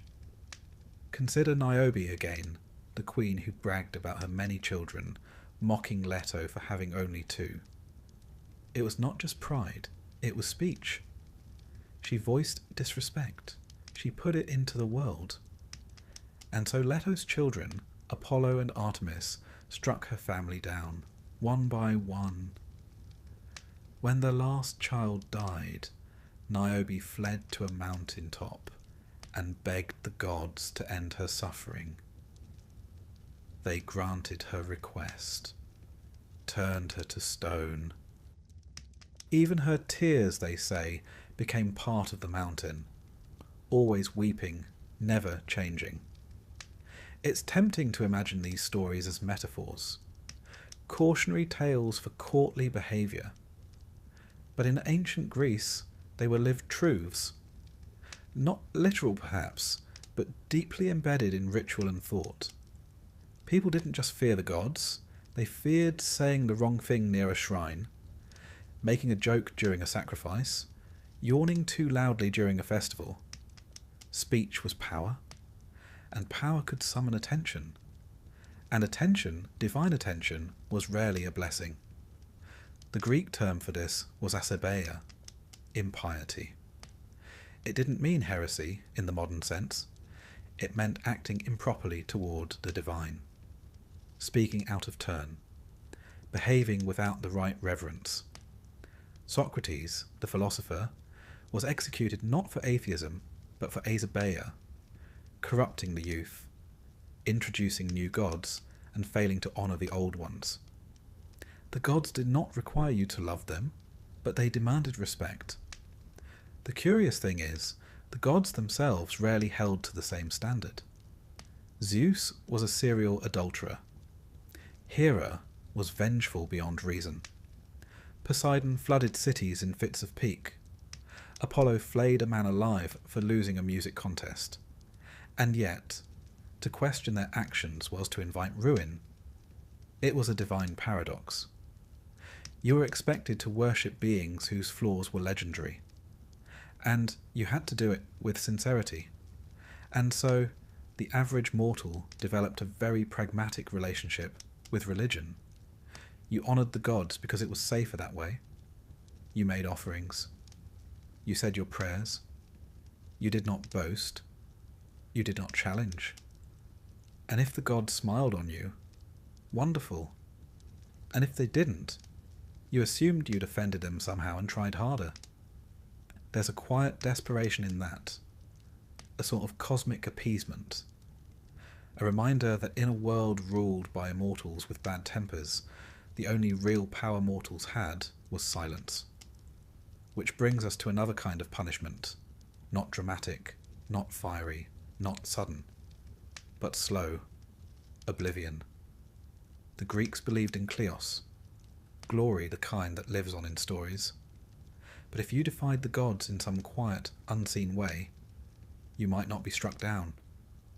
You might simply be forgotten. No songs, no statues, no name carved into stone. To be remembered was its own kind of immortality. To be erased was the cruelest fate of all. That, perhaps, is why so many Greek mortals died dramatically. They weren't just unlucky, they were memorable. To live quietly was safe, but it meant no glory, no legacy. And so mortals danced along a razor's edge, seeking renown but fearing offence, wanting to be known but not cursed, wanting most of all to speak their truth without being struck by lightning. But the gods were always listening, even when they pretended not to be, especially then. And so, dear listener, if you ever find yourself wandering the paths of ancient Greece, under a fig tree or beside a bubbling spring, and you feel tempted to complain aloud about your lot in life, perhaps wait until you're well out of earshot, because one of them might be listening, and one of them might be bored. And mortals who talk back tend not to talk long. You're walking along a dusty road. There's a cool breeze, the scent of thyme and olive in the air, and the sound of distant goats. All is calm. All is ordinary. And then, suddenly, a creature the size of a house steps out from behind a rock and decides you look like lunch. Welcome to a fairly typical Tuesday in ancient Greek mythology. For mortals, the world was never just fields and sky. It was also lairs. Caves, cliffs, forests thick with teeth and scales. You never quite knew what might be lurking behind the next olive tree. A shepherd, a satyr, or a three-headed dog. The Greeks were particularly fond of monsters. Not in the way modern stories might treat them. Misunderstood, sympathetic, tragic. No, their monsters were, generally speaking, quite content being horrible. They didn't need complex motivations, they just needed appetites. And unfortunately, mortals were often the preferred dish. Let us begin with one of the greats, the Chimera. Not just one beast, but three. A lion in the front, a goat sprouting from its back, and a snake for a tail. It breathed fire, of course, because why not? Its purpose in life appeared to be to roam the countryside, burning livestock and incinerating anyone with a torch and a sword who thought they might make a name for themselves. Heroic, yes, but also flammable. Then there's Scylla. Poor sailors.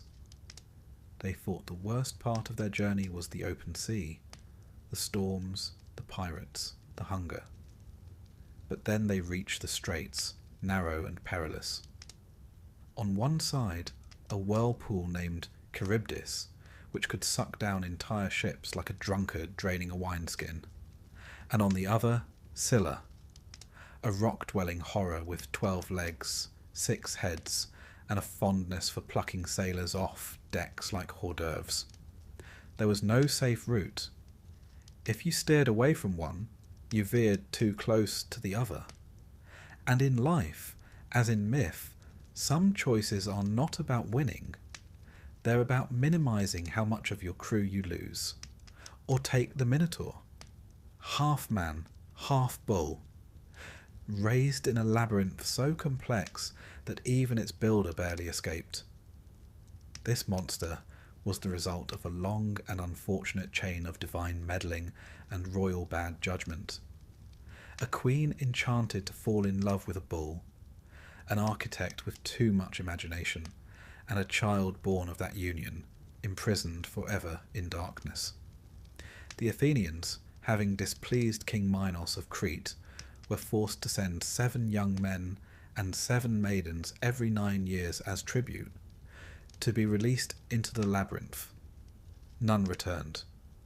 Until, of course, Theseus came along with his ball of string and healthy levels of self-confidence. But for decades before that, the Minotaur simply ate. That was the thing about monsters in Greek mythology. They weren't just dangers, they were reminders, symbols, warnings perhaps that the world wasn't made for human comfort, that out there in the deep places the gods had let chaos roam free. And mortals? Mortals were often the price paid for order. The Sphinx, perched outside Thebes, was another such price. She asked riddles. If you answered incorrectly, she killed you. For weeks, months, perhaps even years, travellers passed, tried, failed, died. Until Oedipus, clever, doomed Oedipus, came along and answered her question correctly. The Sphinx leapt from her perch and perished, which sounds like a victory, until you remember that this was only the beginning of Oedipus's troubles. Solving one monster's riddle only led him deeper into the riddle of his own blood. These creatures weren't all created equal either.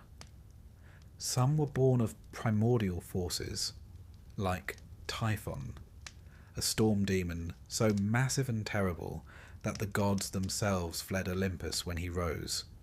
Others were spawned by Echidna, the mother of all monsters, who seemed to have a very productive relationship with Typhon, birthing Hydra, Cerberus, and a host of other delightful creatures best admired from a distance. Hydra, for instance, was a serpent with multiple heads. When you cut one off, two more grew in its place. A handy metaphor, really, for problems that get worse the more you meddle. Or, in the case of Heracles, just another day's work. Heracles, the closest thing Greek mythology has to a full-time monster exterminator, spent his life dealing with the gods' unfinished business. Giant boars, man-eating birds, hellhounds, all sent his way, usually as part of a labour assigned by a cowardly king or an angry god. One gets the sense that the Olympians didn't like clearing up their messes. They just created monsters, then waited for some sweaty mortal with a club to solve the problem. And when he did, they might grant him a wreath, or more likely, send him another one. Even beautiful creatures could be deadly. The sirens, for instance, sat on craggy rocks by the sea, singing songs so sweet that sailors forgot themselves. Forgot food, sleep, wives, children, everything. They steered toward the sound, dashed their ships on the rocks, and died smiling. Odysseus, clever man that he was, stuffed his crew's ears with wax and tied himself to the mast just to hear their song without being lured. A rare case of a man encountering a monster and surviving with his life and ego intact. More often, mortals stumbled upon danger with no warning.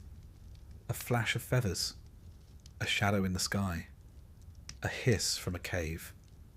The ancient Greek countryside in myth was riddled with hazards, not just beasts, but divine punishments given form.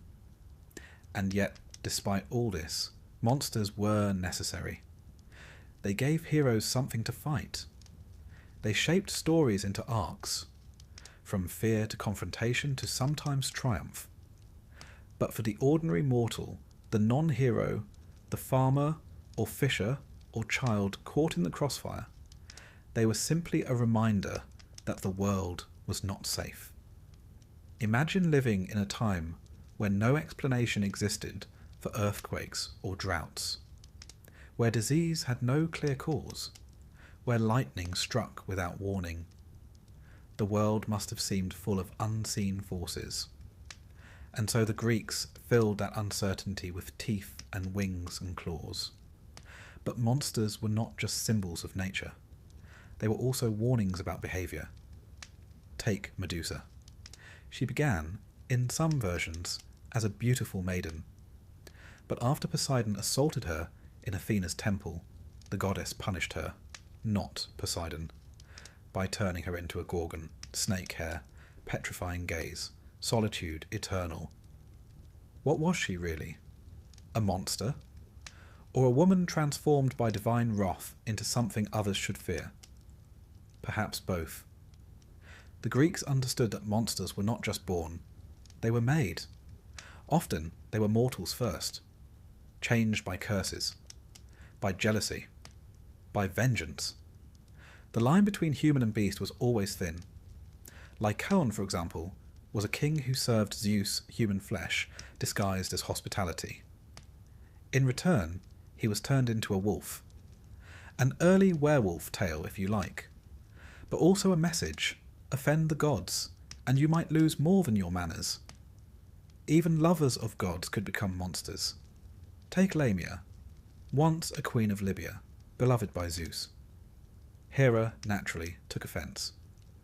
As punishment, Lamia's children were slain.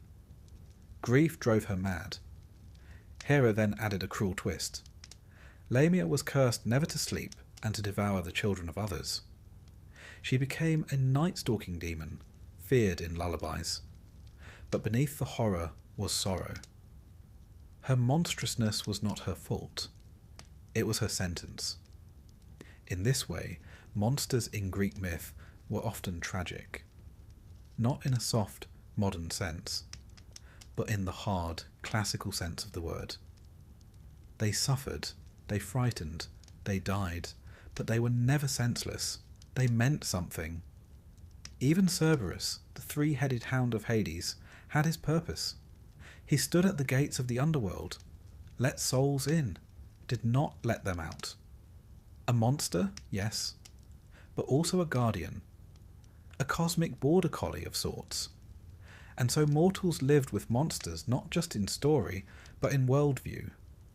They were the teeth in the darkness, the consequences of divine will, or human folly, or simply the old world not yet tamed. No mortal could kill them all. No city could be safe forever. But they endured. They built temples to gods who might keep monsters away. They passed down tales, how to defeat them, how to avoid them, how to live with knowledge that they might always be nearby. For some, monsters were an invitation, a chance to rise, to become a hero, to carve their name in the annals of myth. For others, they were just bad luck, a wrong turn, a scream in the night. And for most, they were simply a reminder that the world was not made for their comfort. It was a place of beauty, yes, but also of wings in the sky, scales beneath the waves, eyes in the dark. And when the gods were bored, or careless, or cruel, they let the monsters roam free. There's a strange thing about Greek heroes. They shine like stars in poetry, cast in bronze, immortalized in epic. Their names echo through the centuries: Achilles, Heracles, Jason, Odysseus. But if you pause a moment and really look at their stories, not the glory, but the lives themselves, you might begin to wonder, was it worth it? Because to be a hero in Greek mythology was to be famous, yes, but also to be hunted, cursed, betrayed, punished, exiled, tormented by the gods, and, without fail, to die tragically. You were heroic, but you were disposable. Let's begin with the most obvious case, Achilles, the poster boy of Greek heroism. Stronger than all, faster than most, and blessed or cursed with a choice. Live a long, quiet life in obscurity, or die young and gain eternal glory. Naturally, he chose the latter. This is Greek myth after all. Longevity was never fashionable. So he sailed for Troy, fought for 10 long years, killed Hector, dragged his body around the city walls, and then one morning was struck down by a single arrow, guided by Apollo, fired by Paris, and aimed at the one soft place on his body, the heel. It's poetic, of course, but also rather deflating. All that strength, all that wrath. And in the end, one tiny vulnerability was enough. Because heroes were never allowed to simply age. They didn't retire. They didn't settle down and write memoirs. They didn't even get to enjoy their triumphs. They existed to die at the right moment, in the right way, for the right song to be sung. And the gods made sure of it. Heracles, or Hercules, if you prefer the Latin form, is another fine example. A man so strong he held up the sky, cleaned the stables of Algaeus in a single afternoon, and strangled snakes in his cradle. But for all his power, he was never free. The 12 labours, those famous feats, were not optional. They were penance. You see, in a fit of madness sent by Hera, Heracles killed his wife and children. The punishment? Service. Labour. Tasks so monstrous they might as well have been death sentences. And even after completing them, he didn't get peace. His life ended in agony, poisoned by a tunic soaked in centaur blood, a gift from his second wife, who had been tricked into thinking it would ensure his fidelity. He died on a pyre, flames consuming the mortal half of him, the divine half ascending to Olympus. Yes, the gods welcomed him in the end, but only after they had burned him down to his bones. Then there's Jason. Handsome, charming, ambitious Jason. He assembled the finest team in mythology, the Argonauts, and sailed off to win the Golden Fleece. It was a dazzling journey. Monsters, clashing rocks, enchanted lands, and of course Medea, the brilliant, terrifying sorceress who helped him succeed, killed for him, betrayed her family for him. And what did he do when they returned? He married another woman, Medea responded, as Medea does, by murdering their children and leaving him broken and alone. Jason, once so glorious, died years later when a beam from his rotting ship fell and crushed him. A hero, forgotten, killed not by war or wrath, but by neglect and gravity.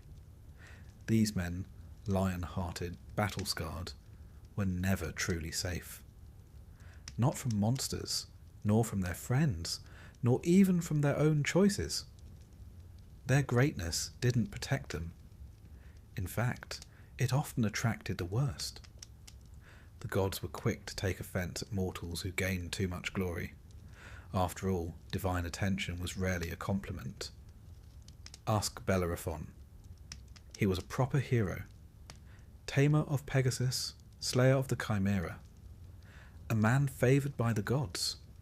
And then one day he decided to fly Pegasus up to Olympus.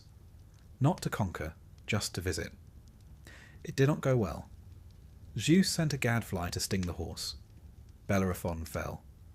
Survived, technically, but was crippled, blind, and lived out his days wandering alone, hated by gods and men alike.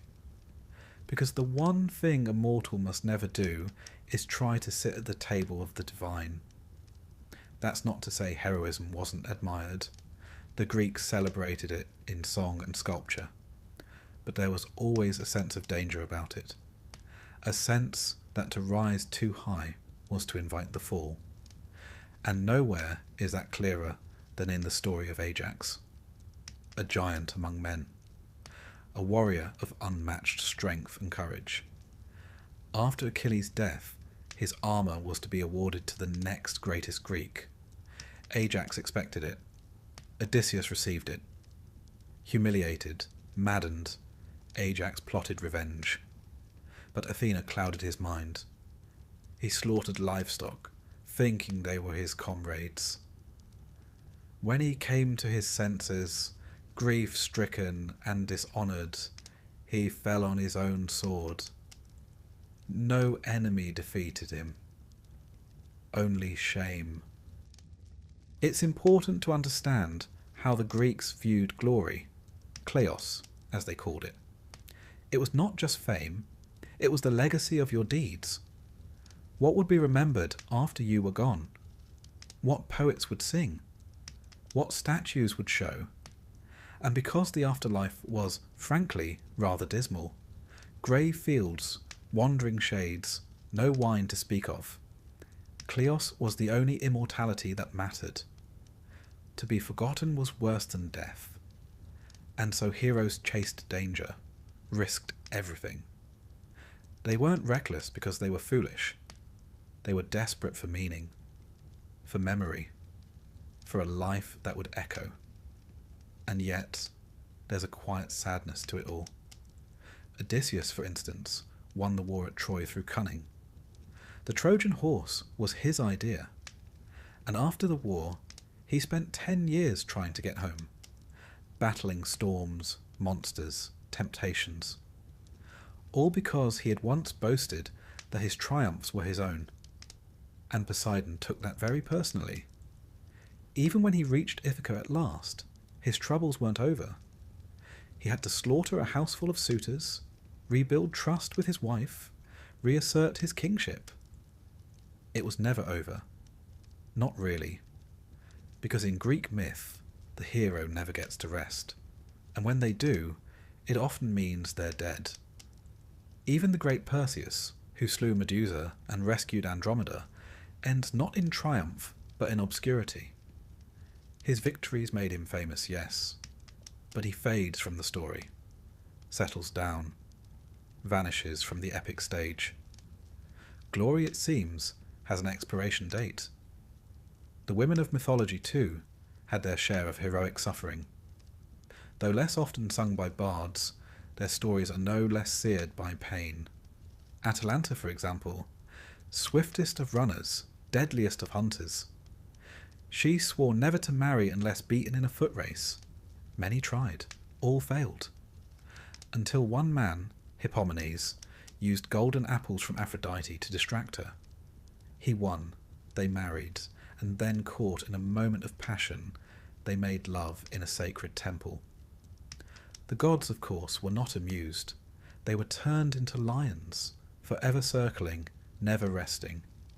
So many Greek heroes ended up transformed, not exalted but altered, humbled, made into animals or stars or flowers, their stories twisted by divine hands into reminders for the rest of us.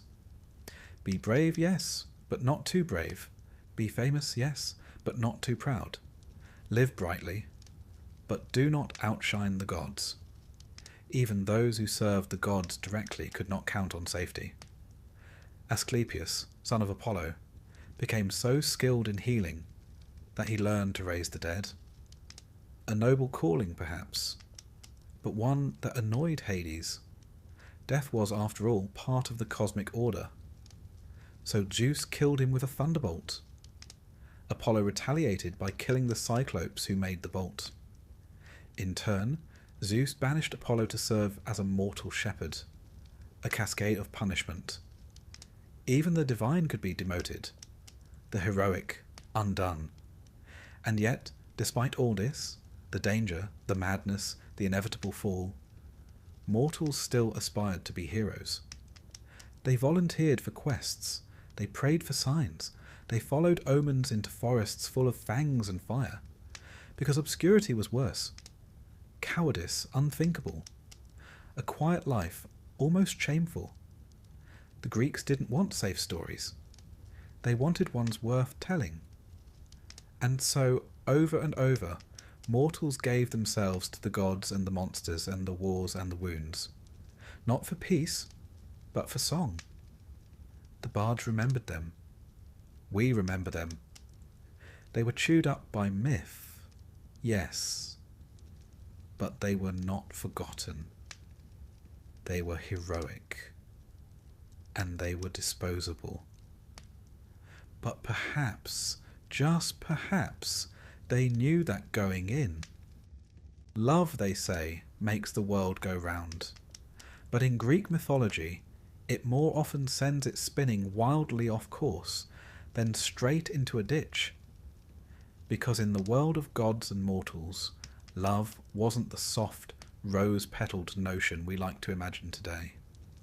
It was far more treacherous, a force of nature, or worse, a divine weapon. It could bless, yes, but more often it ruined. And for mortals, falling in love, or worse, being loved by a god, was one of the most dangerous things that could possibly happen. Let's begin with a cautionary tale, one of the most beautiful, Pygmalion, a sculptor from Cyprus, gifted and solitary. He carved a statue of a woman, not just beautiful, but perfect. So perfect, in fact, that he fell in love with her, whispered to her, brought her gifts, dressed her in fine robes. A little odd, perhaps, but harmless enough. Then he went to the temple of Aphrodite and asked gently, reverently, for a bride like the statue. The goddess, amused or perhaps flattered, answered. The statue came to life. A happy ending, one might think. But look closer. Pygmalion didn't fall in love with a woman. He created one. She had no past, no family, no memories. She existed only to please him. The Greeks didn't bother to give her a name until Roman poets did centuries later. Love, in this case, was not a relationship. It was possession, dressed in poetry. But far more often, love in myth wasn't about creation. It was about punishment. Take Narcissus. A young man so stunning that people fell in love with him on sight. But he showed no interest, no affection, no kindness. One rejected soul prayed to the gods for vengeance, and they delivered it. Narcissus came to a still pool, saw his own reflection, fell in love. Unable to touch the image, unable to look away, he withered, died, and where he fell a flower grew, delicate, pale, always bowing toward the water. The Greeks knew what we now call toxic self-regard, but they turned it into a myth, a warning, softly blooming by the riverbank. Then there's poor Echo, a nymph who talked too much. By some accounts, she used to distract Hera, while Zeus conducted his usual affairs. When Hera discovered the trick, she cursed Echo so she could only repeat what others said. She met Narcissus, loved him silently, helplessly, repeated his words back to him like a plea, and when he spurned her, she faded, only her voice remained. Love, in Greek mythology, was not a gentle bond between equals. It was more often a trap. Consider Orpheus and Eurydice, a poet, a lyre player, a man whose music could charm birds from trees and tears from stone. When Eurydice died, bitten by a serpent on their wedding day, Orpheus did what no mortal had dared. He went to the underworld to fetch her back. He played, he pleaded, and for once the gods listened. They let her go. On one condition, he must not look back at her until they reached the upper world. He agreed, walked ahead, listened to her footsteps behind, but doubt crept in. What if she wasn't there? What if they'd tricked him? He turned, and in that instant Eurydice was gone again, this time forever. He lived on, played on, until in one version he was torn apart by Maenads, wild women of Dionysus, because he would no longer love anyone but his lost bride. Even when the love was mutual, the story rarely ended well. Take Phaedra and Hippolytus. He was handsome, chaste, devoted to Artemis, the goddess of the hunt and of purity. His stepmother, Phaedra, was cursed by Aphrodite to fall in love with him, an impossible, shameful desire. She fought it, hid it, but eventually confessed. And when he rejected her, she took her own life, leaving a note claiming he had assaulted her. Theseus, his father, cursed him. Poseidon sent a sea monster. Hippolytus died, dragged by his chariot horses along the rocks. Aphrodite and Artemis, the goddesses who stood behind the drama, ended the tale by mourning their respective champions. Love, once again, proved fatal. And of course, there's the story of Paris and Helen. He was a Trojan prince. She, the most beautiful woman in the world, and very much married. Paris awarded a golden apple to Aphrodite in a divine beauty contest, and she gave him Helen in return. It was not a gentle elopement. It was an abduction, or perhaps a seduction, depending on which version you read. But either way, it was enough to launch 1,000 ships. The Trojan War followed. 10 years of slaughter, cities burned, heroes died. All for one woman and one ill-advised divine bribe. To love in myth was to gamble. To be loved, even more so, especially if the lover was a god. Zeus, of course, was the most infamous. He appeared to mortals as a bull, a swan, a shower of gold, an eagle, a cloud. Romantic, perhaps, if you ignore the implications. His lovers suffered. Semele was incinerated. Io was turned into a cow. Leda bore children who hatched from eggs. Europa was carried across the sea. Danae conceived Perseus in a locked chamber.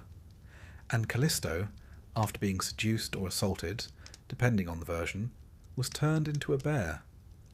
Her son nearly killed her.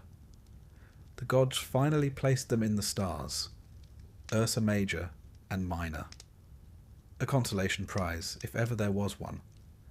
Aphrodite herself was no gentler. When she fell in love with the mortal Anchises, she warned him not to tell anyone. He did, bragged about it, and was struck by lightning, or made lame, or blinded. The myths vary, but the moral does not. Even being loved by a goddess could ruin you. There's a strange logic to all of this. Love, in the Greek imagination, wasn't controllable. It wasn't rational. It was divine madness. Eros. Not the soft affection of Odin romance, but a kind of possession. When you were in love, you were no longer yourself. And that, in a society that prized moderation, dignity, and restraint, was deeply unsettling. The god Eros, or Cupid, as the Romans later called him, was not a cherub. He was a force, a spark of chaos. To be struck by his arrows was to lose your will, your reason, your control. And mortals, bound as they were by duty and fate, could not afford to lose control. Even in history, this theme persisted. The Greeks saw love as something that could be both civilizing and destructive. Marriage was a social contract, important, yes, sacred even, but passion, eros, was something else. Dangerous, powerful, not to be trusted. In their dramas, love leads to downfall. In their temples, it's a force to be worshipped carefully. And in their myths, it is almost always tragic. Psyche, a mortal princess, was so beautiful that people stopped worshipping Aphrodite. The goddess, furious, sent Eros to make her fall in love with a monster. But Eros fell in love with her himself. He visited her at night, in darkness, never revealing his face. She was forbidden to look. Of course she did. He fled. She wandered the earth, performing impossible tasks to win him back. Eventually they were reunited. She was made immortal. One of the rare happy endings, but only after a great deal of divine humiliation, grief, and symbolic death. So why, one might ask, did the Greeks keep telling these stories? Because love, to them, was never safe, but it was always real. It was the crack in the armour, the madness in the king, the pull between mortal and divine. They feared it, revered it, wrapped it in myth so they might understand it, or at least contain it. And perhaps that's why love remains so compelling in their stories. Not because it leads to joy, but because it leads somewhere. Downward, inward, forward, into ruin, into glory, into madness. For the mortal caught in the grip of love, there was no map, no safe path. Only the hope that the gods would look away just this once. But they rarely did. Because for them, Love was a tool, a game, and for mortals it was a trap. You'd think, after everything, the curses, the monsters, the heartbreak, and the gods with personal vendettas, that mortals in Greek mythology might be rewarded with something a little gentler after death. A nice rest, a sun-dappled meadow, perhaps a reunion with loved ones and a bit of harp music in the background. But no, because in Greek mythology, death wasn't the end of suffering. It was the beginning of something far more bureaucratic. The afterlife was not heaven. It was not hell. It was mostly grey. And if you were a mortal, even a decent one, the best you could usually hope for after dying was to become a mildly confused shade, wandering aimlessly across a dull plain for eternity, without sunlight, identity, or purpose. Welcome to the Asphodel Meadows. This was the Greek default. Not a place of torture, not exactly, but neither was it comforting. It was bland, unchanging, a sort of cosmic waiting room where the dead drifted about like leaves in a windless forest, remembering less and less as the centuries rolled by. You weren't punished, you simply were. And if that sounds bleak, well, it was. But let's back up a little. Let's talk logistics. When a person died, their soul, the psyche, separated from the body and made its way to the underworld, guided by Hermes, who handled, among other things, the delivery of souls. One imagines him like a sort of mythological courier, stylish and swift, if perhaps a bit impersonal. The soul would arrive at the banks of the river Styx, where Charon, the grim-faced ferryman, awaited with his boat. Payment was expected, usually an obol, a coin placed under the tongue or on the eyes of the deceased at burial. Those without proper burial, or without the coin, were doomed to wander the shore for 100 years, voiceless and unable to cross. A chilling thought, really. The journey to the afterlife could be delayed simply by a careless undertaker. Once ferried across the river, assuming everything went smoothly, the soul would enter the realm of Hades. Not the god himself, though he was there too, in a distant, shadowy palace, but the place, the underworld, guarded by Cerberus, the three-headed hound who let you in, but most certainly not out. And here your fate was decided. But not by gods, not usually. The Greek afterlife had a staff, 3 judges, Minos, Rhadamanthus, and Aeacus, mortals once, but now the eternal arbiters of the dead. They examined your life, your deeds, your crimes, your sacrifices, and based on this celestial audit, you were sorted. If you were truly vile, a betrayer, a murderer, a blasphemer of extraordinary talent, you might be sent to Tartarus. Not just a deep pit, but the pit.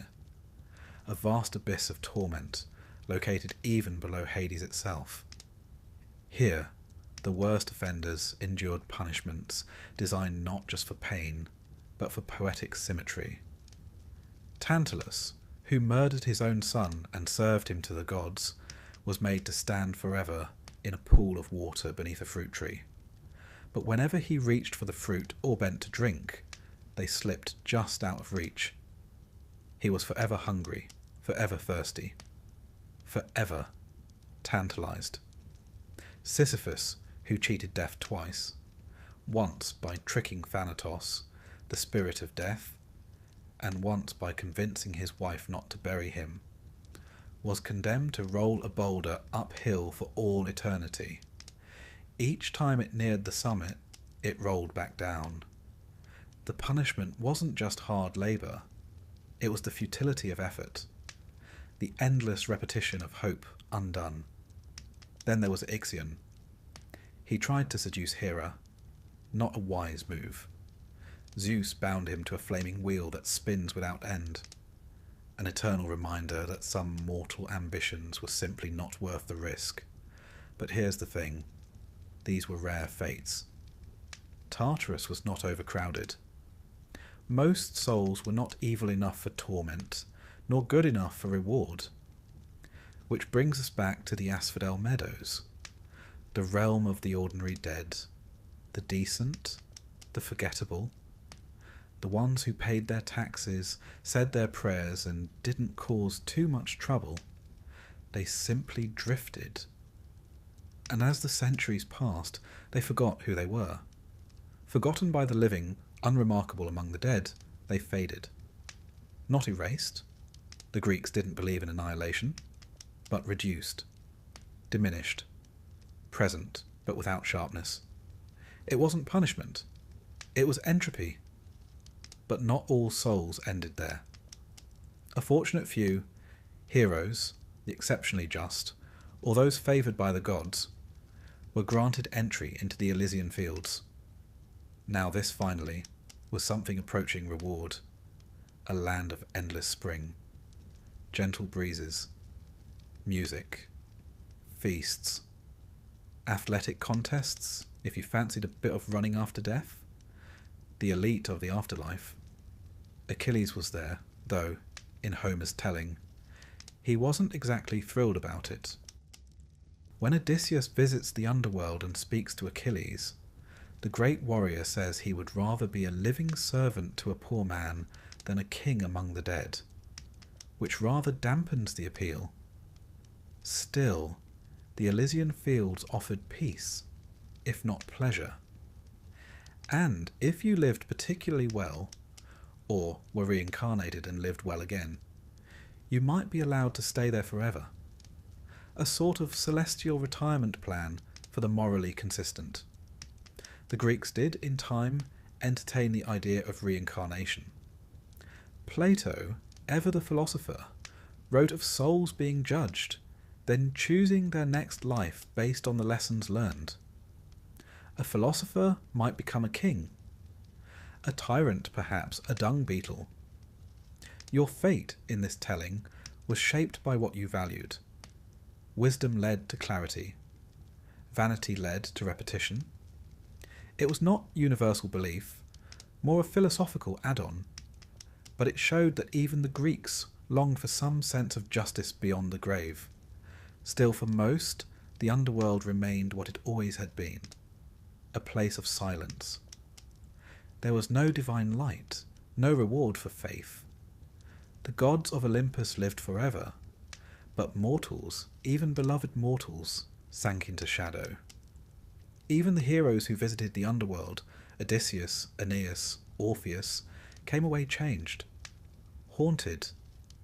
It was not a place you left without consequence. And mortals who tried to cheat death? Well, they rarely succeeded. Orpheus, as we've seen, looked back too soon. Persephone, stolen by Hades, ate 6 seeds of a pomegranate and was bound to return each year. Even Heracles, who went to fetch Cerberus as one of his labours, barely escaped unscathed. Death, in Greek thought, was not evil. It was inevitable, unavoidable. It did not judge, or weep, or rage. It simply came.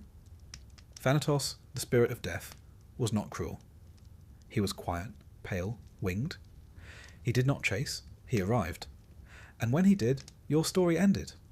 Or rather, it continued, just without plot. The funeral rituals reflected this view. The Greeks took burial seriously. It wasn't about grief alone. It was necessity. To be unburied was to be trapped, restless, cut off. Even enemies were sometimes buried by their foes, simply to ensure their souls wouldn't linger. And libations, offerings poured into the earth, were common. Wine, milk, honey, olive oil. Not because the dead could drink them, but because it kept the bond intact. The living honoured the dead, and in doing so reminded themselves that their own journey would someday lead below. So they prayed, sacrificed, built tombs, whispered names. Not out of fear precisely, but out of duty. Because the afterlife, though quiet, was not entirely empty, and memory in the Greek imagination was the only thing that could truly outlive death. If no one remembered you, you faded. If they did, if they told your stories, visited your grave, spoke your name, you lingered, dimly, softly, but still. And so the greatest fear was not fire or punishment. It was being forgotten. That's why heroes chased glory, why poets wrote epics, why names were carved into stone. Because even if the gods ignored you, even if fate consumed you, perhaps someone somewhere would remember, and in that memory you would remain just a little longer. Imagine, if you will, living every moment of your life with the unsettling feeling that someone is watching you. Not just someone, dozens of someones. From the sky, the sea, the forest, the hearth, the sun, the shadows. Some are interested in your offerings. Some are interested in your mistakes. And all of them have opinions. That was the world of a mortal in ancient Greece. The gods weren't distant. They didn't reside in some heavenly realm beyond the clouds, emerging only for cosmic events. No, they were everywhere, in every flame, breeze, groan of timber, rustle of olive leaf. They were always watching. And more troubling still, they were judging. They noticed everything. What you offered, what you said, what you didn't say, whether you were clean, whether you were honest, whether you looked the wrong direction during a festival, or sneezed at the wrong moment in a temple. They watched you because you mattered, and also because you didn't. The gods, after all, had a tendency to fixate on mortals the way children fixate on ants. Fascinated, occasionally kind, often cruel. Even if you weren't a hero or a villain, even if you were just a simple fisherman or potter or widow selling figs at the market, you still lived under their gaze. And that meant you were always one missed prayer away from misfortune. Take Actaeon, a perfectly decent young man, a hunter, a man fond of dogs and the quiet of the woods. One day, while wandering in the forest, he happened to stumble upon a glade. A soft breeze moved through the trees. Birds chirped, and there, bathing in a secluded pool, was Artemis, goddess of the hunt, the moon, and fiercely guarded chastity. He did not speak. He did not stare. He simply saw her. That was enough. She turned. Her eyes met his. And without a word, she transformed him into a stag. His own dogs, loyal, sharp-toothed, and now very confused, tore him to pieces. The message was clear. Innocence was not a defence. The gods were watching, and they did not take kindly to being seen.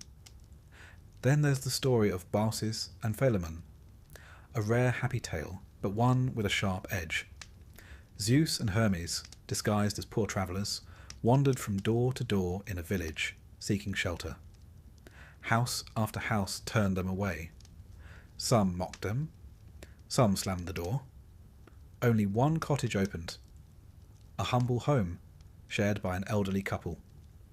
They had little, but they gave freely: bread, olives, wine, and kindness. And so the gods, having revealed themselves, rewarded them. They turned the rude neighbours' homes to ash, flooded the village. Baucis and Philemon were spared. Their cottage transformed into a temple. They were made priests, and when they died, they became two trees, intertwined forever. It's a sweet story, but behind the blessing is a darker truth. The gods were testing you, secretly, constantly, and you never knew when. It might be a beggar at your table, a stranger at the crossroads, a coin dropped on the road. Pass the test, and you might be honoured. Fail, and you might be turned into a tree, or a statue, or dust. There was no formal notice, no warning sign, no heavenly voice saying, "This is a test." You simply had to assume that the gods were watching, and that they were not easily impressed. Hospitality, Xenia, as it was known, was sacred.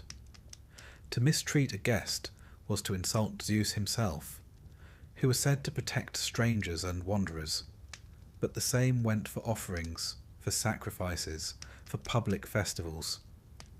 Everything had to be done properly. The right words, the right steps, the right incense. And if it wasn't, well, perhaps the crops would fail. Perhaps your ship would sink. Perhaps your firstborn would cough once, then never again. There was no divine memo, no official notification that you'd offended a god. You had to piece it together. Was it Hera? Was it Apollo? Was it because you poured the wine with your left hand? There's a kind of divine paranoia embedded in ancient Greek life. Not neurotic fear, exactly, but a constant awareness that every action had meaning, and every oversight might carry consequences. And with so many gods, Olympians, Titans, river gods, tree spirits, household deities, nymphs of spring and stream, the chances of accidentally offending one were, frankly, rather high.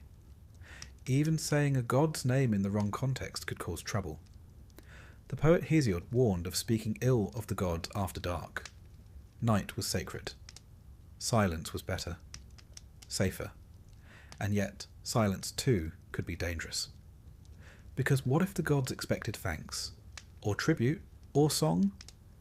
And so, mortals lived in a kind of delicate balancing act, speaking just enough, offering just enough, fearing just enough.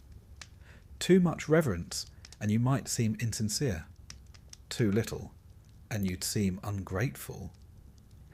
It was a kind of cosmic etiquette. And the gods, like all finicky dinner guests, paid very close attention to manners. Then there were the temples. Grand, beautiful spaces of marble and gold and flickering flame. But also homes, the gods' homes.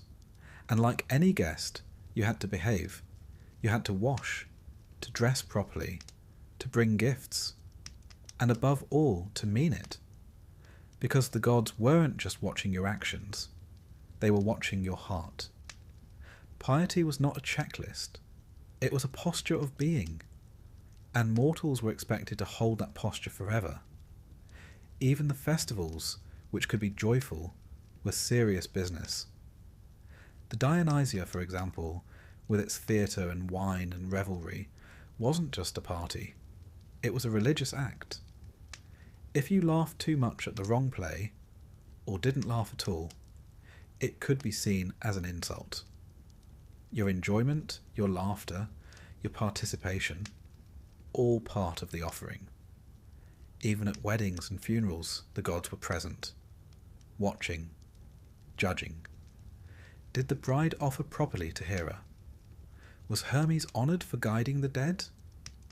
Were the laments sung loudly enough? Did the family remember to purify the house afterwards? Every detail mattered, because in Greek mythology, the gods did not need your affection, but they demanded your respect, and they were always ready to correct you. Sometimes the judgment came quietly. A sudden illness, a failed harvest, a fishless season.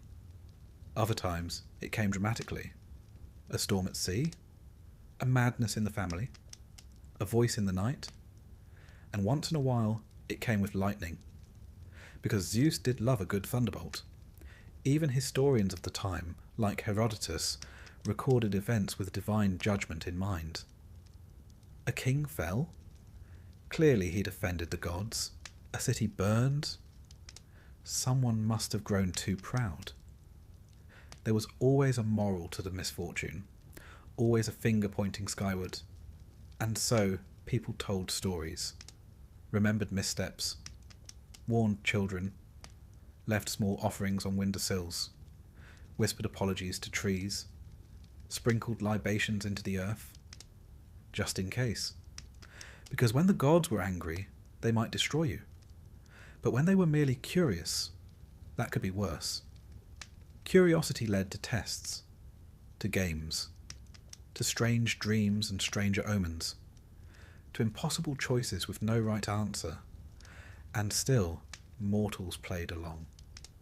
They told their myths, built their temples, painted their pots with stories of judgment and justice and divine caprice, not because they loved their gods, but because they understood them. The gods were like storms, beautiful, unpredictable, necessary, and so long as you honoured them, or at least tried to, perhaps they'd pass over your house without striking. Perhaps, but there were no guarantees, because the gods were watching, and they were always judging. There is a unique kind of cruelty in knowing your fate, and being utterly powerless to change it. That, in essence, was the Greek prophecy. Not a warning to be avoided, not a guide to be followed, but a sentence spoken aloud. In mythology, prophecies weren't meant to help you. They were meant to trap you. They didn't just tell the future. They ensured it would happen.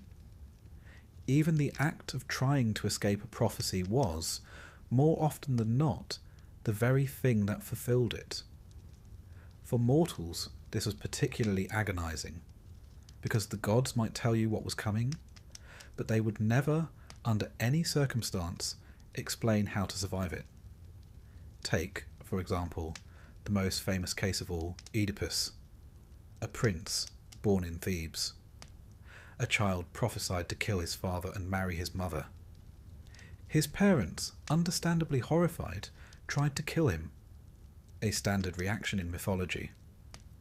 They pierced his ankles, tied him up, and left him on a mountain to die. But fate is rather good at navigating mountains. A shepherd found him, raised him far away in Corinth, unaware of his true origins. And one day, when Oedipus himself heard the prophecy, he did what seemed logical. He ran, fled Corinth, determined never to return, so he might avoid killing his father.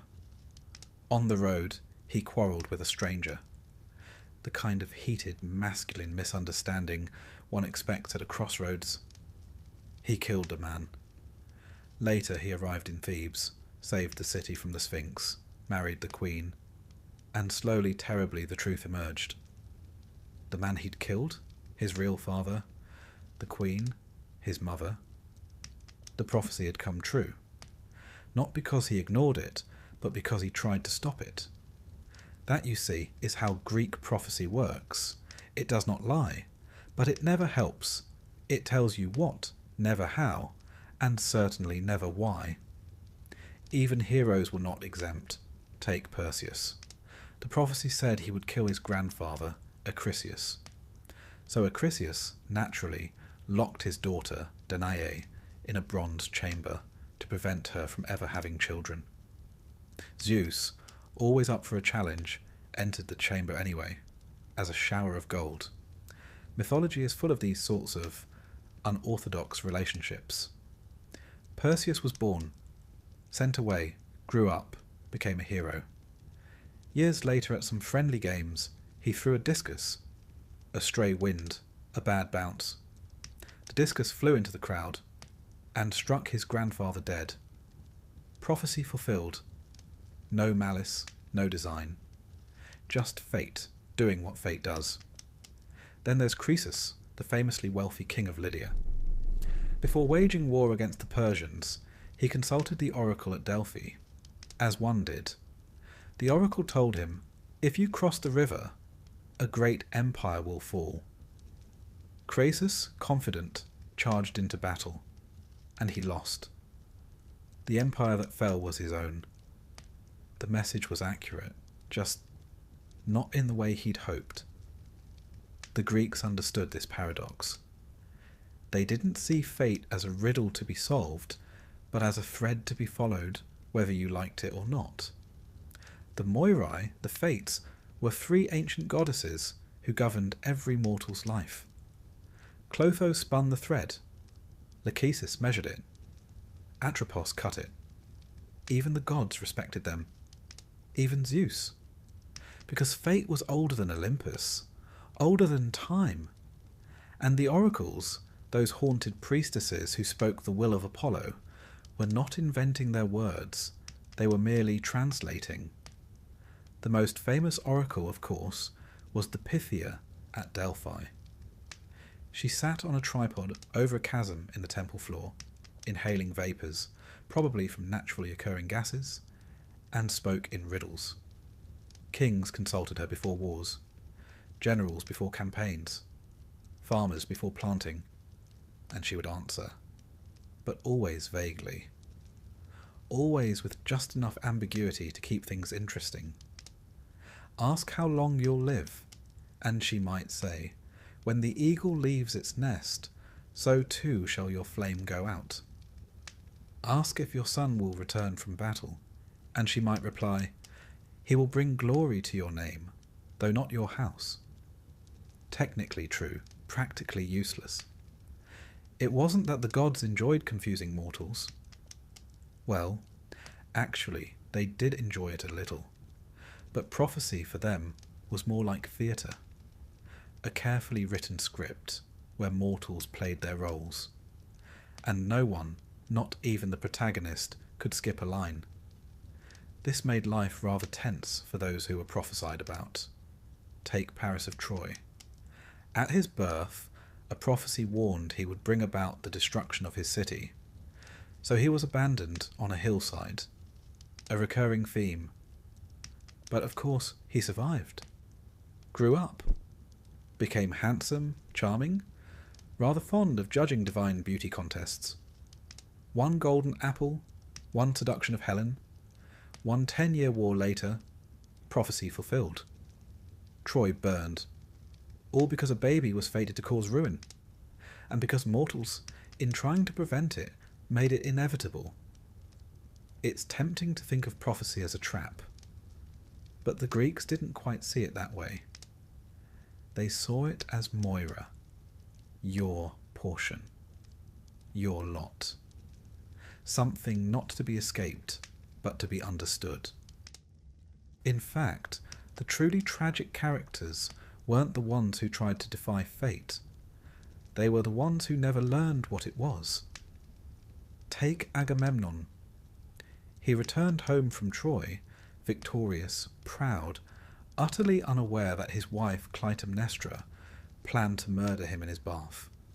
There was no prophecy warning him, no divine whisper, just the slow march of consequences, for a war he started, a daughter he sacrificed, a kingdom he neglected.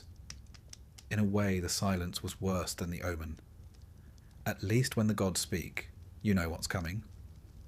But prophecy wasn't just a tool of tragedy. Sometimes it was a mechanism for power. Kings claimed divine approval through oracles. Founders of colonies sought signs. Even Socrates, the philosopher, was famously told by the oracle at Delphi that no man was wiser than he. He spent the rest of his life trying to prove it wrong, and, in doing so, proved it right. That was the great irony of Greek prophecy. It revealed truth not by clarifying, but by challenging. You understood it only after it happened, only after the bodies were counted, the temples burned, the throne vacant. Only then did someone somewhere say, "Ah, so that's what it meant." And so mortals learned to live with uncertainty. They consulted oracles, yes, but they also built contingency plans. They made sacrifices, read omens in bird flight, burned bones and studied the cracks. A priestess might interpret the bleating of a goat. A general might base a military decision on the way a chicken pecked at grain. If that sounds ridiculous, remember, they weren't looking for certainty. They were looking for alignment, a sense that their actions fit the will of fate. Because if the gods approved, or seemed to, perhaps things would go well. And if they didn't, at least the disaster would be dignified. Even mythology's cleverest mortals, Odysseus for instance, never outwitted prophecy. They navigated it, delayed it, danced around its edges. But the thread was always waiting to be cut, and no one, not even the tricksters, escaped in the end. There is something terribly human in this. To long for knowledge, to receive it in part, and to realize that knowledge alone does not grant control. To know that the future is written, and still to hope that maybe, just maybe, it isn't written in ink. Some mortals went mad from prophecy. Cassandra, of course, saw everything, and could change nothing. Others, like Laius and Jocasta, acted decisively, boldly, and made things worse. And a few simply walked forward, like Achilles. He knew his fate, knew he would die young, knew his name would live on, while his life would be cut short. And he chose it. That's the strange mercy of prophecy. It tells you the end, but it never tells you what kind of person you'll be when you meet it. And so, in the space between the knowing and the arriving, mortals lived, loved, fought, failed, sang, died, and somewhere, far above or deep within, the gods watched and smiled. Because prophecy, after all, was not just a sentence. It was a story. And mortals, they played their parts beautifully. If you were a mortal in ancient Greece, you likely accepted a few basic truths. The gods were powerful. Fate was inevitable. Monsters existed. And somewhere, somehow, the end of the world was coming. Or at least, the end of your world. Because in Greek mythology, when things went wrong, truly wrong, it was never the gods who paid the price. It was the mortals. They suffered first, and they suffered most. You could be a farmer planting barley, or a sailor watching the coast fade, or a mother brushing olive oil onto her child's hair. And, without warning, the gods could decide that your city, your field, your life was finished. Not from malice necessarily. Sometimes from boredom. Sometimes as a warning to others. Sometimes as the side effect of a squabble between two immortals about who forgot the libation last festival. The reasons didn't matter much. The consequences always did. Let's begin then with the flood. Not Noah's, but Deucalion's. The Greek version. You see, once upon a time, humans had become, in Zeus's eyes, a bit unruly, loud, ungrateful. Too many festivals gone unobserved. Too many sacrifices skimped. The gods had given them fire, taught them farming, let them name the stars. And how did they repay it? By being irritating. So Zeus, rather characteristically, decided to wipe them out. He unleashed a great flood, a deluge that covered the earth. Temples sank, herds drowned, cities vanished beneath the waves. Only two mortals survived, Deucalion and his wife, Pyrrha. Not because they were particularly strong or cunning or rich, but because they were pious.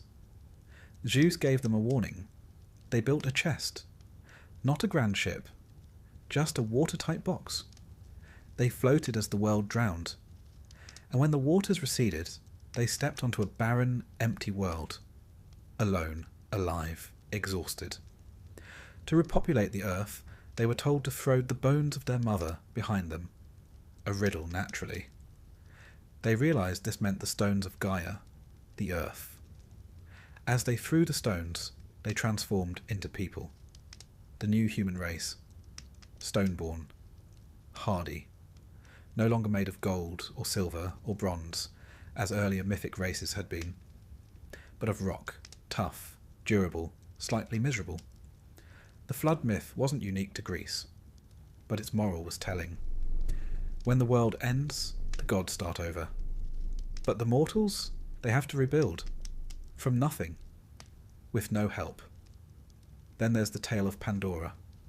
Ah, Pandora. The first woman, crafted by Hephaestus. Blessed by the gods with beauty, grace and curiosity. And gifted a jar. Or, as it's more famously mistranslated, a box. She was told not to open it. Naturally she did. And from it poured every sorrow known to humankind. Disease, famine, war, grief, madness, aging. All the things the golden race had never known. Hope fluttered out last. Whether as comfort or cruel joke depends on how you read it. But the point is clear. The gods gave mortals the tools of suffering, sometimes directly, sometimes wrapped in something lovely. Pandora wasn't evil.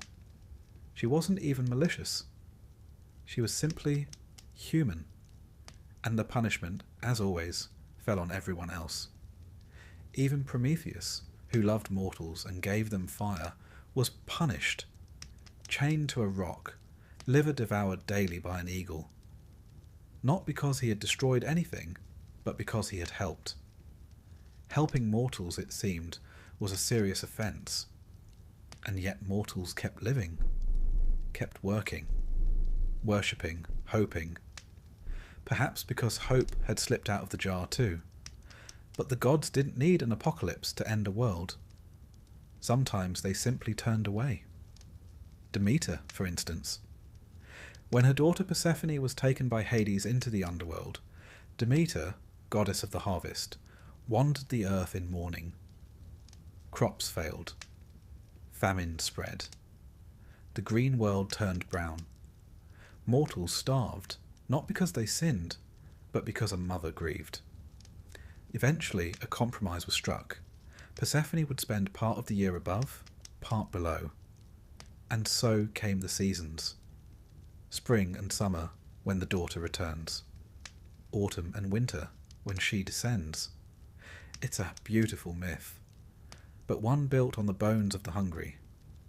Even in their sadness, the gods had consequences. Then there were wars. The Trojan War wasn't just a clash of men and swords.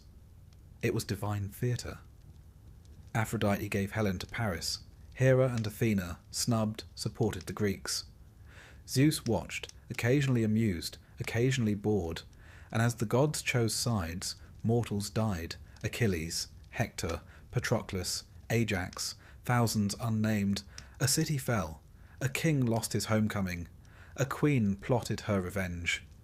And why? Because a mortal judged a divine beauty contest.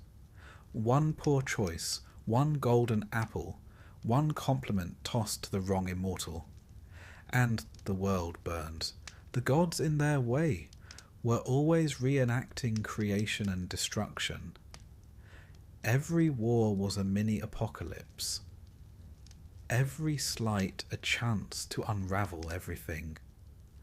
Mortals weren't consulted. They were simply caught in the blast radius. Even love could end the world. Ask Semele.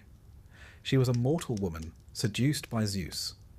Hera, jealous, tricked her into asking Zeus to reveal his true form. He did. She was vaporized by divine radiance. Her unborn child, Dionysus, was saved, sewn into Zeus's thigh, because myths are rarely tidy. Semele's death wasn't malicious. It was technical. She wasn't built to see a god bear his power. Mortals never are. Then there's the madness. The gods could break a mortal mind as easily as snapping a reed. Take Heracles, the greatest hero, strongest of men. Driven mad by Hera, he slaughtered his wife and children. The world ended in that moment for him. And though he atoned, though he performed 12 impossible labours and was eventually made a god himself, the cost was unbearable. For the mortals in his story there was no redemption arc. Only blood. Only silence. The Greek worldview was not without hope, but it was shaped by resignation. Mortals lived in a world that was not built for them. they lived on borrowed land, under borrowed sky, at the mercy of beings who did not always know or care what their actions cost. And when the gods lost interest, well, then things got truly dangerous. A neglected ritual, a missed omen, a slighted shrine. Any of these could lead to plagues, storms, madness, crop failure. The gods didn't need to rage. They simply had to stop listening. The end of a mortal world wasn't a fiery conclusion. It was silence from Olympus. And still, they prayed. To Athena for wisdom, to Apollo for healing, to Artemis for safety in childbirth. They sang the hymns, burned the fat, poured the wine. Not because they were certain it would help, but because they feared what happened when no one did. Mortals learn to live with endings. Small ones, personal ones, city walls collapsing, loved ones turning to shadows, heroes vanishing into smoke. They accepted that time was not kind, that history was not fair, that the gods had other priorities. But they told their stories, preserved the myths, painted the jars, built the temples, because telling the story in the end was all the power they had, to name the suffering, to place it in context, to turn the chaos into something resembling sense. So when the world ended, as it often did, in pieces, at least it could be remembered, sung, shared. Even the end, the Greeks knew, could be made beautiful, if only in hindsight. And that, perhaps, was the only comfort a mortal could rely on. The gods would do what they pleased. But the mortals? They would make meaning of it. They would gather the ashes and write it down.